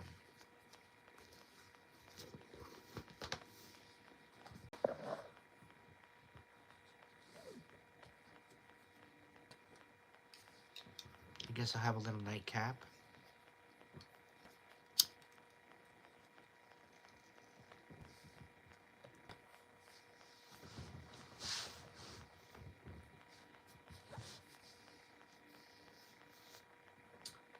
The voice is talking at me.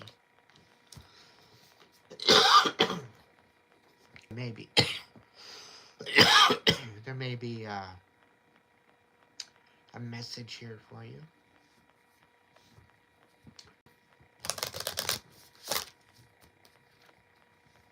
So we're going to bed early.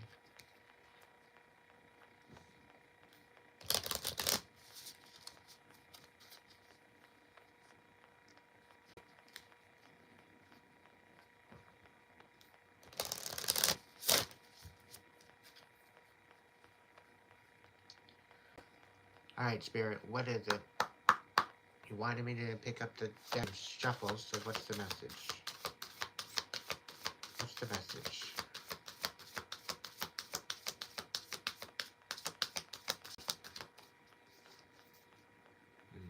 Okay. Could be a message about love.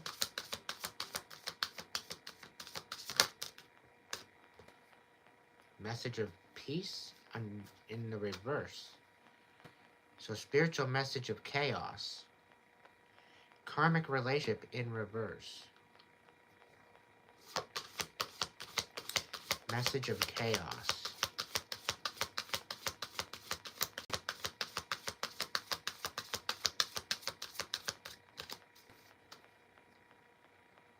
Burden of tears.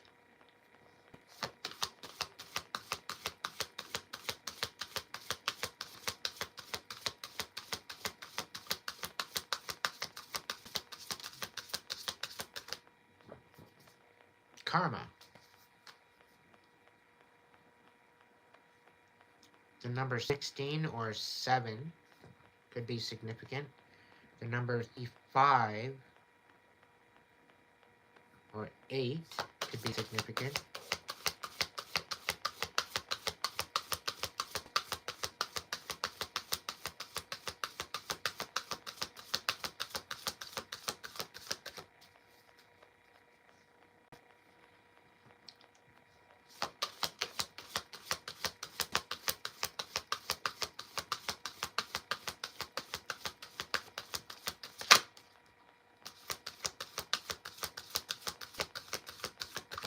So somebody's receiving karma because of the chaos they ensued, and somebody's being good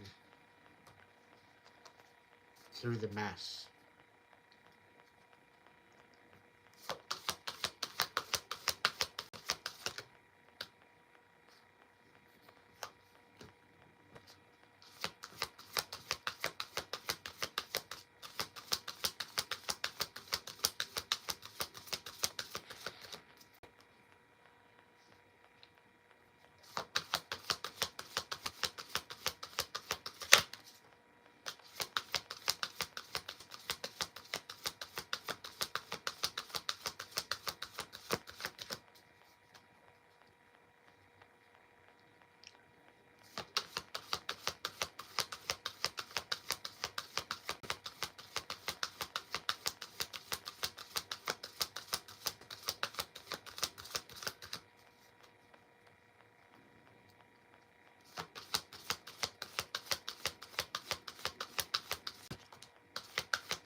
Okay, so somebody's receiving karma for the chaos they created. Something to do with your childhood, something to do with children, something to do with, I'm getting like an innocence, something to do with the child. Somebody's taking some sort of abundance, and or somebody's abundance is being taken, and they're very, very angry.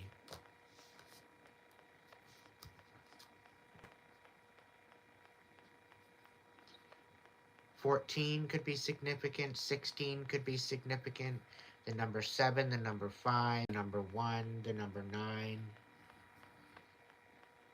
the 6, the number 15, the number 8.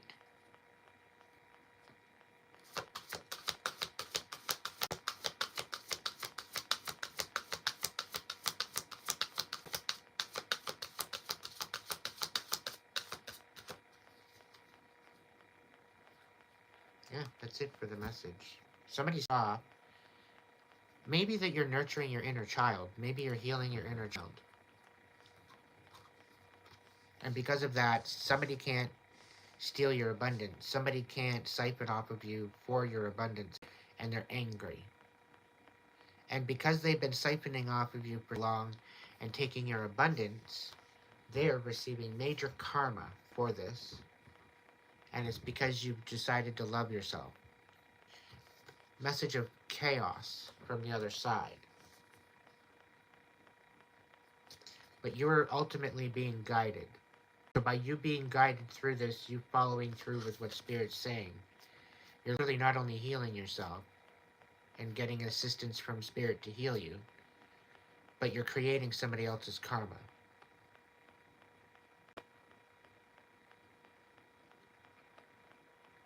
And their velocity of karma is determined on how you heal.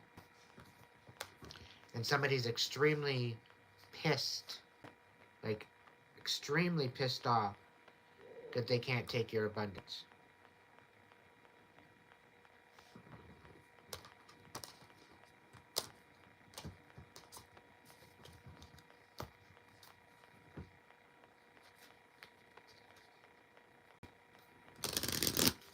Not bad for a 3 a.m. message. Don't mind if I do.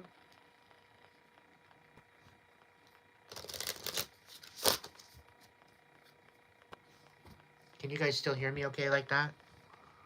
Or should I hook it up?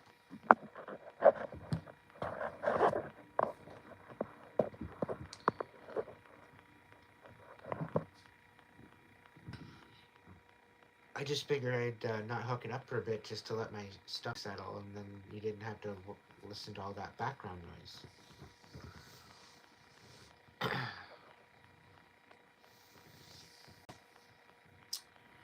Alright, Spirit, is there any other messages? I'm kind of contemplating picking up the tarot again. Okay, Spirit, is there another message? Okay, there is. Spirit's like, there's always messages. You just gotta be awake and alert to fucking take them in. Listen up, Buttercup.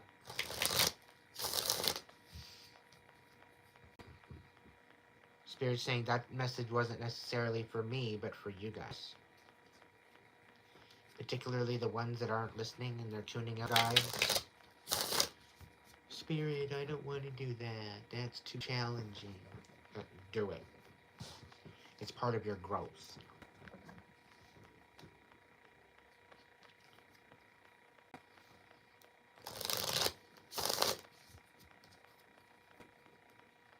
Nowhere in your contract did it say that you have to submit to deception and collusion and sabotage.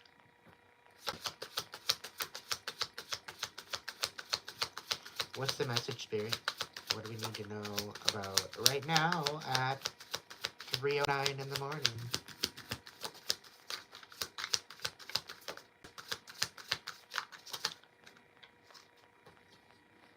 Seven of Wands, reversed. So it's either somebody's helpless, somebody's defenseless, somebody doesn't know what to do. You're healing. You're getting justice.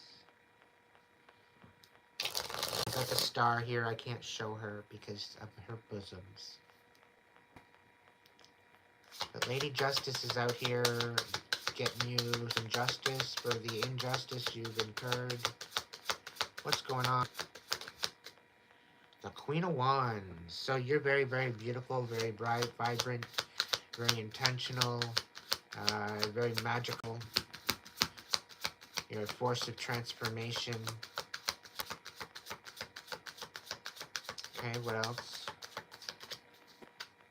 Somebody's... I get this Seven of Wands as defeat. Somebody's feeling defeated because of you standing in your power. They can't match you. They can't rise above you. They can't have... There's nothing there. What's going on, Spirit? Tell me more. Tell me more. Pray, tell me more. We got the Queen of Cups in reverse. So somebody... Oh, and the Magician in reverse. So, yeah. There's a Queen in reverse. Really getting it handed to her. Because she's manipulating. It could be emotions, could be empathetically, but she was manipulating in a way, using energy. well, thought that she was, and now she's defeated. Pisces, Cancer, Scorpio, feminine individual. What's going on, Spirit? Can you tell me more about the Magician reversed?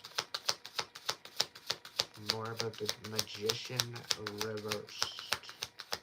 Pretty please.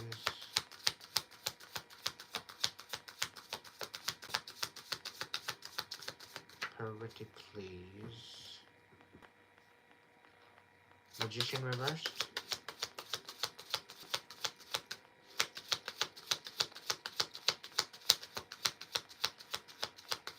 Come on.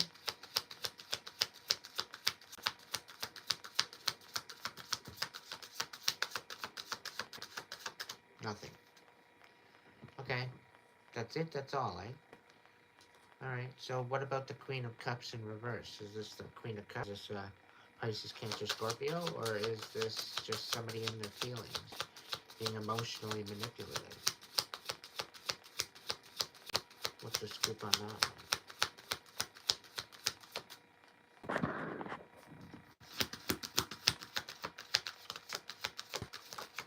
Oh, there we go. Alright, judgment. So somebody's facing judgment.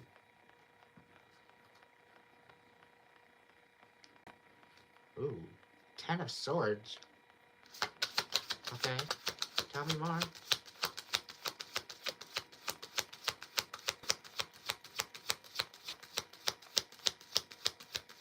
Queen of Cups, facing judgment. Can you elaborate? Thank you. What do we got? The High Priestess.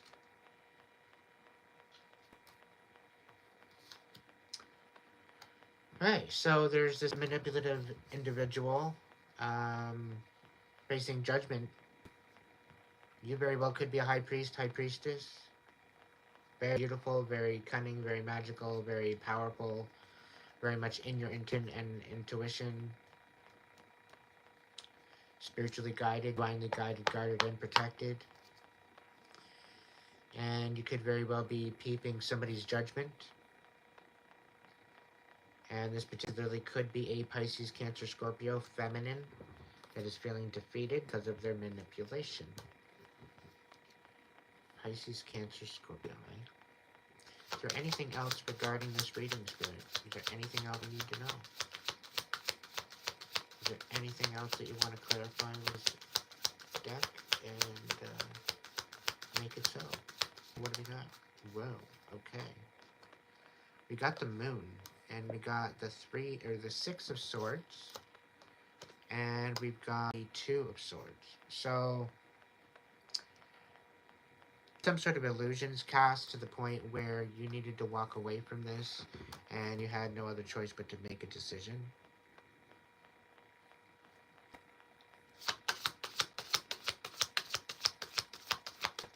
Somebody was being emotionally manipulative.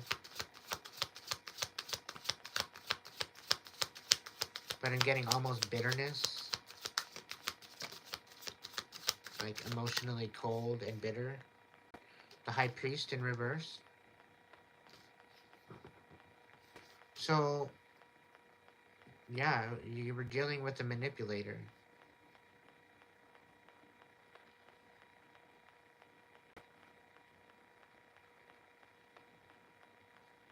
Somebody casting illusions. Queen of Swords in reverse. The Queen of Cups in reverse. The High Priest. Now, this could be a masculine. Yeah, so this could be a masculine. It could very well be a masculine in their bitter feminine energy. Like somebody who's extremely bitter. They're emotionally manipulative. They're very much in the kind of throwing guilt kind of energy. Making somebody feel sorry and pity. 10 of Swords. Opening up old wounds.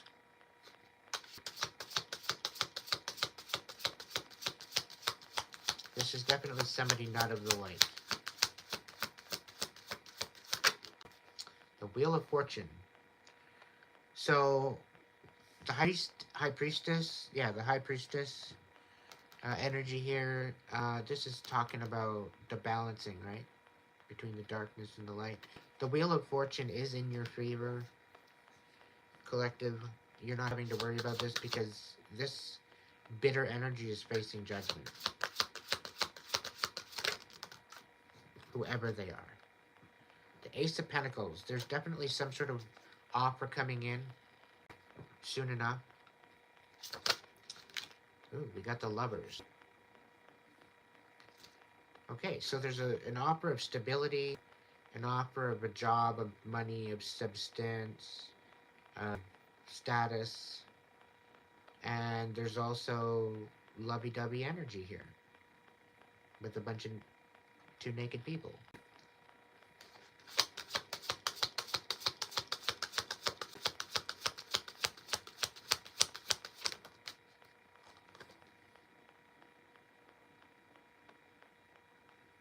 Temperance. This is all in divine timing. Everything's guided. Just like the voice of souls said, you're being guided. So just listen up for the guidance. The Spirit's saying, yo, pay attention, pay attention. Stop second guessing, stop questioning, stop tuning. I learned that lesson the hard way. Stop tuning them out. Yeah. They're literally sitting there in my head saying, yo, you're gonna hurt yourself. I'm just gonna be careful, it should be fine. No, dude, you're gonna hurt yourself. Just rinse it and put it away. I want to make sure that this is clean. Yeah? Okay, you're gonna make sure that it's clean, eh? Alright, we'll see how clean you get. I ended up with 3 different fingers.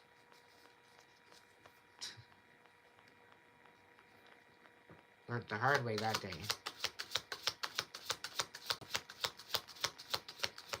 Is there anything else going out on this reading, Spirit? Anything to clarify? Throw it on down onto the card that it needs to clarify. Whatever you need to do. Show me the message. Is that it for this message?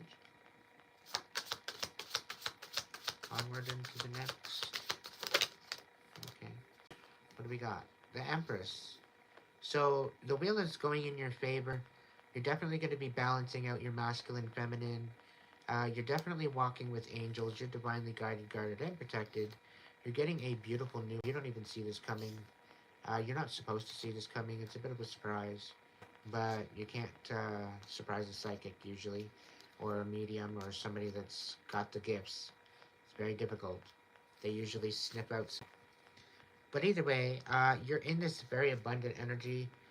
Magnetic. Somebody's trying to open up old wounds you've already healed. Gonna work. You are in your high priest kind of era.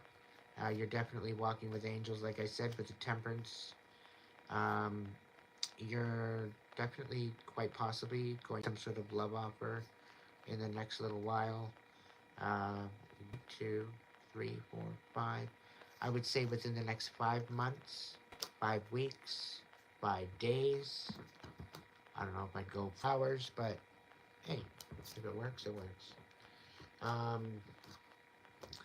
But yeah, the number 5 is significant with that. I don't know, but Spirit's saying that. So yeah, pay attention. Pay attention. All right.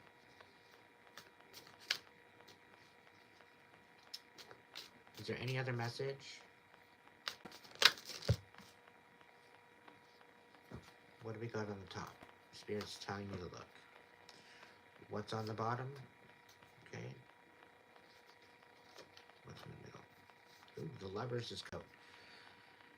So, within yourself, you are actually balancing out. You're alchemizing. You are coming into some sort of balance, masculine, feminine.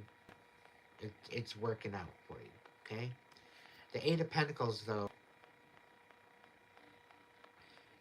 The fact that you're coming back into balance okay, is destroying somebody else. We've got a Princess of Wands in reverse. So this is a very vindictive queen. Very vindictive, immature energy, very forceful, very passionate. But I would very much call them a slut. Okay, they could be a masculine, feminine, doesn't really matter, but they're very promiscuous, much a slut. They're very much a hoe. That's the type of energy I'm picking up. They're very much bitter and not in a passionate, more of a vindictive kind of energy. Very stuck, very unable to make a decision. When they do, it's very sporadic, very heated, very dramatic where they do anything. Just to kind of give you a lowdown as to who this is. If this matches anybody that you know, anybody that you've been dealing with, then this could very well be for you as far as the message. However, the lovers kind of situation, lovers quarrel, and they're nothing but destruction to you. Okay? We have the Two of Cups in the reverse. Okay? On the bottom of the deck. Let's look into this. We've got the Nine of Pentacles. So you could be focusing on your hello. Your come on. You can do it. You can do it. Um, Independence. That's what I'm looking for. So, yeah, you could be in your independence. You could be making some major changes, quite possibly changing jobs, new partnerships, finances, financial means. It could be that you're juggling more than one income stream at a time. There's an Ace of Wands. There's a new beginning coming in. But this isn't after some sort of exposure. Okay? And somebody's going to come in to give you this new beginning. But it's literally, it's either leaving you worthless or it's leaving somebody worthless. Somebody feeling left out.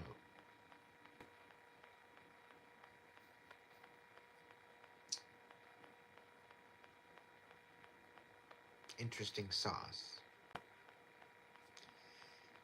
So the Nine of Pentacles, this is about independence. This is about finding your own way, having to be able, just being able to be. Okay, so we got another bunch here. Gonna bring them out. Bring them out. So this could be a third-party situation that you're walking away from. That could be very well being exposed.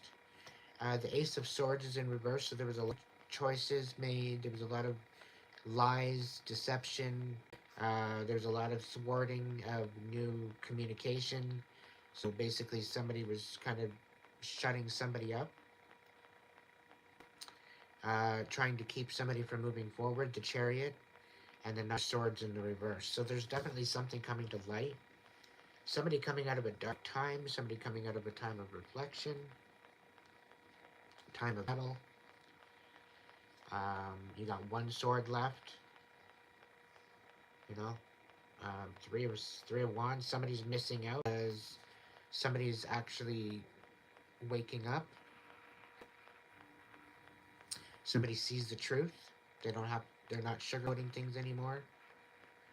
There's something about a Chariot, so Cancer could be considered. The Ace of Swords reversed. Lies, deception. Three of Cups reversed. This is a releasing of a third party, or dealings with a third party, or being connected due to a third party. So you finding your independence, you balancing things out, you exposing quite possibly this third party and this sabotage, lies, deception, to leave you defeated, but you're not defeated, you're moving forward. And you're leaving somebody in the dust by the looks of it. And then whoever's being left out, they're missing out. They're missing out on you. They're missing out on you being together. This could be dealing with the Gemini. Somebody that was very much a hoe. And they chose what they chose.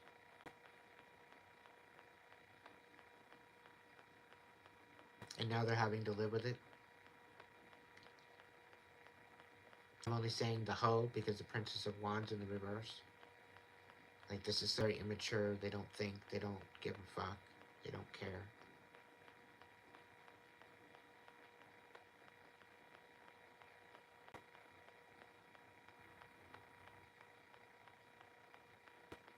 But it seems to me that they're being left out in the cold.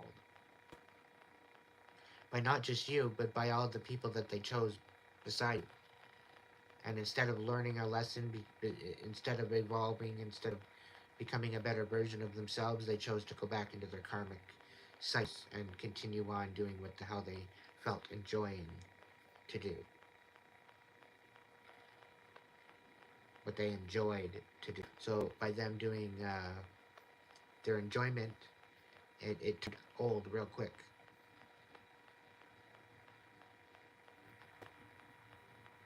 Because the prize, the diamond, took a leave and left. The one they actually wanted didn't stick around. But they still felt that they could manipulate the situation.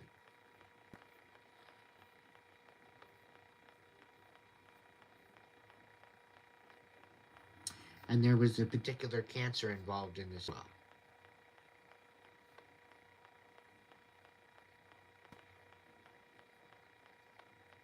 Whether they're a man or a woman, either way, the Gemini, it could be a Gemini cancer, be a cusp baby.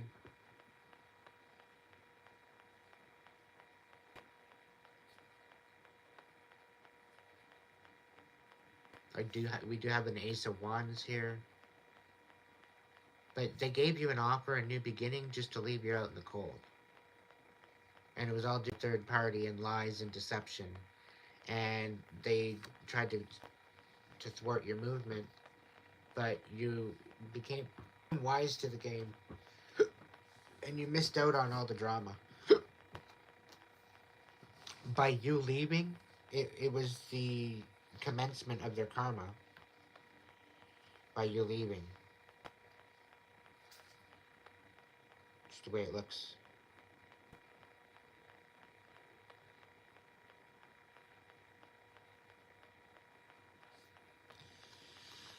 So, you fuck around, you find out.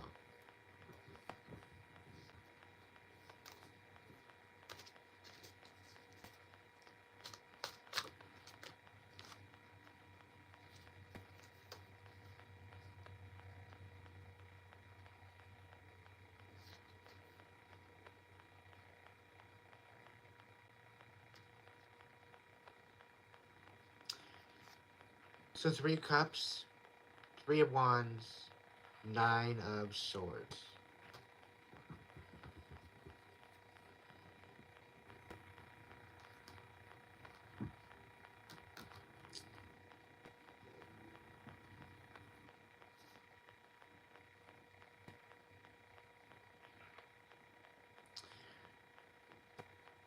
Wow.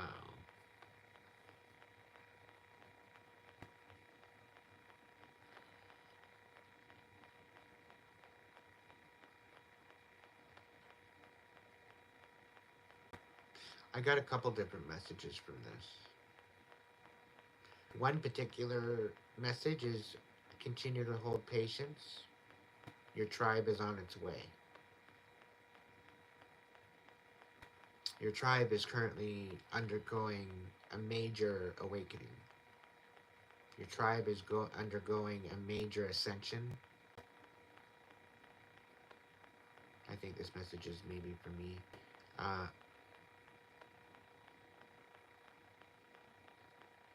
You're literally changing the course of creation. You're literally changing the balance of Mother Nature and of Earth.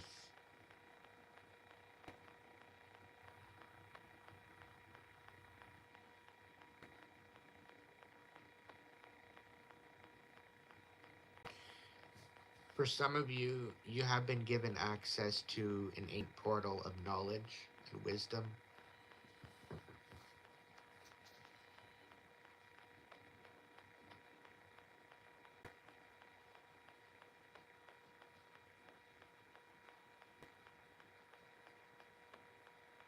Because 2 3s is 6, right? And then we've got 9. 3 6 9 is significant with this. The 369 frequency, manifestation.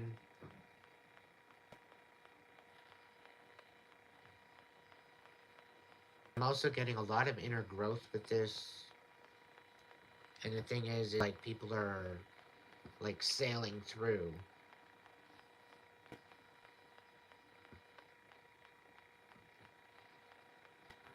Some of them are throwing caution to the wind and they're doing the work that they were too scared of doing.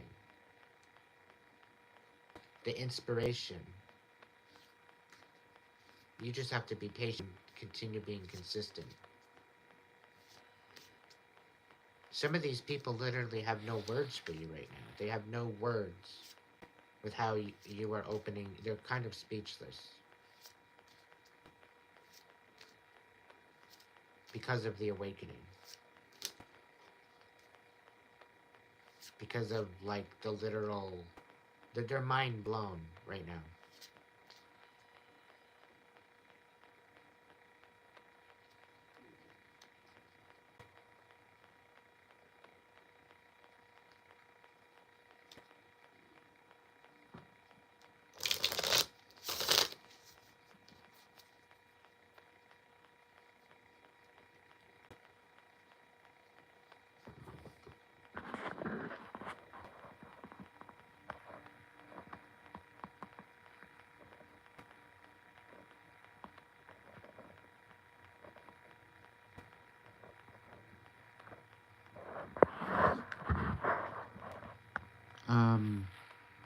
Inked. Are you a bodybuilder?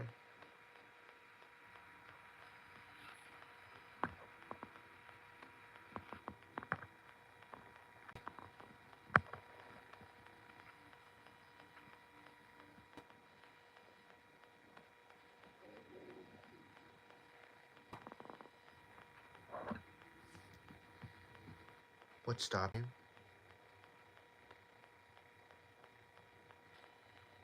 I get it, you have classes, but what's stopping you from being a coach now? And don't tell me the piece of paper, don't tell me the certification. A bunch of crap.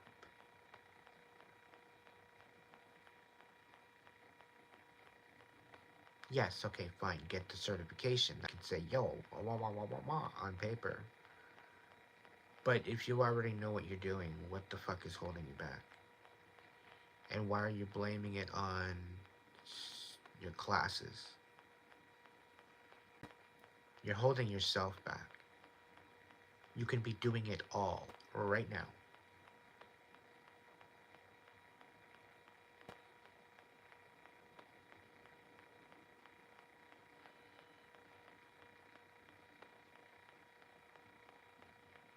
Like, stop holding yourself back.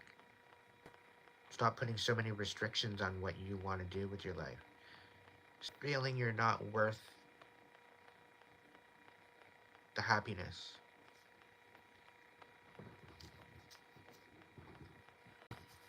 Because you are worth it.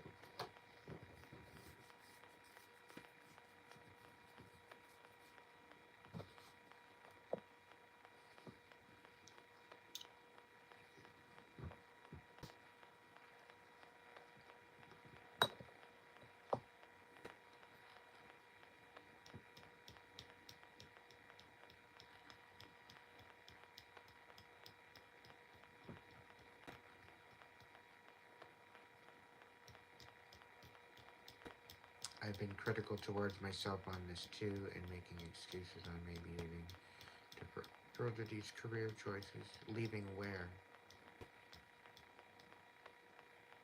You're living with family, I think.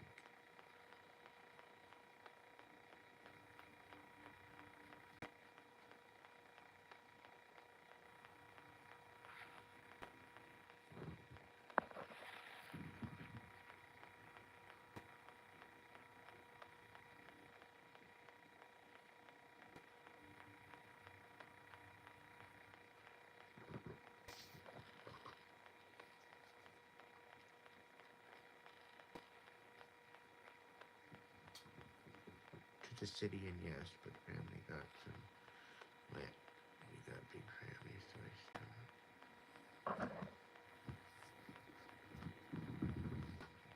well, if you got all that land, like, how are you going to reach your audience? Are you going to reach your audience through videos? Are you going to do lives like this? Are you doing social media? Or do you want to sponsor, let's say, a certain gym and go work with a certain gym? Like, and I know you said something about MMA fighting and boxing and all that shit. Uh, but is there a particular venue that you're wanting to work with? Or is it more or less just reach as many people as you can kind of situation?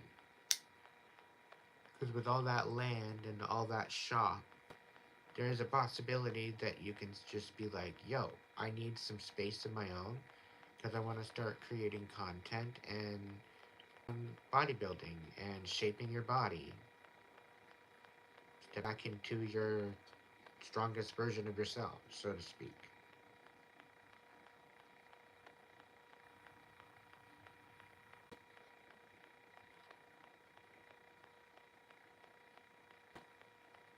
Okay, so what things have you done? What things have you done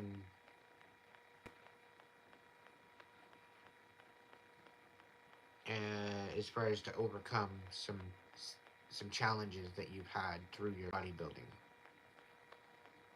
episode?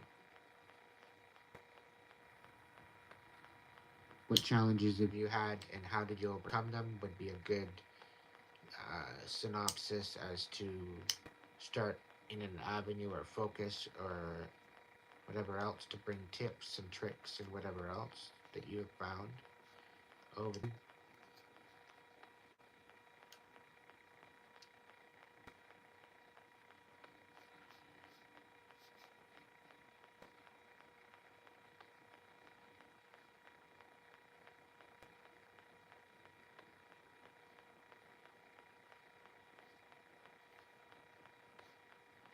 But this is the thing. You can still have that life.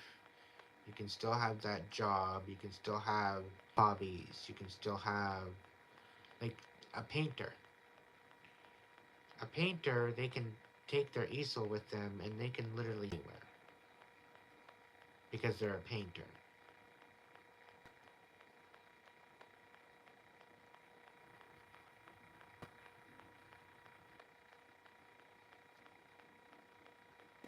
Yeah, but how does that regard to your child, your family, and you? Just because a city or a town is like that doesn't mean you're affected by it. Sometimes it is. It depends on your choices, ultimately. But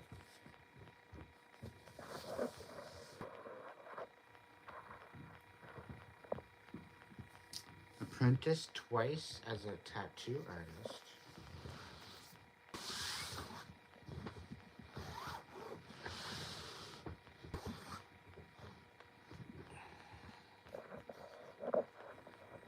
Well, you clearly have potential somewhere. You just need to stop sleeping on yourself.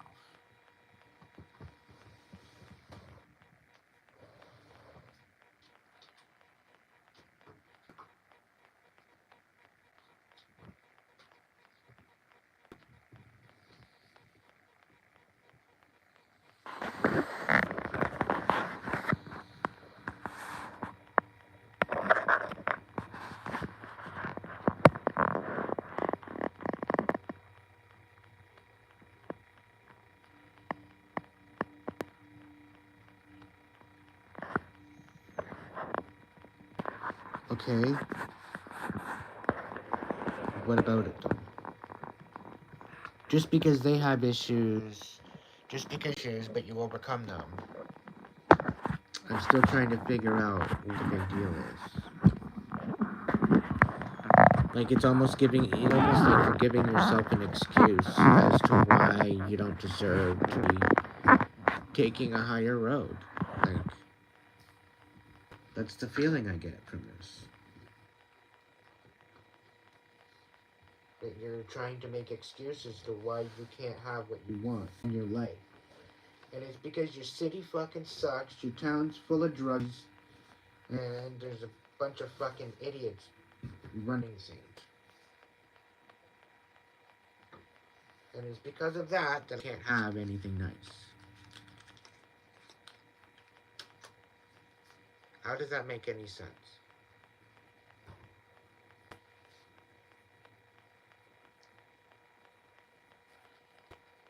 Just because the crackhead down the street wants to do crack doesn't mean it's not going to get you to college. Now, if this crackhead is your uncle, or your father, or somebody in your family, that's a different story. But if it's just a crackhead down the street, just let him do his fucking crack, and you just go do your... Get on with it.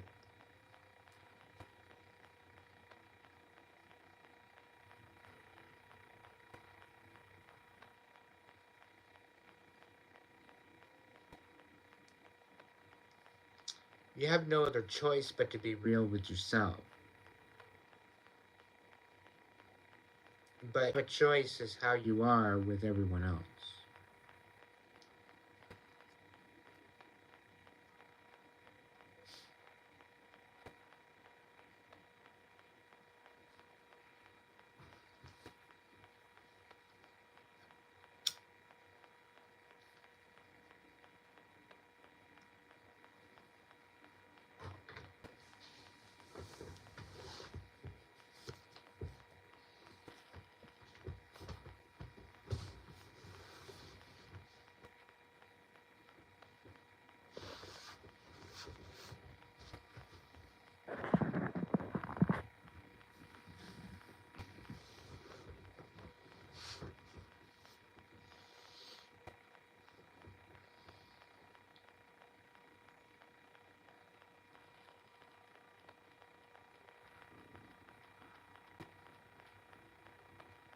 Well,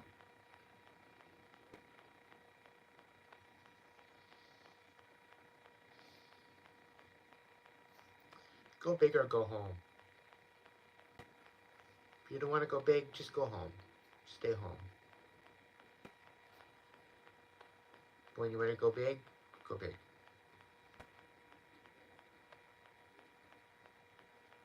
If your family loves you and they want to support you, they're going to be there. They're going to support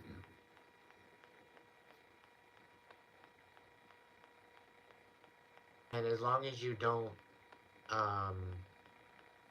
for the first little while, because they're old school, don't use your content creation as a sole means of income. Because I'll tell you right now, it takes a long time. And you have to have something substantial to bring to the table in order to get anything decent out of it.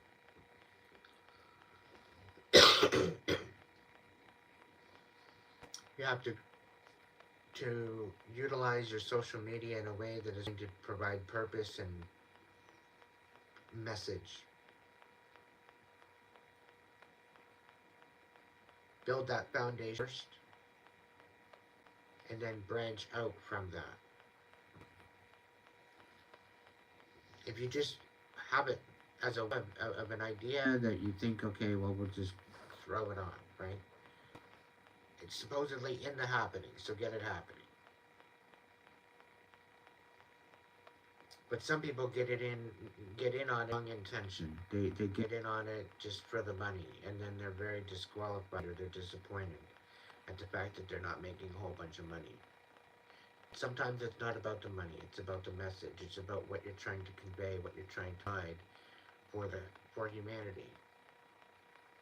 It's essentially your tube of knowledge and wisdom. So what are you going to put out as your wisdom and knowledge?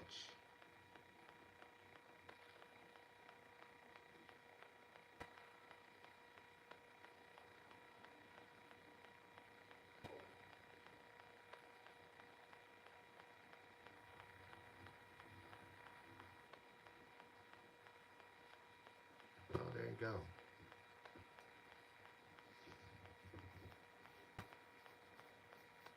So ultimately, have this as a hobby craft on the side and just say, look, I'm looking to have some, I can set up a work area, workroom area, workout to work out, and maybe set up a gym or something. Pitter patter at it every little bit. If you want to get creative and make your own weight, you can do that too. If you're out at the shop, you got odds and ends of different things. You can weigh it and find out what weight has what. You can add hooks, and you can add weight off the hooks and just make it this absolute chaotic workout machine. But it's something you made from your own, using scrap around the shop. Just simple stuff even. But make it strong, make it indestructible.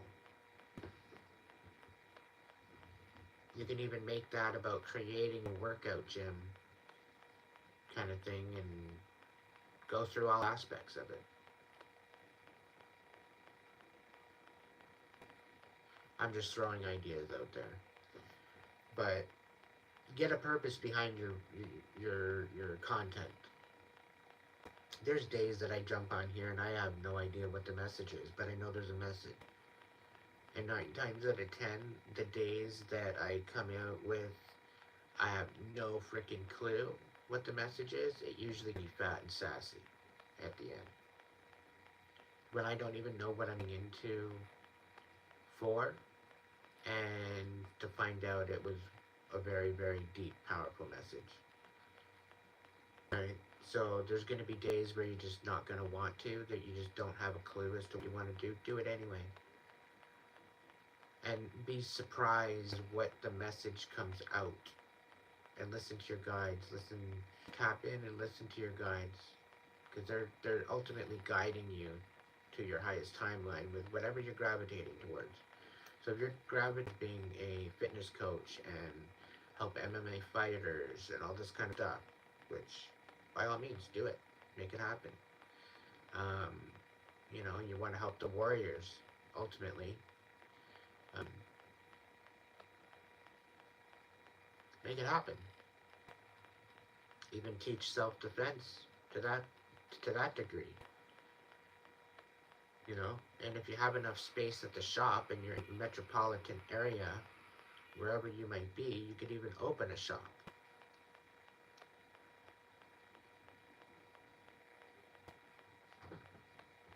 Viking combat and accessories or something crazy like that.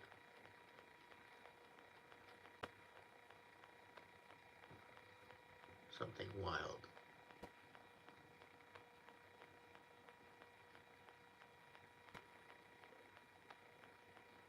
Like, even some people, they've done weights before. They don't know how to do weights. They don't know how to lift weights properly. There's a way to lift them properly. There's a way to, there's a way to tackle it. Depending on the positioning of where you're tackling it and how you're tackling it, it goes into different groups, muscle groups, right? So you got to be knowledgeable in all that. So that's where maybe the classes or the research or the insight might come into play. But this part, I do see some, like, you're holding yourself back.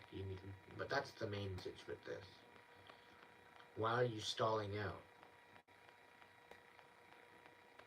And I get this feeling like parents have put you to a very high expectation to meet.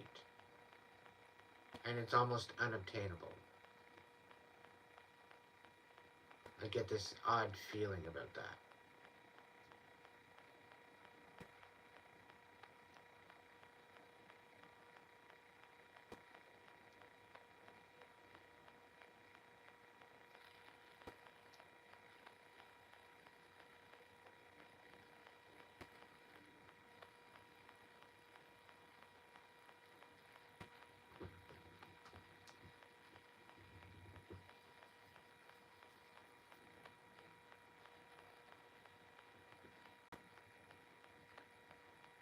And like I said, in order to monetize anything, if there's something that you can teach a master class at, like if there's something that you know, hands down, through and through, inside and out, that you can teach a master class on, you could be monetizing it right now.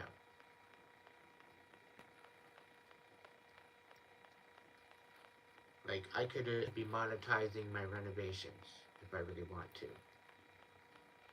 Show a bunch of different types of renovations, different stages of the renovation, whatever else. I chose cards because I still have my cards. It's something that I could start off right. I already have the tools. I don't have to invest really anything into it other than jumping online and the time it took to get my channel up and running and monetized, and having enough videos out and having enough people come to my show and whatever else. If you can do a mess, you can be monetizing within 6 months. Within 6 months from the time that I said, okay, I'm gonna do a YouTube channel, I already had one set up, but I had some music on it, and it was very, very raw, very unedited, very off-key to some degree. But I was just throwing it on there just to throw it on there. I wasn't being all that serious. I figure if this, just me raw on the guitar, goes viral and I have something. I left it for a couple years, and then I'm like, nah, let's do something else. And then I decided, let's do cards. Because I've been doing the cards since I was 12, 13 years old, and I'm 42 now. So there'd be times where, welcome Bradley.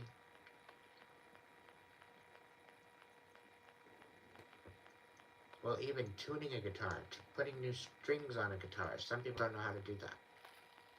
I thought about doing tutorial videos on how I restring a guitar. Well, my guitar kind of went tits up. And it was sitting by itself, which, that's what I don't get. I picked up my drum, and I started drumming, and it fell over.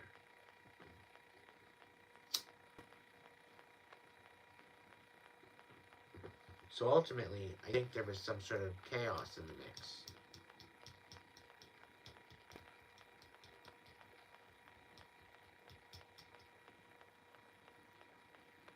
See, Sag, you can have your own page. You could be doing your own tarot page if you wanted.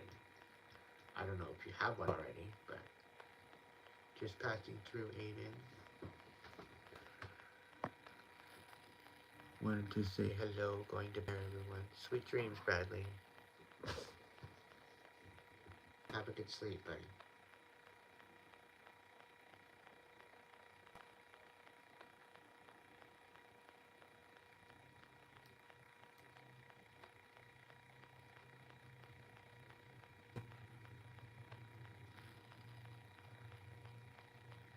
Is there any other questions for my my late night?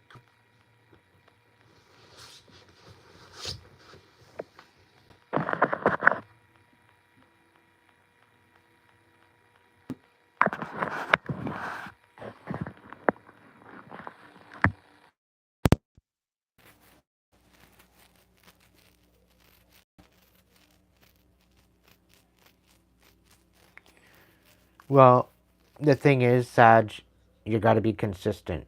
You got to go at least once, twice, 3 times a day. Even if it's small little videos, if you start in your reels and you start doing like little tiny messages, usually what I'll do is I'll throw them out.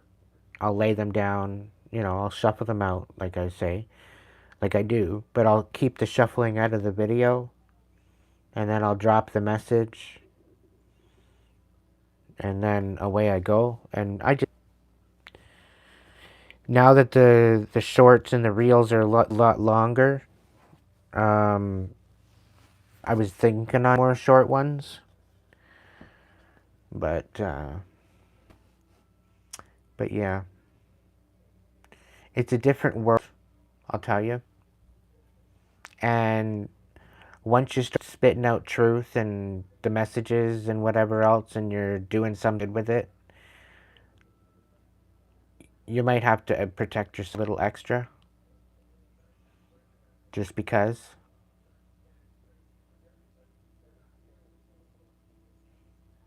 But I did my research, all right, Saj? Because I researched for at least 5, 6 months, if not longer. Like, I already knew what I was doing, what I was talking about, yada, yada, yada. But to some degree, I didn't know until I got into it. Like, you go through hazing, you go through some pretty fucked up shit. Let's just say that much. Ridicule, people judging you.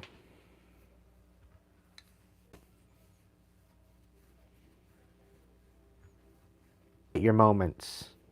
But in the end, it's worth it because, like,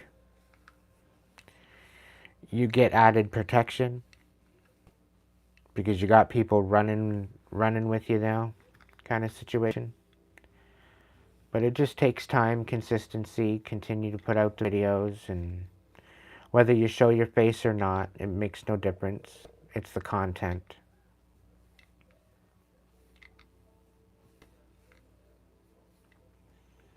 Yeah. And they end up having to listen to me in the background because my lives are so long. And so they listen in the background, they pick up on messages, and then they condense it into a smaller video. And they're monetizing off my story. They're literally saying word for word absolutely everything into the video. They're monetizing off it.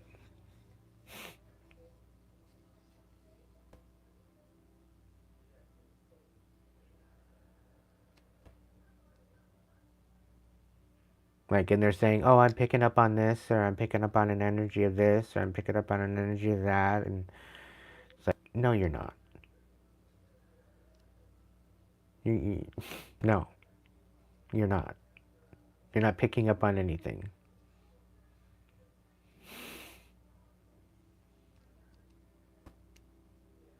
It's kind of sad.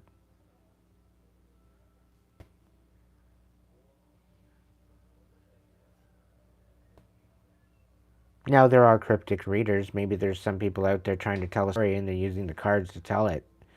That's fine and dandy. You know, you do your thing. Only one going through certain things. I know there's more than one person, more than myself going through that. And I think getting a channel on YouTube and kind of sharing my story a little bit and doing readings and, you know, and seeing the validation I wasn't the only one going through what I was going through. Right? So even just starting my channel and finding out that I got other people that are going through the same shit, I'm not so alone. It's kind of comforting, even though we're going through the same fucking chaos. Kind of sucks.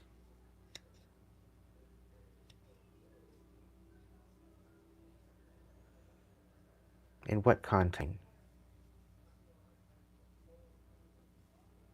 Nick, how's it going, buddy? Things are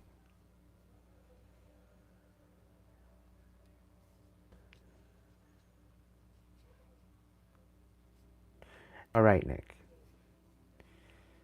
I have moved. I'm in my place. Still getting things settled.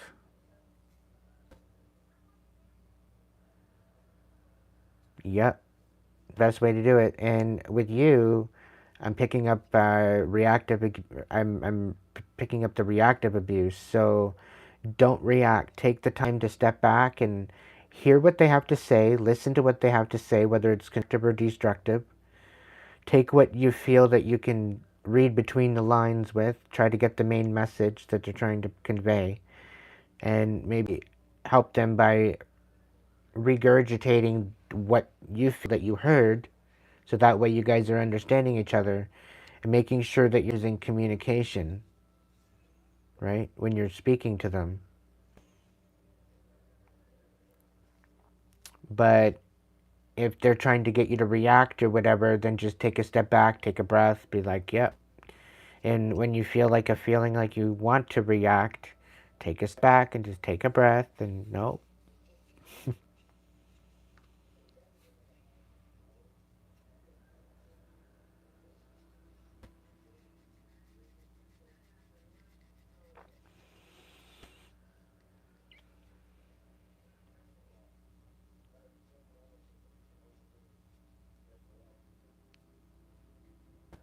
Yes, silence is definitely key. When they're saying that you can't do anything right, yeah. You're better off just focusing on yourself, focus on alchemizing the pain, the hurt, the anger, the distrust, the disgust, the rage, because they'll have you almost in a rage if you're not careful.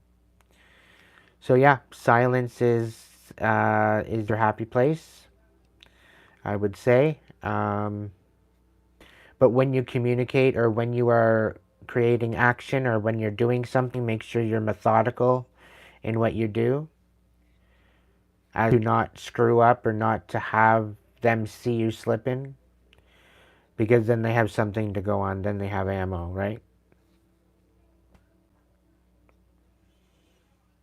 So work out, do yard work, landscaping, dig in the dirt, get back to the earth,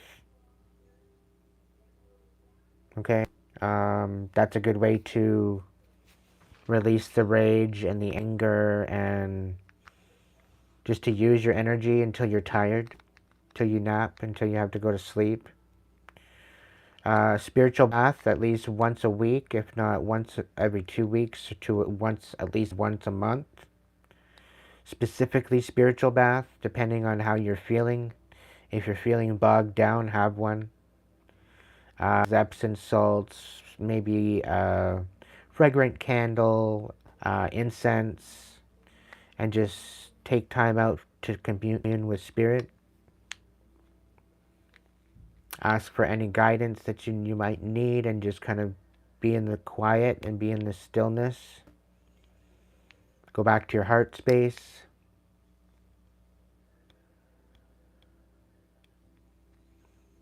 Sometimes you level with them and just say, look, I'm not after you. I'm not your enemy. I don't know where you're getting off with this whole situation. I'm not looking to be an scapegoat. I'm not looking to be a punching bag. I'm not looking to be anything like that. So we can either be civil or we can make decisions otherwise. But I'd rather be civil and just, you know, either work things out and balance things out or just go our separate ways.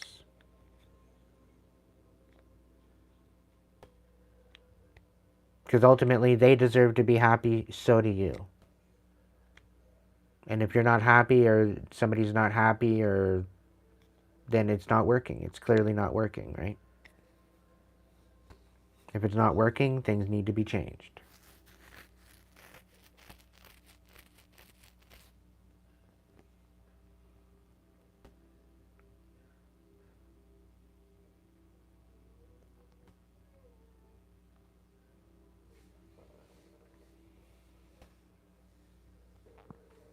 Hey, Camden.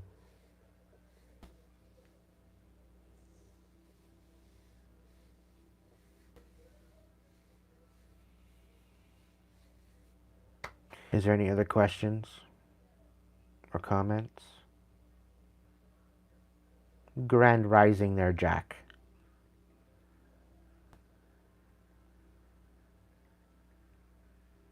Hope your slugs were fruitful and healing.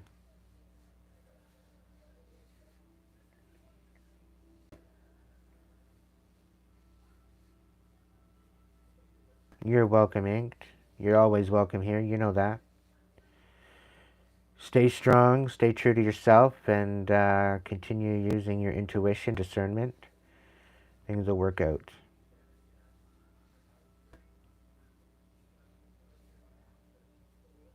Well, I've kind of broke the internet, Saj. Things have been good. Things have been good. It's just the soreness from finally being able to relax, and the body's like, what the fuck? You're not tense anymore. Ugh. So then my body's going through this like, what the fuck? Why are you not tense? You need to be tense. Why are you not tense? Why are you not stressed out? Why are you not walking on eggshells? Come back. And my body's just like, no, I'm just chilling. Just chilling, just chillaxing. No, come back. No, I'm just gonna chill and relax.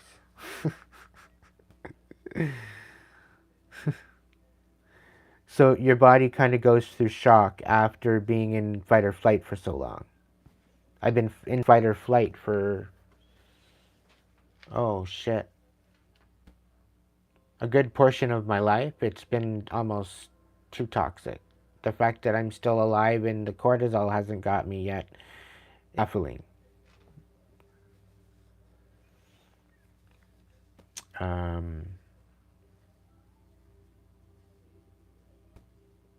Like it's to the point where I had like a strash on my arms. It'd show up here, it'd show up here, and then it'd show up on my chest and then up on my neck. And it'd break out every once in a while, but 9 times out of 10 when I broke out, I was like stressed to the tilt. Like, I was right to the hope, and that's usually when I'll have it react. Otherwise, it's calm. You don't even see it. Like, I'm a normal human being. But when I'm in the fight or flight, and it's like hit or miss, and it's like to the moment, each moment, that's a totally different world. But yeah. So the body's going through a bit of a shock, and it takes about 2.5 weeks for the shock to regulate. So it's been a little bit chaotic, nonetheless, but it's been peaceful. It's been peaceful, which is weird. It's very weird for me.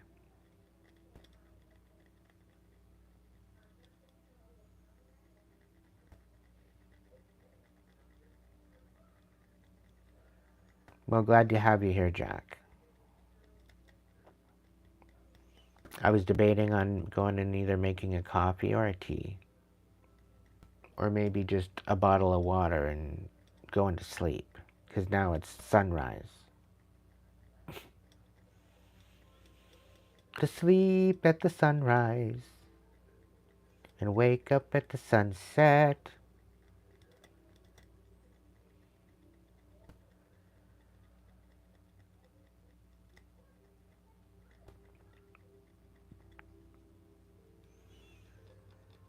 I was living like that for quite a while.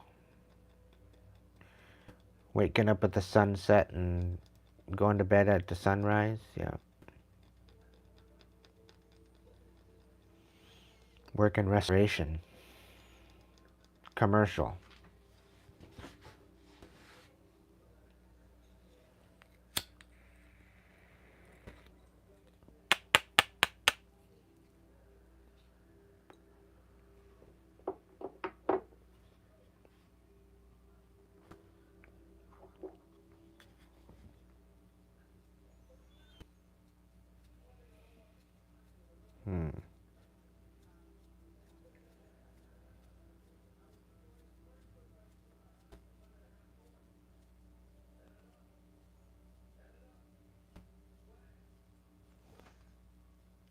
I have a feeling I still have a bottle of water out there.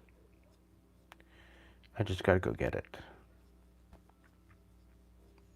I don't know if anybody's got any questions or whatever else. We can keep the conversation going. Got 11 here in the chat.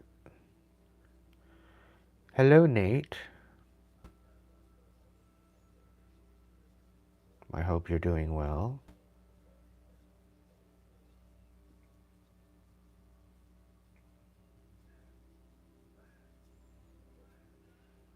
If you're new here, take a look at the description box. It's probably in the 3 little dots on the page. You might want to check it out. Hit the like button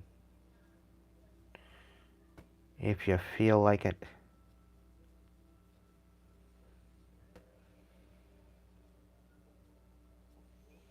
Have any supernatural things happen to you every day?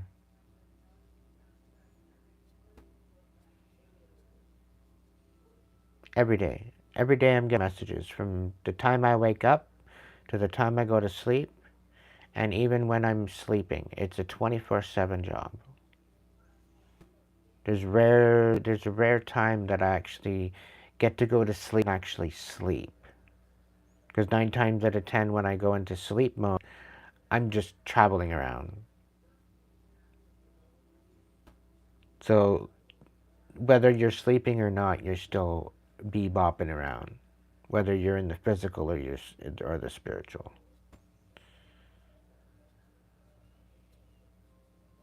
That would be hard to believe. Like seeing spirits. It's not hard at all.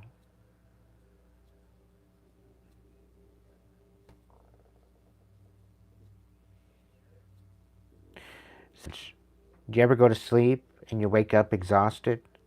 Have you ever had one? Where it's like you had more rest and sleep before you went to bed?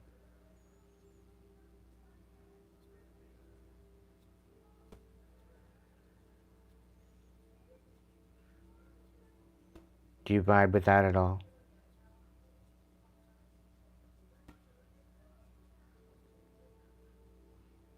Okay.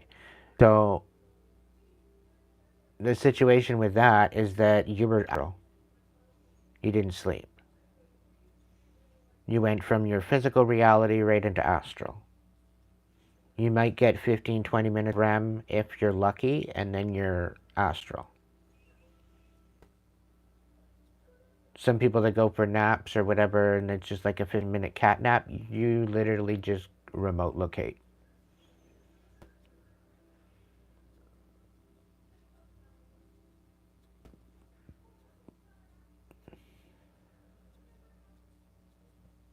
And by remote locate, your body stays where you are, and you literally, your mind and your spirit travels to a particular destination.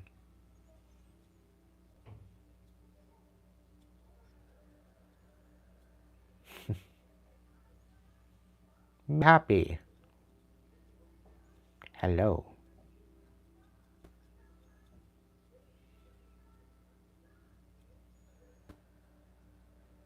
Sometimes why I'm so sleepy when I had enough sleep. Well, yeah, we go through different. I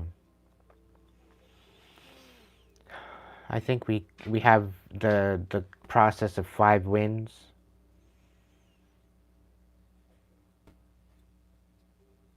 So you go through your first wind, second wind, third wind, fourth wind, fifth wind, and once you hit your fifth wind, you're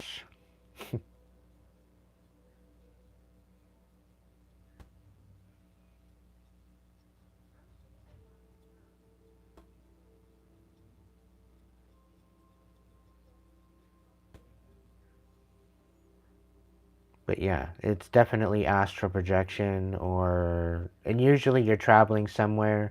You can tell whether or not it's like just a dream or if astral, because astral it's more vivid. It seems a little more real than just a dream. Things are a lot more defined. To some degree, you see faces. To some degree, you can see outlines, words, textiles. You can notice different situations a lot more rather than it just be phasey in a dream.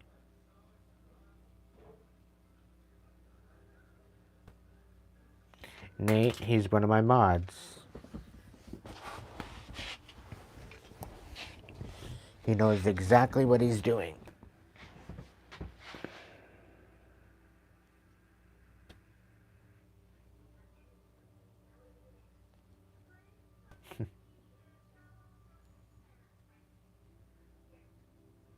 All the time, Saj. Yeah, all the time.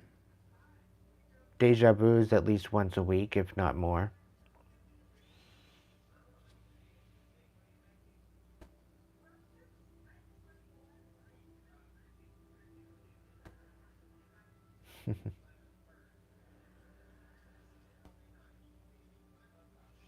No, I get it, Saj. Good.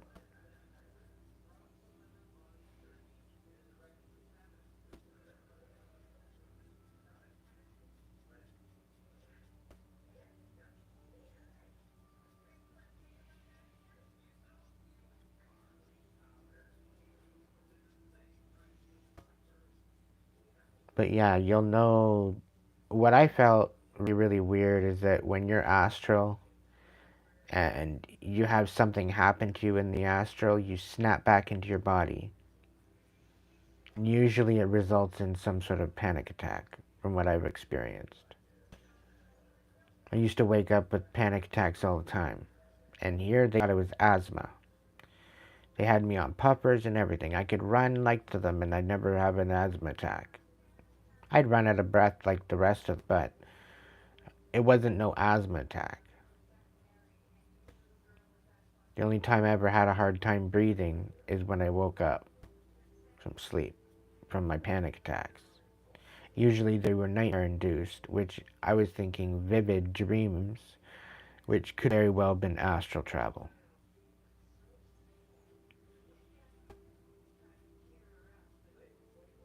No, I'll pass on that. No, you don't. You're on thin ice, Nate. Check out the description box.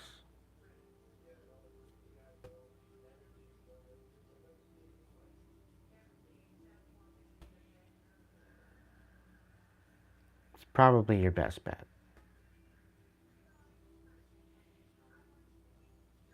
And don't forget your silly hat.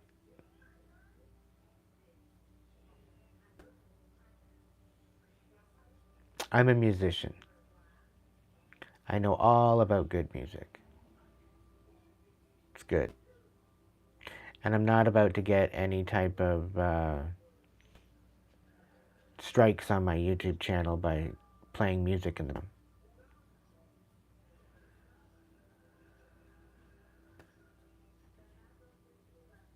So, suit yourself.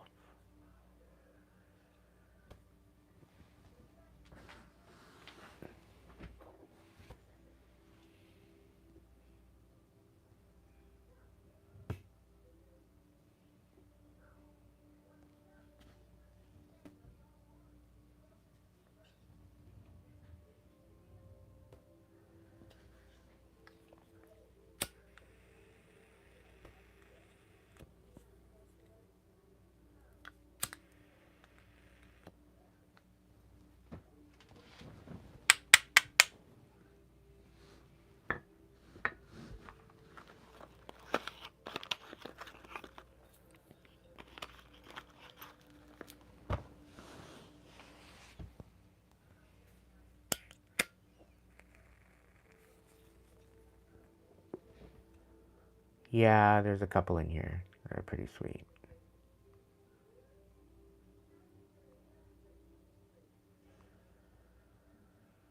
That's one of my favorites.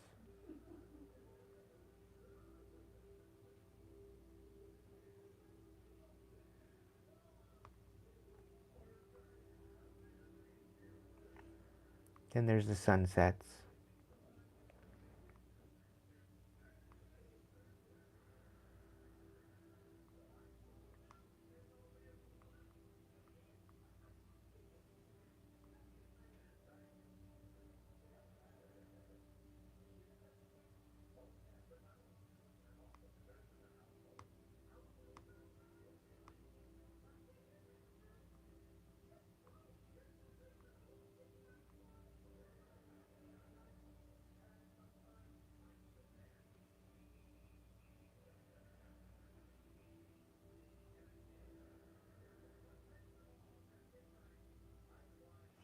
Well, then I guess you don't need to be here, Nate. Because if you're not willing to read some of my work, some of what I feel that needs to be said in the live, and how I run my channel. If you can't even read that, then bye-bye.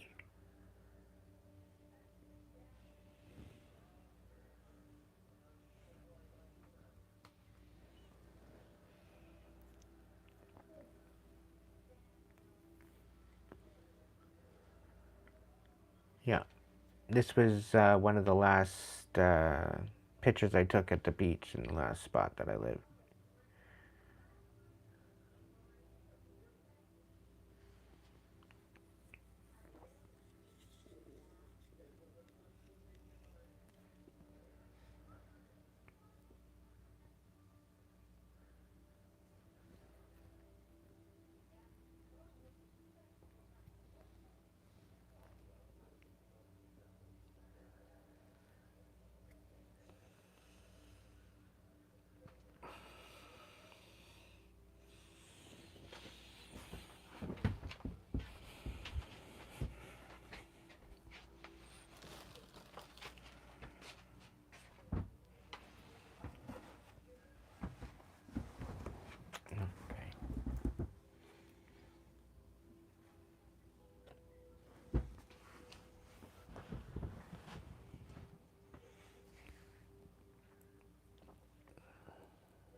Thank you, Mac.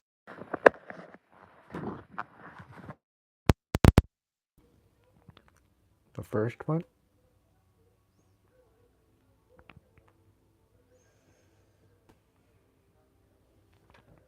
That one? Or that one? Or that one?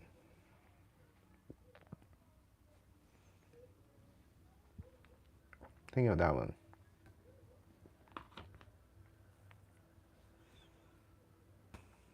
I think so. I could be wrong.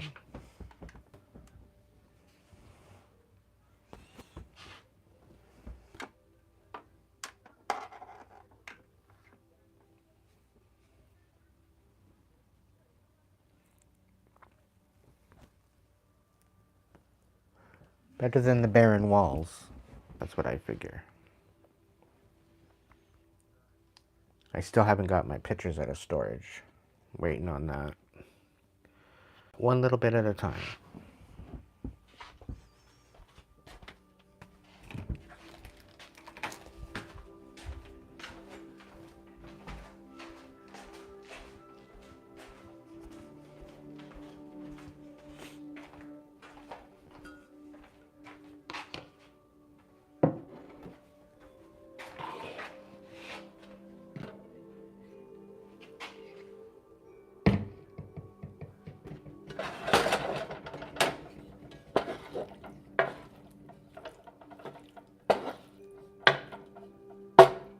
That was a hit.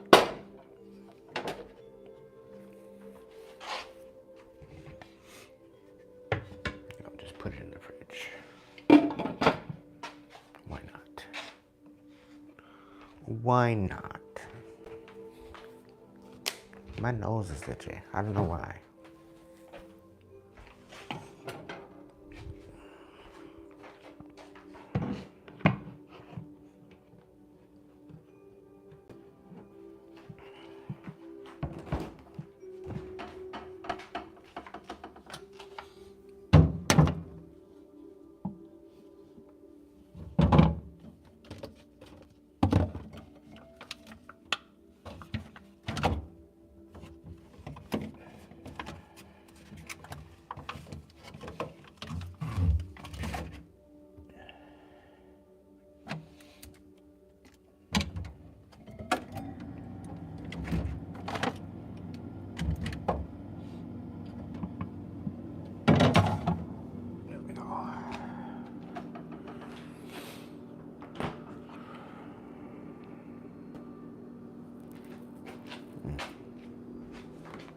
I want to grab one of those.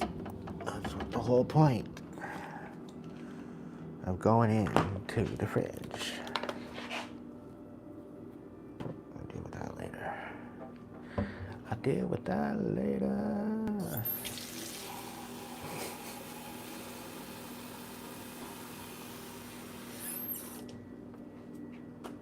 Here we go.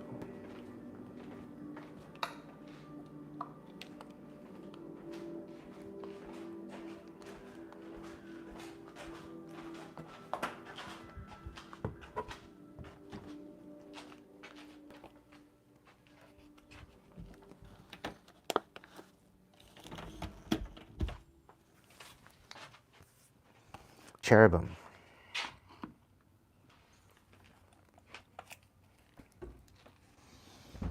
We focused on that card tonight in the reading.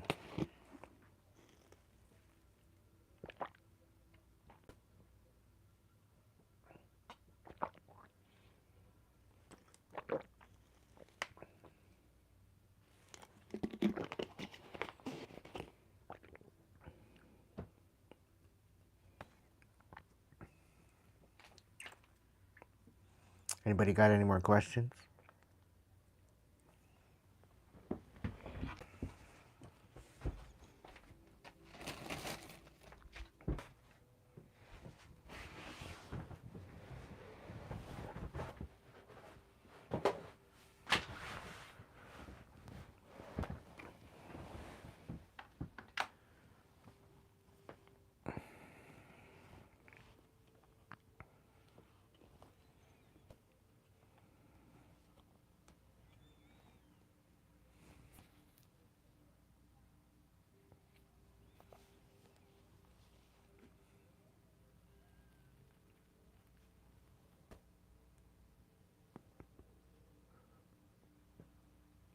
All right, Michael, you have a good night. Sweet dreams, buddy.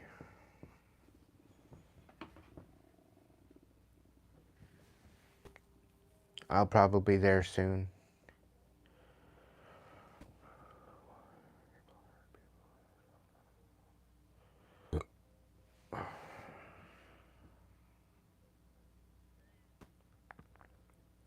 Stop trying to access my emails. It's not going to work.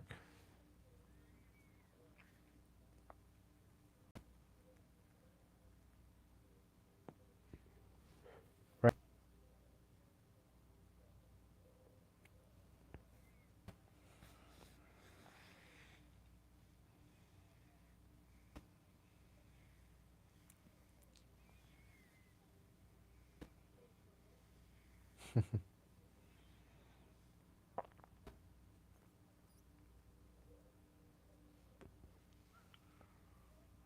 Well, welcome in. Welcome in. And what do you learn there, Paul?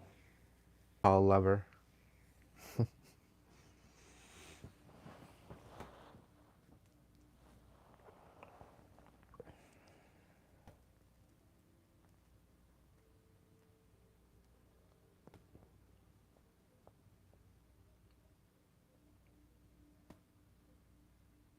He was wrongfully banned.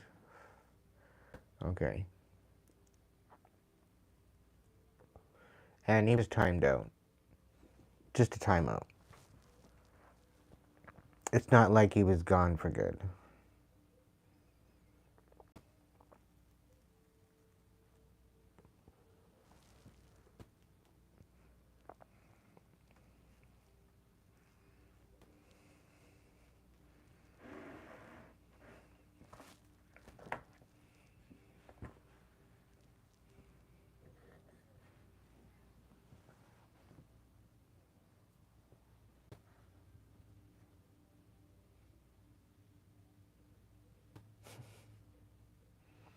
Some people's children. I'm 12.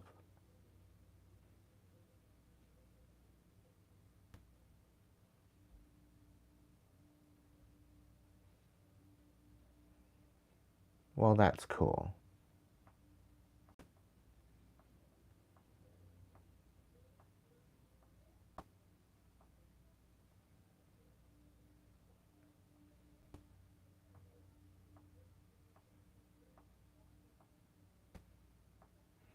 Hey, Brooke. How's it going, darling? Fighting the good fight, I hope.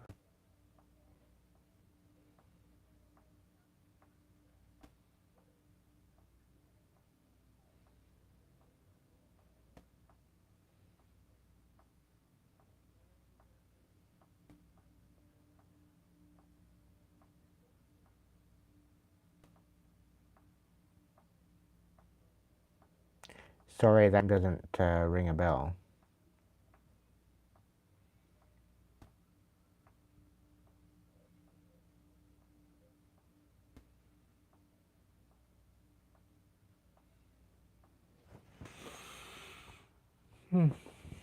Midnight message. Just before bed.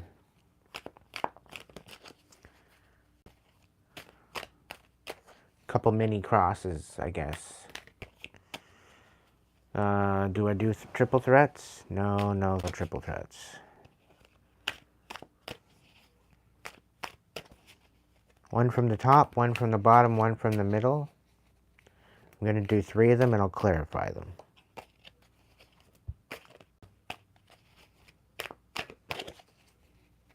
Going to do 3, so keep your number to yourself.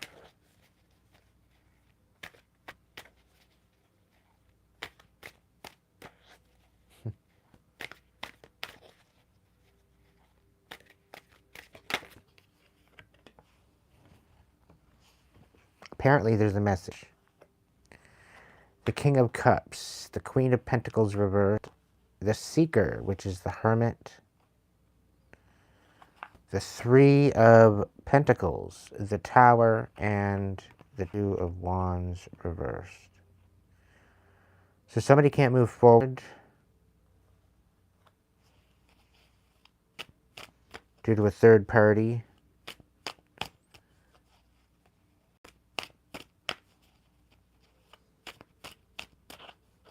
Being put out of their comfort zone. The Queen of Pentacles reversed, very stingy, and you're guarding your heart. Well, of course. And we've got Strength and the Princess of Swords. So somebody's lying. Somebody's lying. They're saying they're courageous and they're really not. They got...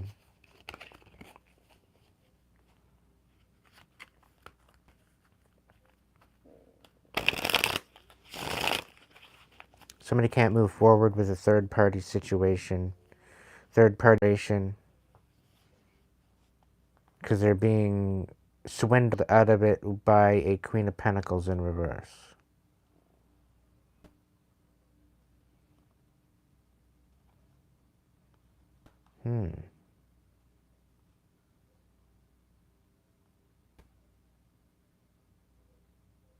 It's almost like the King of Cups is standing up to the Queen of Pentacles. Somebody's having a major wake-up call.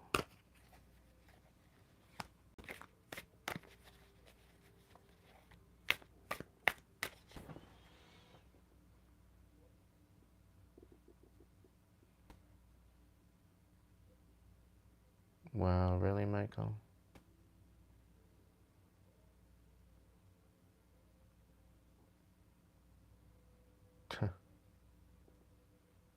Wow.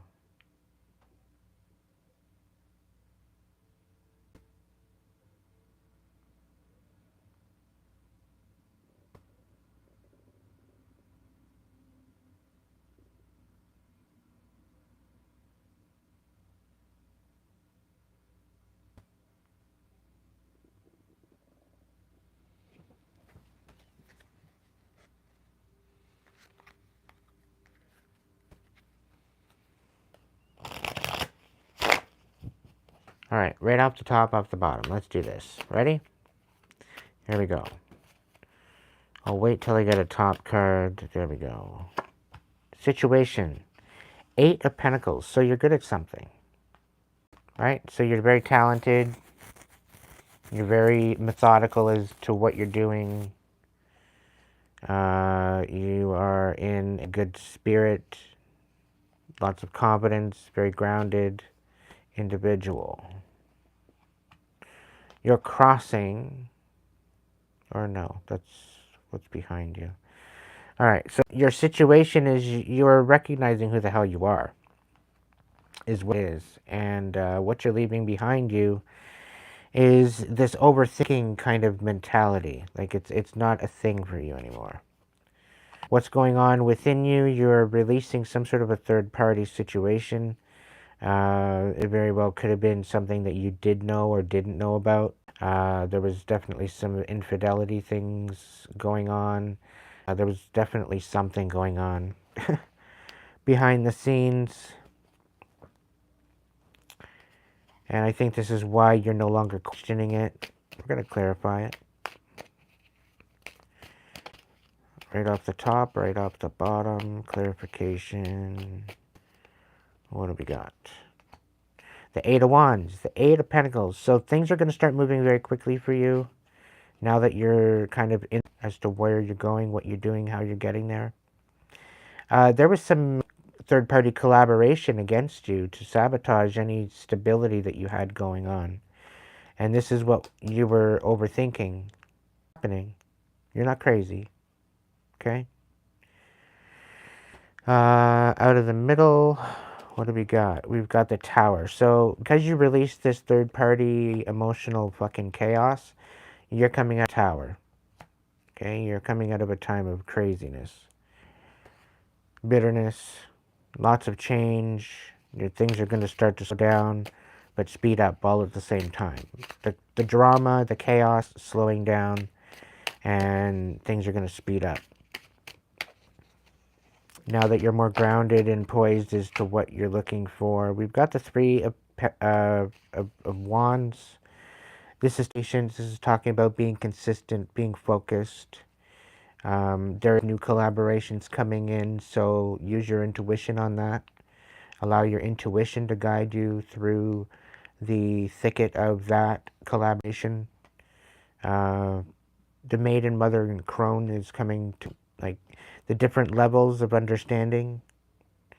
Your lower self within your karmic energy, your higher self within your dharmic energy. And you've got your spiritual.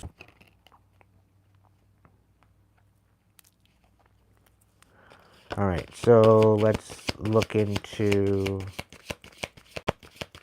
what's in the mind. What's in the mind, Spirit? The Moon.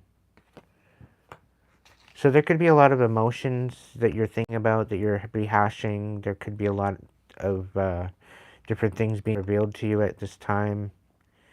Things might be coming up from the depths of your emotions, and you're kind of rehashing the experiences. You could be learning from them.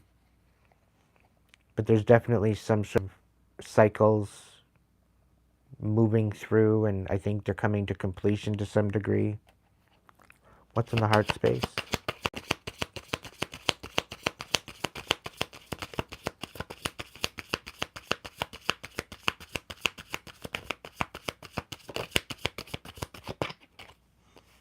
All right, so we have the props in the upright, and then we have the Nine of Wands in the reverse. So there's very much somebody wants to come in and apologize. They want to come in and provide some sort of cup of love or compassion or understanding of emotions, but they're feeling defeated. They feel like they don't have a way in. They don't feel like they have access. They feel outside. They're very much having a hard time either rising or meeting or matching. They don't feel they're good enough. This particular person really needs to empower themselves, pour into themselves more compassion, rather than trying to seek out from other places of that. This is where they're feeling depleted. This is where they're feeling, in essence, of they don't have it. They're in lack of it. It's because they are refraining from pouring into themselves. Otherwise, they are in an expectation of others to do that for them.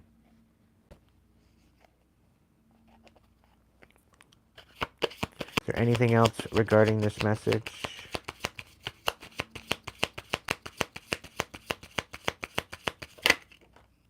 We got the somebody can't walk away.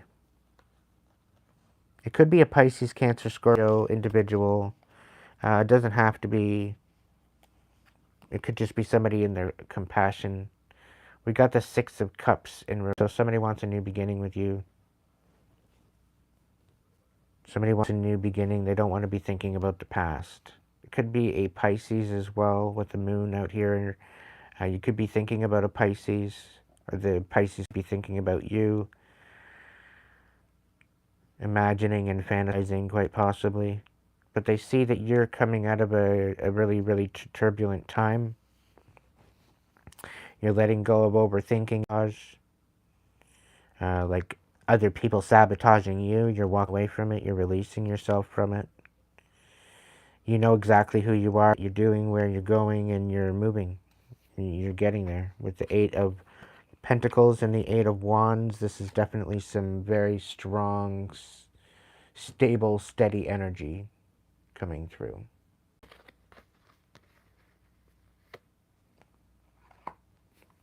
So if this was your reading, I hope this helped you. I don't feel the need to clarify the other ones, but I'm going to step into another one here. So we're going to do two more. This is the second one. So if that first message yours, if it didn't resonate, hold on. This next one might be for you.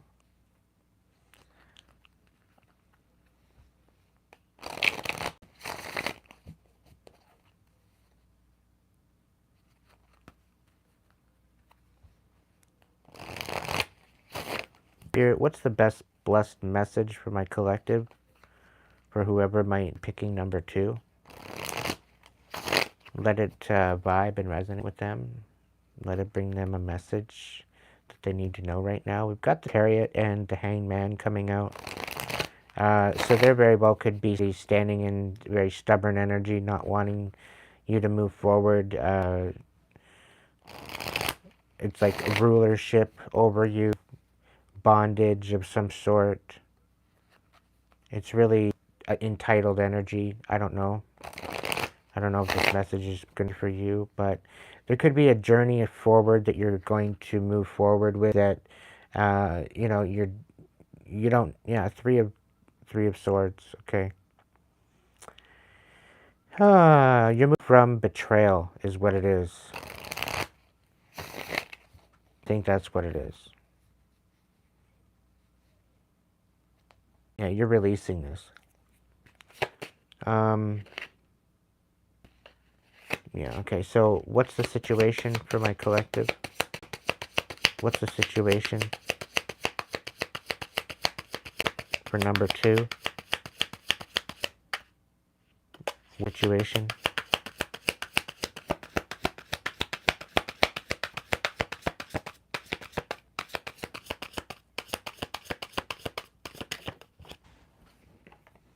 Yeah, we got the Chariot. So some sort of movement.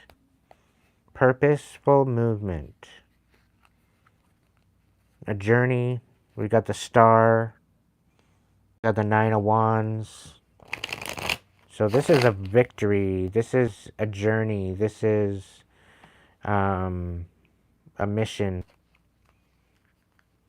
This is no destination. This is more like a journey. This is like a discovery, journey of discovery,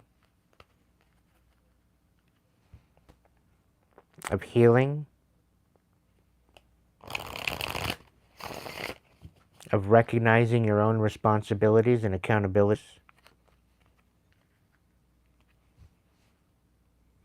Yeah, Prince of Cups, moving forward with some sort of compassion within yourself and with others. Putting an end to that what no longer serves you. Okay, it's a pretty good situation that you're in right now. You're moving forward at least. You're driving a chariot. You're very influential. You're a leader. You're definitely somebody of substance. What's the challenge? What is the challenge?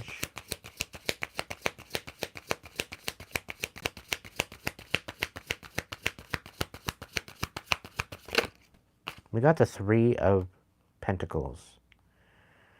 So this challenge is, with the Chariot, is to move forward and to be able to cooperate with the right people that are not going to swindle you, that are not going to make you unstable.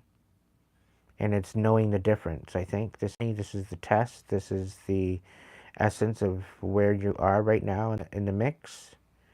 You're using your discernment going forward. Can I get clarification on that? Just do the situation and challenge and clarify it. And then I'll go into the Three of Wands. So be patient, be very methodical, intentional. What duration? The Chariot. What do we got? The Empress in reverse. Okay. What about this? Can I get more? The Chariot and the Empress reverse.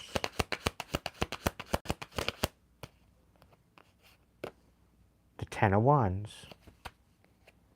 The High Priestess on the bottom. In the reverse. So somebody doesn't see something coming. The Hierophant. All right, so it doesn't see you don't see a particular collaboration with the Hierophant coming in. It could be a Taurus. It could be a spiritual leader. It could be a teacher. It could be somebody of significance. But there's definitely a Chariot coming in. The challenge is to collaborate with this particular person. But the Empress in reverse is somebody self-sabotaging, or somebody's in a very destructive mode. The Ten of Wands in reverse, this is somebody like opening up wounds, or I don't know, trying to heal something, reconcile some sort of differences. The Three of Pentacles in the reverse, some sort of sabotage.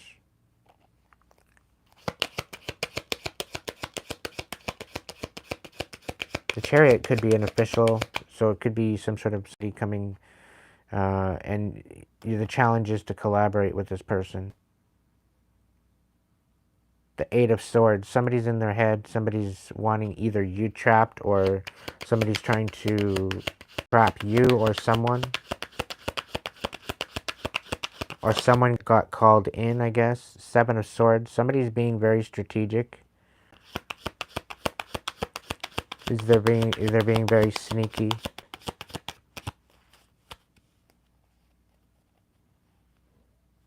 The Knight of Pentacles. Somebody's coming in begging you for something. Is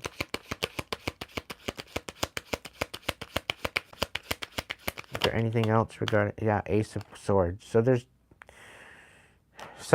definitely deception here. There's lies, and there's sabotage of like stable ground, and they're using lies to do it.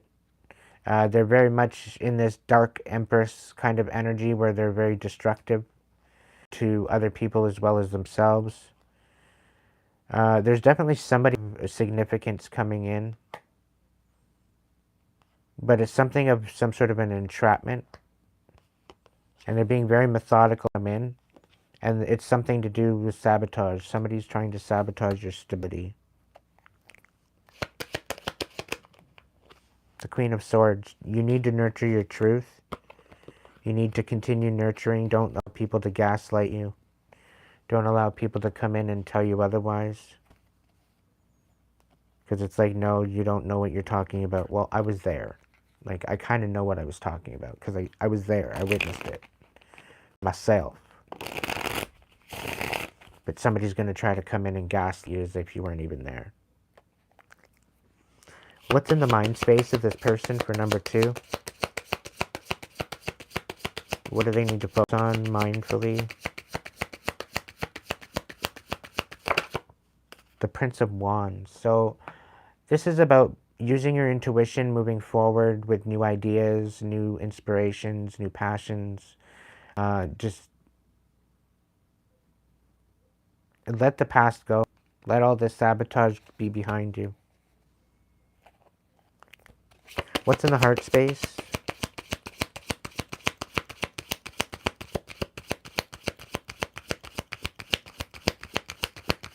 What's in the heart space? We've got the...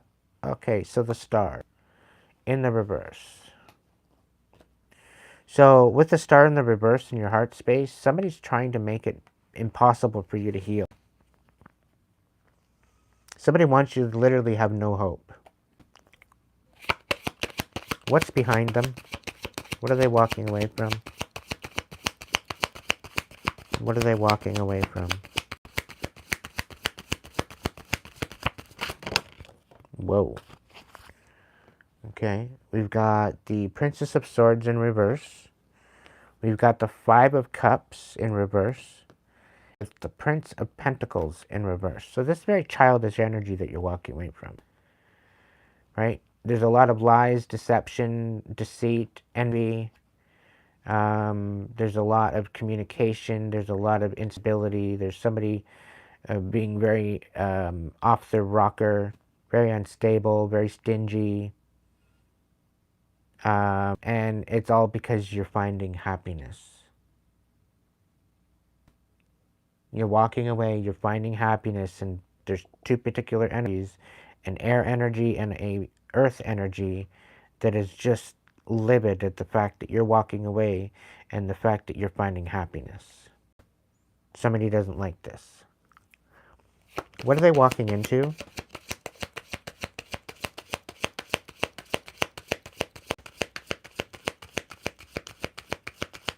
Now this could be a Cancer. This could be who you're dealing with. And they could be very well coming forward to try to they have new ideas. They could very well be coming forward to try to collaborate with you. But it's mainly to, hope. It's to break your heart. Nine of Wands in reverse. So you're walking into some sort of defeat. If you mess with this Cancer individual, it's either a Cancer individual that's coming in right side up, that's wanting to collaborate with you, but it's actually a sabotage, and they're only horny, right? They're very young, very, very passionate, but they don't really think. They don't think with their brain. They think with something else. The stars in the reverse, so in the heart space, they're not healed. They're walking away from the lies and the deception and the ungroundedness into happiness, thinking they're going into literal defeat.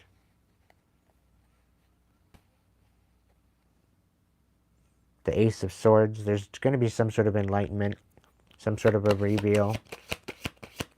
Let's look at this and clarify it. Let's look and clarify it.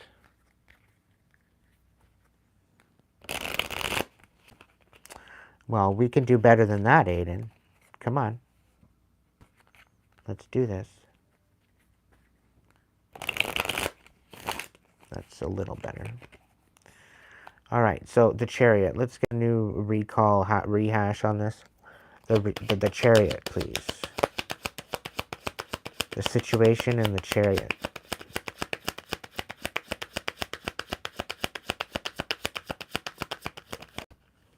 All right, we got the Queen of Pentacles and the Judgment. So a Queen of Pentacles could very well be facing judgment or making a judgment call.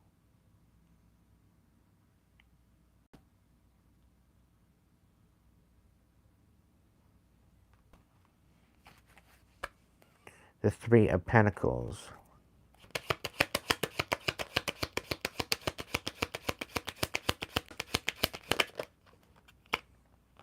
Three of Pentacles. Yeah, this is about level up. It's about learning lessons. It's about collaborating, knowing who to collaborate with along your journey.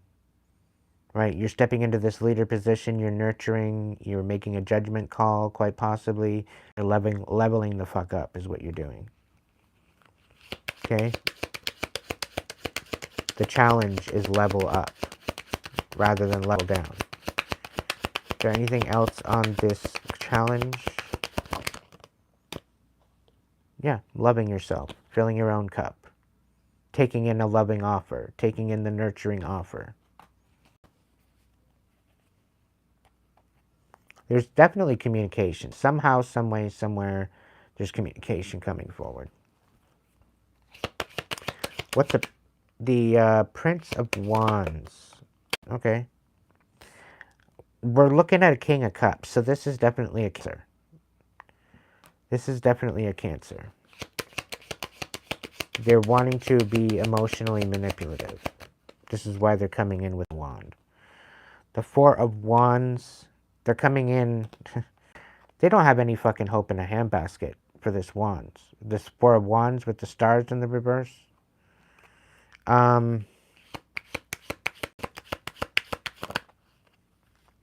Four of Swords.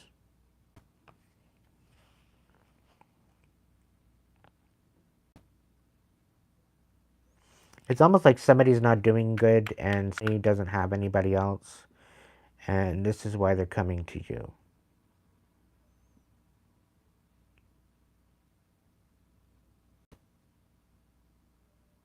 They just want to eat. You know, it seems like you're the only one that hasn't betrayed them, and they're coming in, but they're coming in manipulating. They're not taking no for an answer. With the Princess and the King of Cups in reverse. The Hierophant.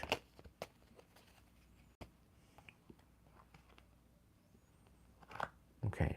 Anyway, the Queen of Swords, or the Princess of Swords, the Prince of Pentacles, both reversed. The Five of Cups, right side up. Clarification. We got the Seven of Wands. So yeah, somebody feels defenseless. Their lies, their instability. You're finding happiness. Right? And they're defenseless. Or they wanted your defense. The Nine of Wands.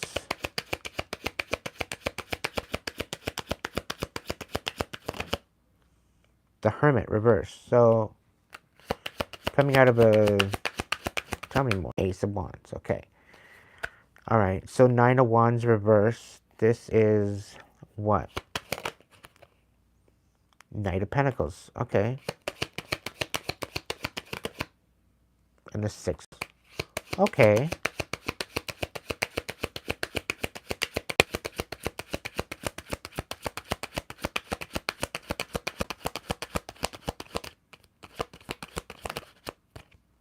King of Pentacles. So you're coming out of a time of, you could be dealing with a Virgo. I don't know. You could be dealing with a Dark Night of the Soul. They could be dealing with the Dark Night of the Soul. The Hermit reverse. This is coming out of a hermit mode. This is coming out of isolation, out of your comfort zone. It's, you know, awakening to a new perspective, a new light, or, you know, going within to find your light, and you come out with your light. You're allowing your light to guide you now. So it's a lot of a huge awakening. With the Ace of Wands sitting here with that, and Nine of Wands, I'd like to say that after a huge defeat of to stand up and try to level up, you are meeting defeat of some sort. You're having to make a judgment call and go in a different direction, so that's what you've done. And you're just moving methodically, grounded steps forward, and it's looking like things are balancing for you. You're stepping into this King of Pentacles energy, from quite possibly well, there's a Chariot here, so very well could be a leader position into somebody very substantial and very solid and stable. Very much will give and take individual with a lot of balance, of prosperity and stamina, of magic, of possibilities. So the Six of Pentacles is a lot of balance, equal give and take, reciprocal notions. With the Knight of Pentacles, this is like very methodical, very slow, very deliberate, very intentional, very Jimmer kind of movement. The Eight of Wands. Yeah, this is a very inspirational situation to move into, ultimately. But yeah, you're definitely starting off on a good foot with this, whatever this is, coming out of comfort zone. You are leveling up. It may be slightly delayed, but mainly because you're loving yourself. You need to heal. You're loving yourself. You could very well be making a judgment call on a particular situation. You could be nurturing yourself. In the past, they tried to make you feel defenseless, that you couldn't stick up for yourself. They tried to get you to be bitter in your mind and your heart, but you didn't. You're still celebrating. You're resting. You're finding sanctuary. They're trying to create a position where you're not healing, but that's not the case either. They're very pissed off and vindictive, and the fact muting everything and whatever they're doing isn't working really pisses them off. But again, collective, that's not your problem. Okay?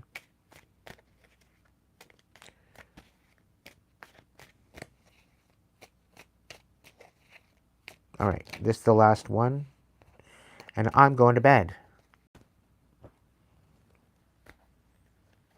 How about that? All right, Spirit, what do we got for one more reading? I've only been going for 435 minutes and 3 seconds.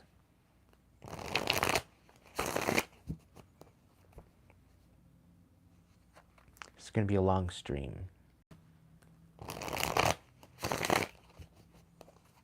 If my messages at all inspire you or vibe with you and they are confirmations to what you already know, and you'd like to support the channel, through the description box, it'll give you a bunch of different links. You can get a reading, personal reading by me. Coaching sessions are available. There's lots of possibilities. Check out the description box and the link section. If you reach out to me in the Facebook or Instagram platform, please send me a message. Let me know who you are. Let me know where you found me. Usually it would be here on YouTube where most of my content is.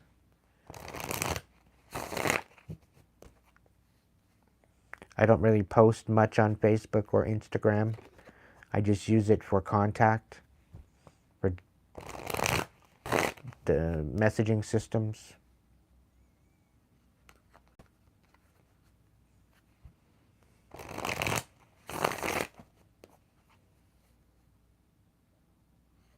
I will only do video messages other than through Hipsy.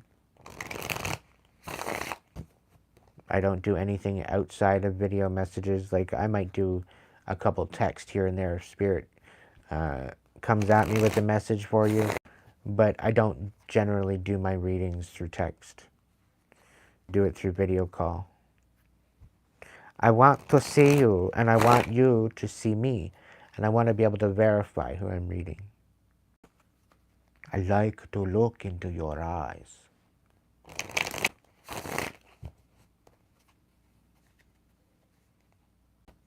All right, number 3, we got a reading coming at you right after a little sip of water. Almost there.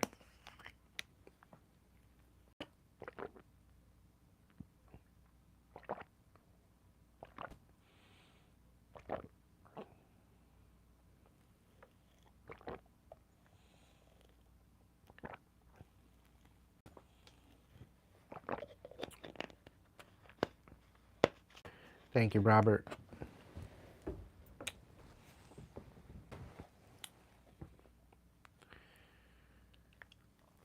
All right. So what do we got for number 3 situation? We got the 5 of Swords. The Prince of Cups reversed. All for the situation, Spirit.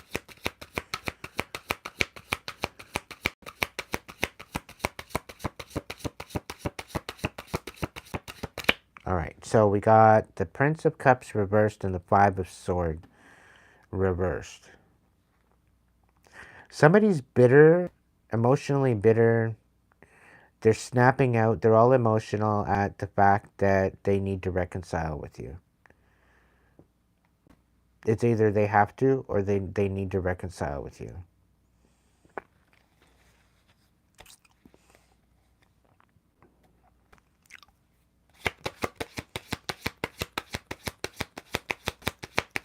It's like somebody that's very emotional that doesn't want to fight with you anymore. Quite possibly a masculine individual. Very emotionally unbalanced. Very immature.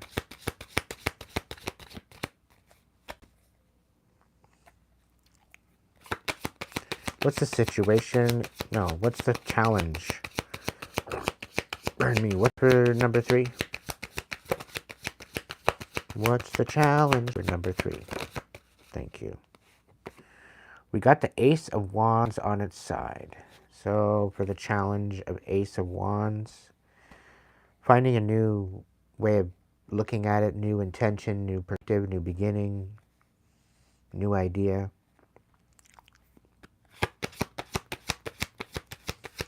It's like somebody's emotionally tied to you. They don't want to let you go, and they would rather, they're bitter and have to reconcile with you. Because it's like it seems to be you're their new, hello. You are their new beginning. We got the Tower coming out as well. It being in the reverse, I think in essence of the fact that I think walking away from this energy. It's a very childish, emotional energy, knowing that they have no other choice but to reconcile with you. Because they're feeling guilty. They're feeling like brokenhearted, and they don't know how to go forward. They are their forward. They feel that you are their beginning, their new beginning. The Tower reversed. So they see that by you walking away to this new beginning, taking this challenge, you're walking out of the Tower. You're not having to worry about the destruction of it. What's in the headspace of number 3?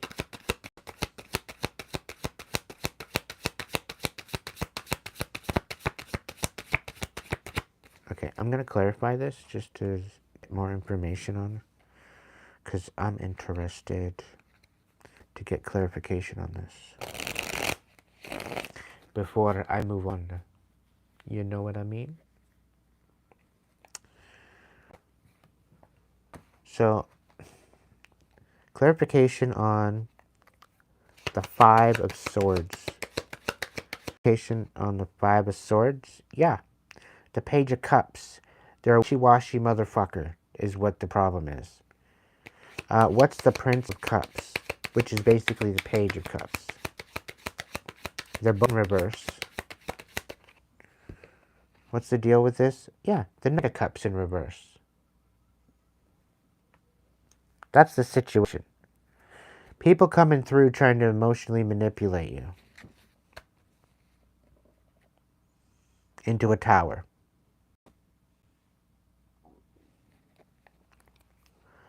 Okay, that's asinine. The Page of Cups, the Prince of Cups, and the Knight of Cups, all in the reverse. But the only way that they can move forward out of this tower is to come forward, and they don't want to. Pray tell, what the Queen of Wands?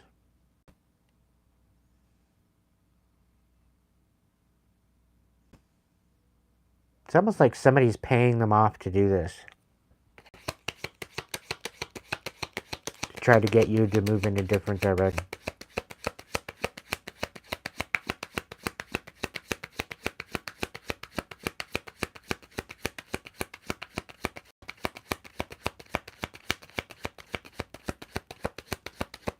The Page of Cups, the Knight of Cups, the Prince of Cups. Just be patient. Continue being focused. the Three of Swords. You're going to find out. The betrayal is going to be known to you. The Moon, it's going to be revealed. The Queen of Wands, there's something going to be revealed about the Queen of Wands in the reverse. Something is coming out from the dark. The Ace of Cups in the reverse. Tried to break your heart. Somebody tried to ruin you. Somebody tried to betray you, keep you from moving forward. Keep your heart guarded. Don't allow very many people in at this time. Somebody's literally trying, they're very wishy-washy. They don't want you finding love. They don't want you loving anyone. They don't want you loving yourself. That's how big they are.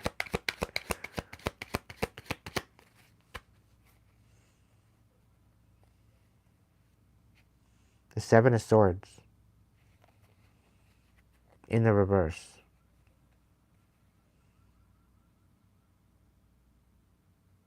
Somebody's trying to break you down, have you guarded, have you feeling betrayed, breaking your heart, being very manipulative, the Moon in reverse. So something's going to be revealed about something some sort of selfishness.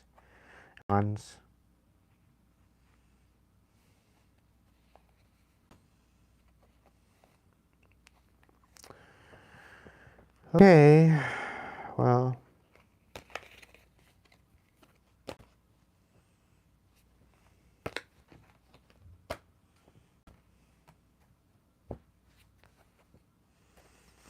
what's in heart space? What is in the heart space of number 3?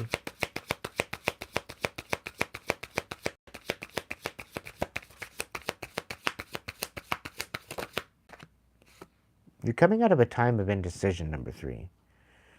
Okay, 5 of Cups and the 10 of Swords in your heart space.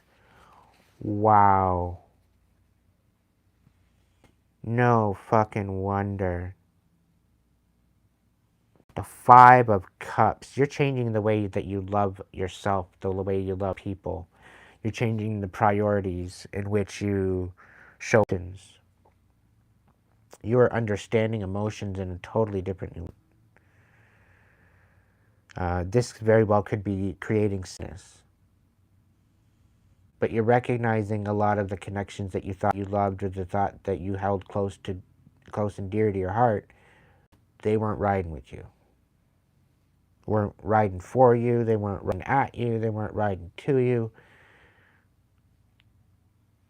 So this is why you're changing your whole aspect, because you've had no other choice but to let these connections go. Because they've showed you nothing but chaos. We'll put it that way. And because of this, the 10 of Swords. You're 10 of Swordsing this whole bullshit.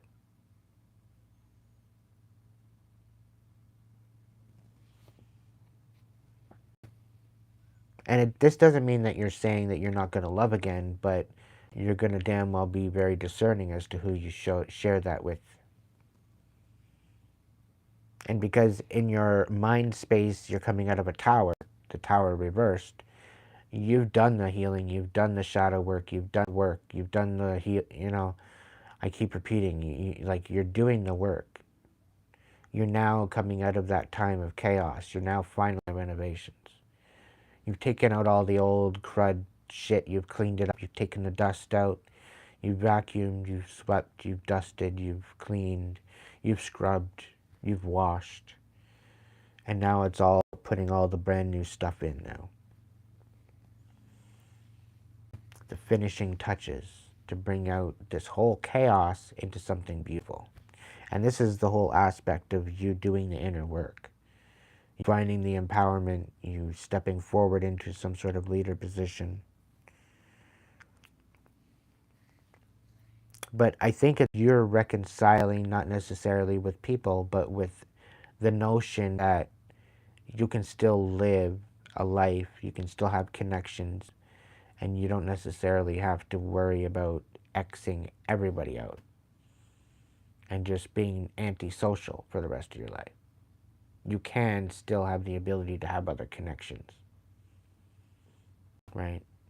You're opening up to the idea of new connections. But moving forward, the difference between before and now is that you're moving forward with new wisdom at a different level, right? Some of us like to sit in the isolation period or the hermit mode or whatever that mode means to you, and they just sit there. I know I've sat there for quite some time, and it's become quite enjoyable having your own space and your own peace of mind, right? Not having to be bombarded by other people's energy and whatever else. I've been in positions where I've had no choice but to live with people until I could get back on my feet again as well. So to know the difference, to have the happy medium, to be in the position of, appreciating and seeing the difference, knowing where you stand in the grand scheme of things as to the rest. Yeah. But the fact that you're cutting all of this out, it's due time. What are you walking away from? To be a little more specific, what are they walking away from for number 3?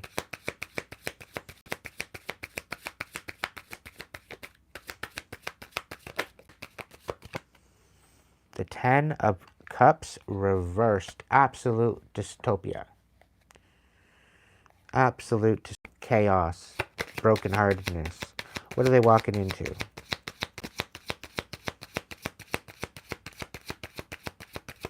What are they walking into?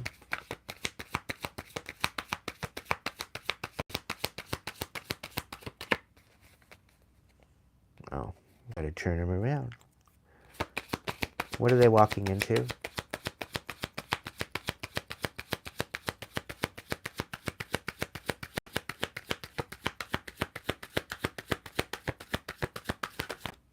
There we go. The Princess of Wands reversed.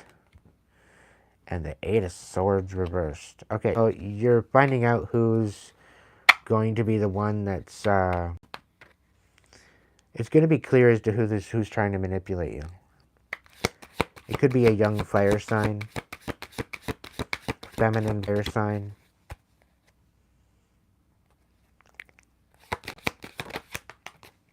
The Hangman.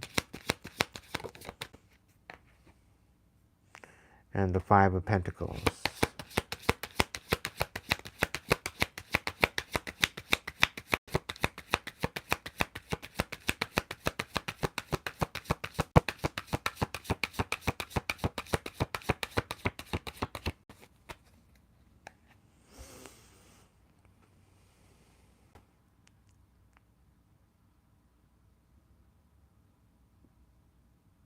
What I'm getting from this is you've been through a major dystopia. You're dystopia, but people are having a hard time believing it.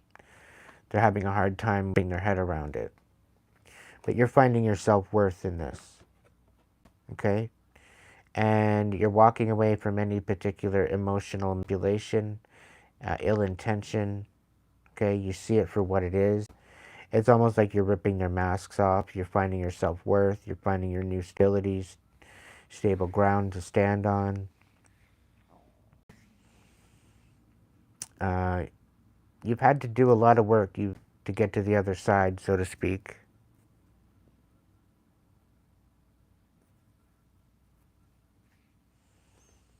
Ultimately, with this whole idea of changing the way you look at emotions, changing the way you show empathy, as well as the way you feel your self-worth, and you're working with quality and attentiveness and compassion. You're seeing things without the rose-colored glasses on. And the fact of you moving out of this very turmoil, chaotic energy, and you're Xing it, like literally Xing it out.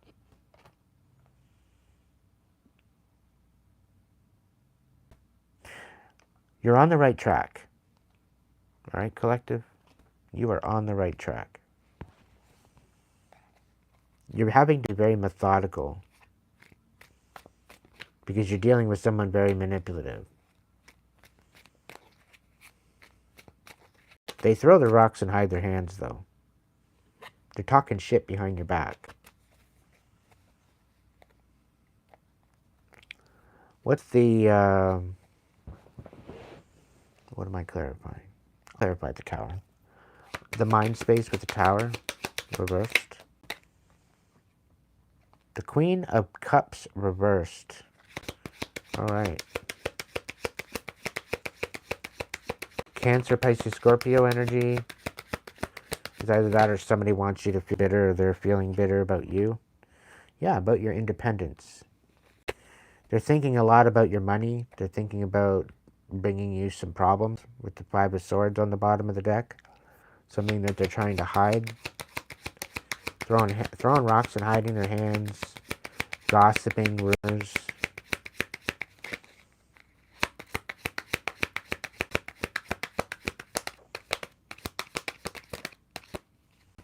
Yeah, you're a manifester. You're an alchemist. You are a magician. And they tried to break your heart.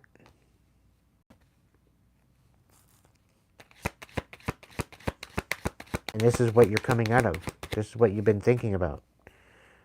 You know, about how could they actually, you know, here I am, you know, a pretty well a genie, and you pretty well manifest your best life, collective. You can manifest anything. And they're trying to break your heart. They're trying to take you out of your heart center. They're trying to bring that balance out because you're independent.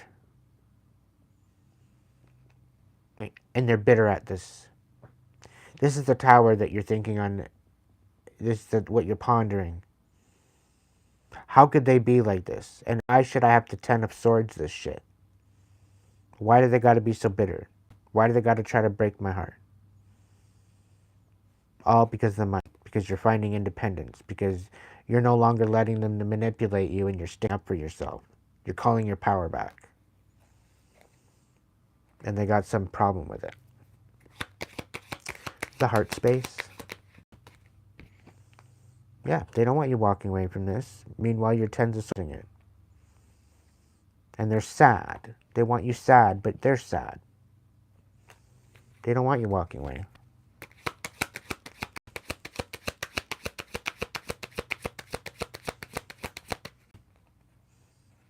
You're exposing this.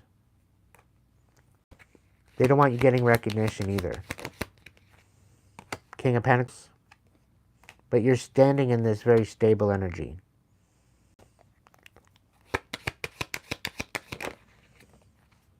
Yeah, you're moving very methodical.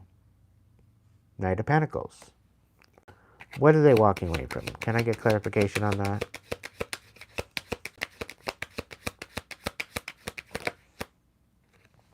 Yeah, you're walking out of the cold. You're walking into planted seeds, hard work, and dedication. You got the Eight of Pentacles on the bottom of the deck. You're literally a jack of all trades. You can just about pick up anything and do anything. The Nine of Wands. Like, do I say more? Okay, so heart space, like, what are they moving into? What are they moving to? The Princess of Wands, Eight of Swords reversed, and Five of Pentacles reversed. What's going on with that? They're moving into what?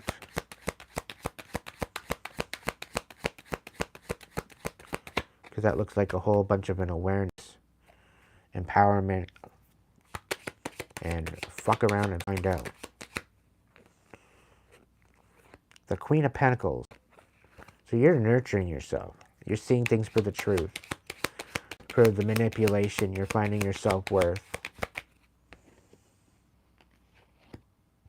Yeah, through the chaos and upset. The Four of Wands reversed and the Temperance reversed. Nurturing yourself through the chaos.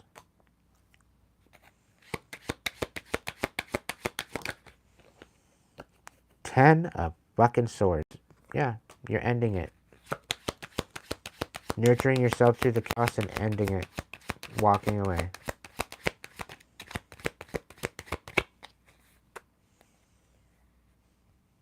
Eight at the bottom of the deck. You're like, 1 minute you're there, the next minute you're not.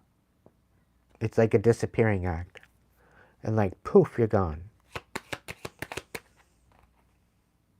Yeah, injustice. Major injustice.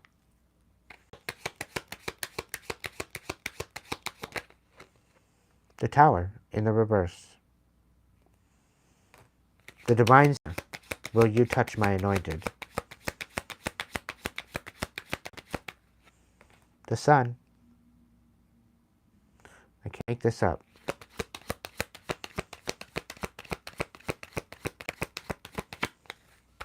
Number 3, you're alright. You're alright, number 3. Pentacles, things are going to balance out. And somebody's going to be absolutely irate.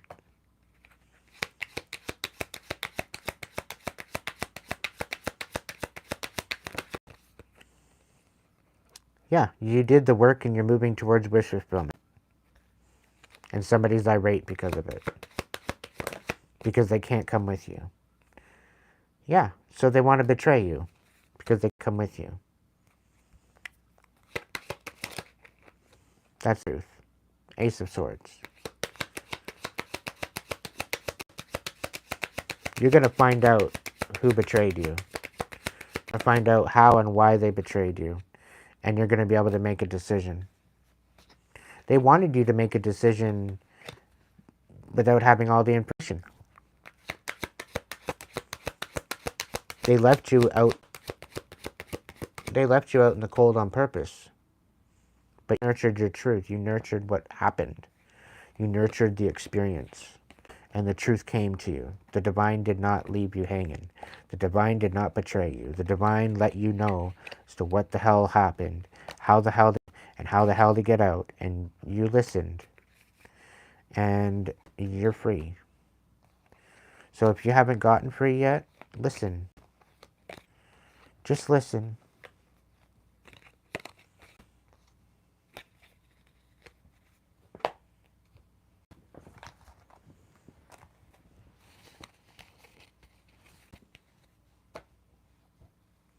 Listen to the whispers of the wind.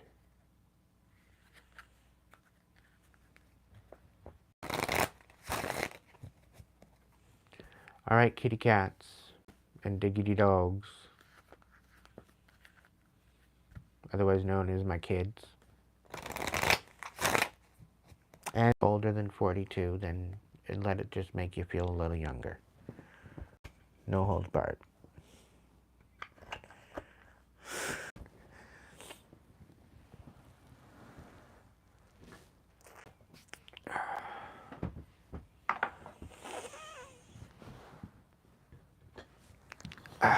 All right, kids, I'm going to bed. I am tired. I can't go any longer.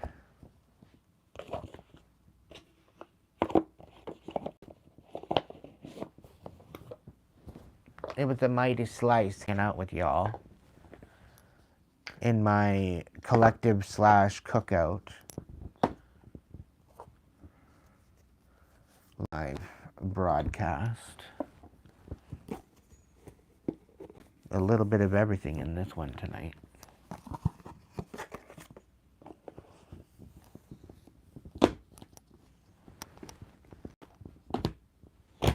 Oh, sweet dreams.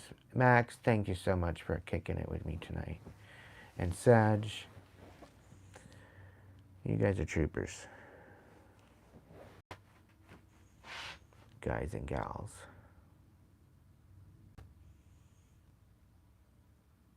It was a good stream, I think.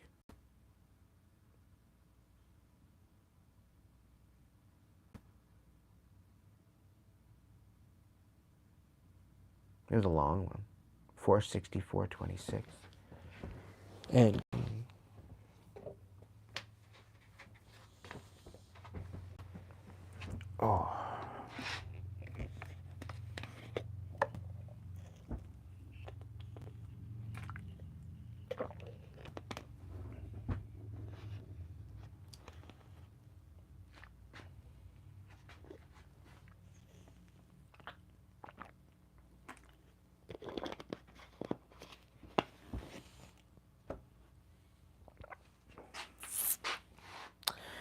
So yeah, I'm going to lay back and go to sleep. Thank you so much for joining me. If you feel it, book a reading a couple days in advance. Through the coaching sessions or Hipsy in the offline readings, figure it out. And yeah, we'll work it out. Thank you for joining me, and I'll catch you in the next video.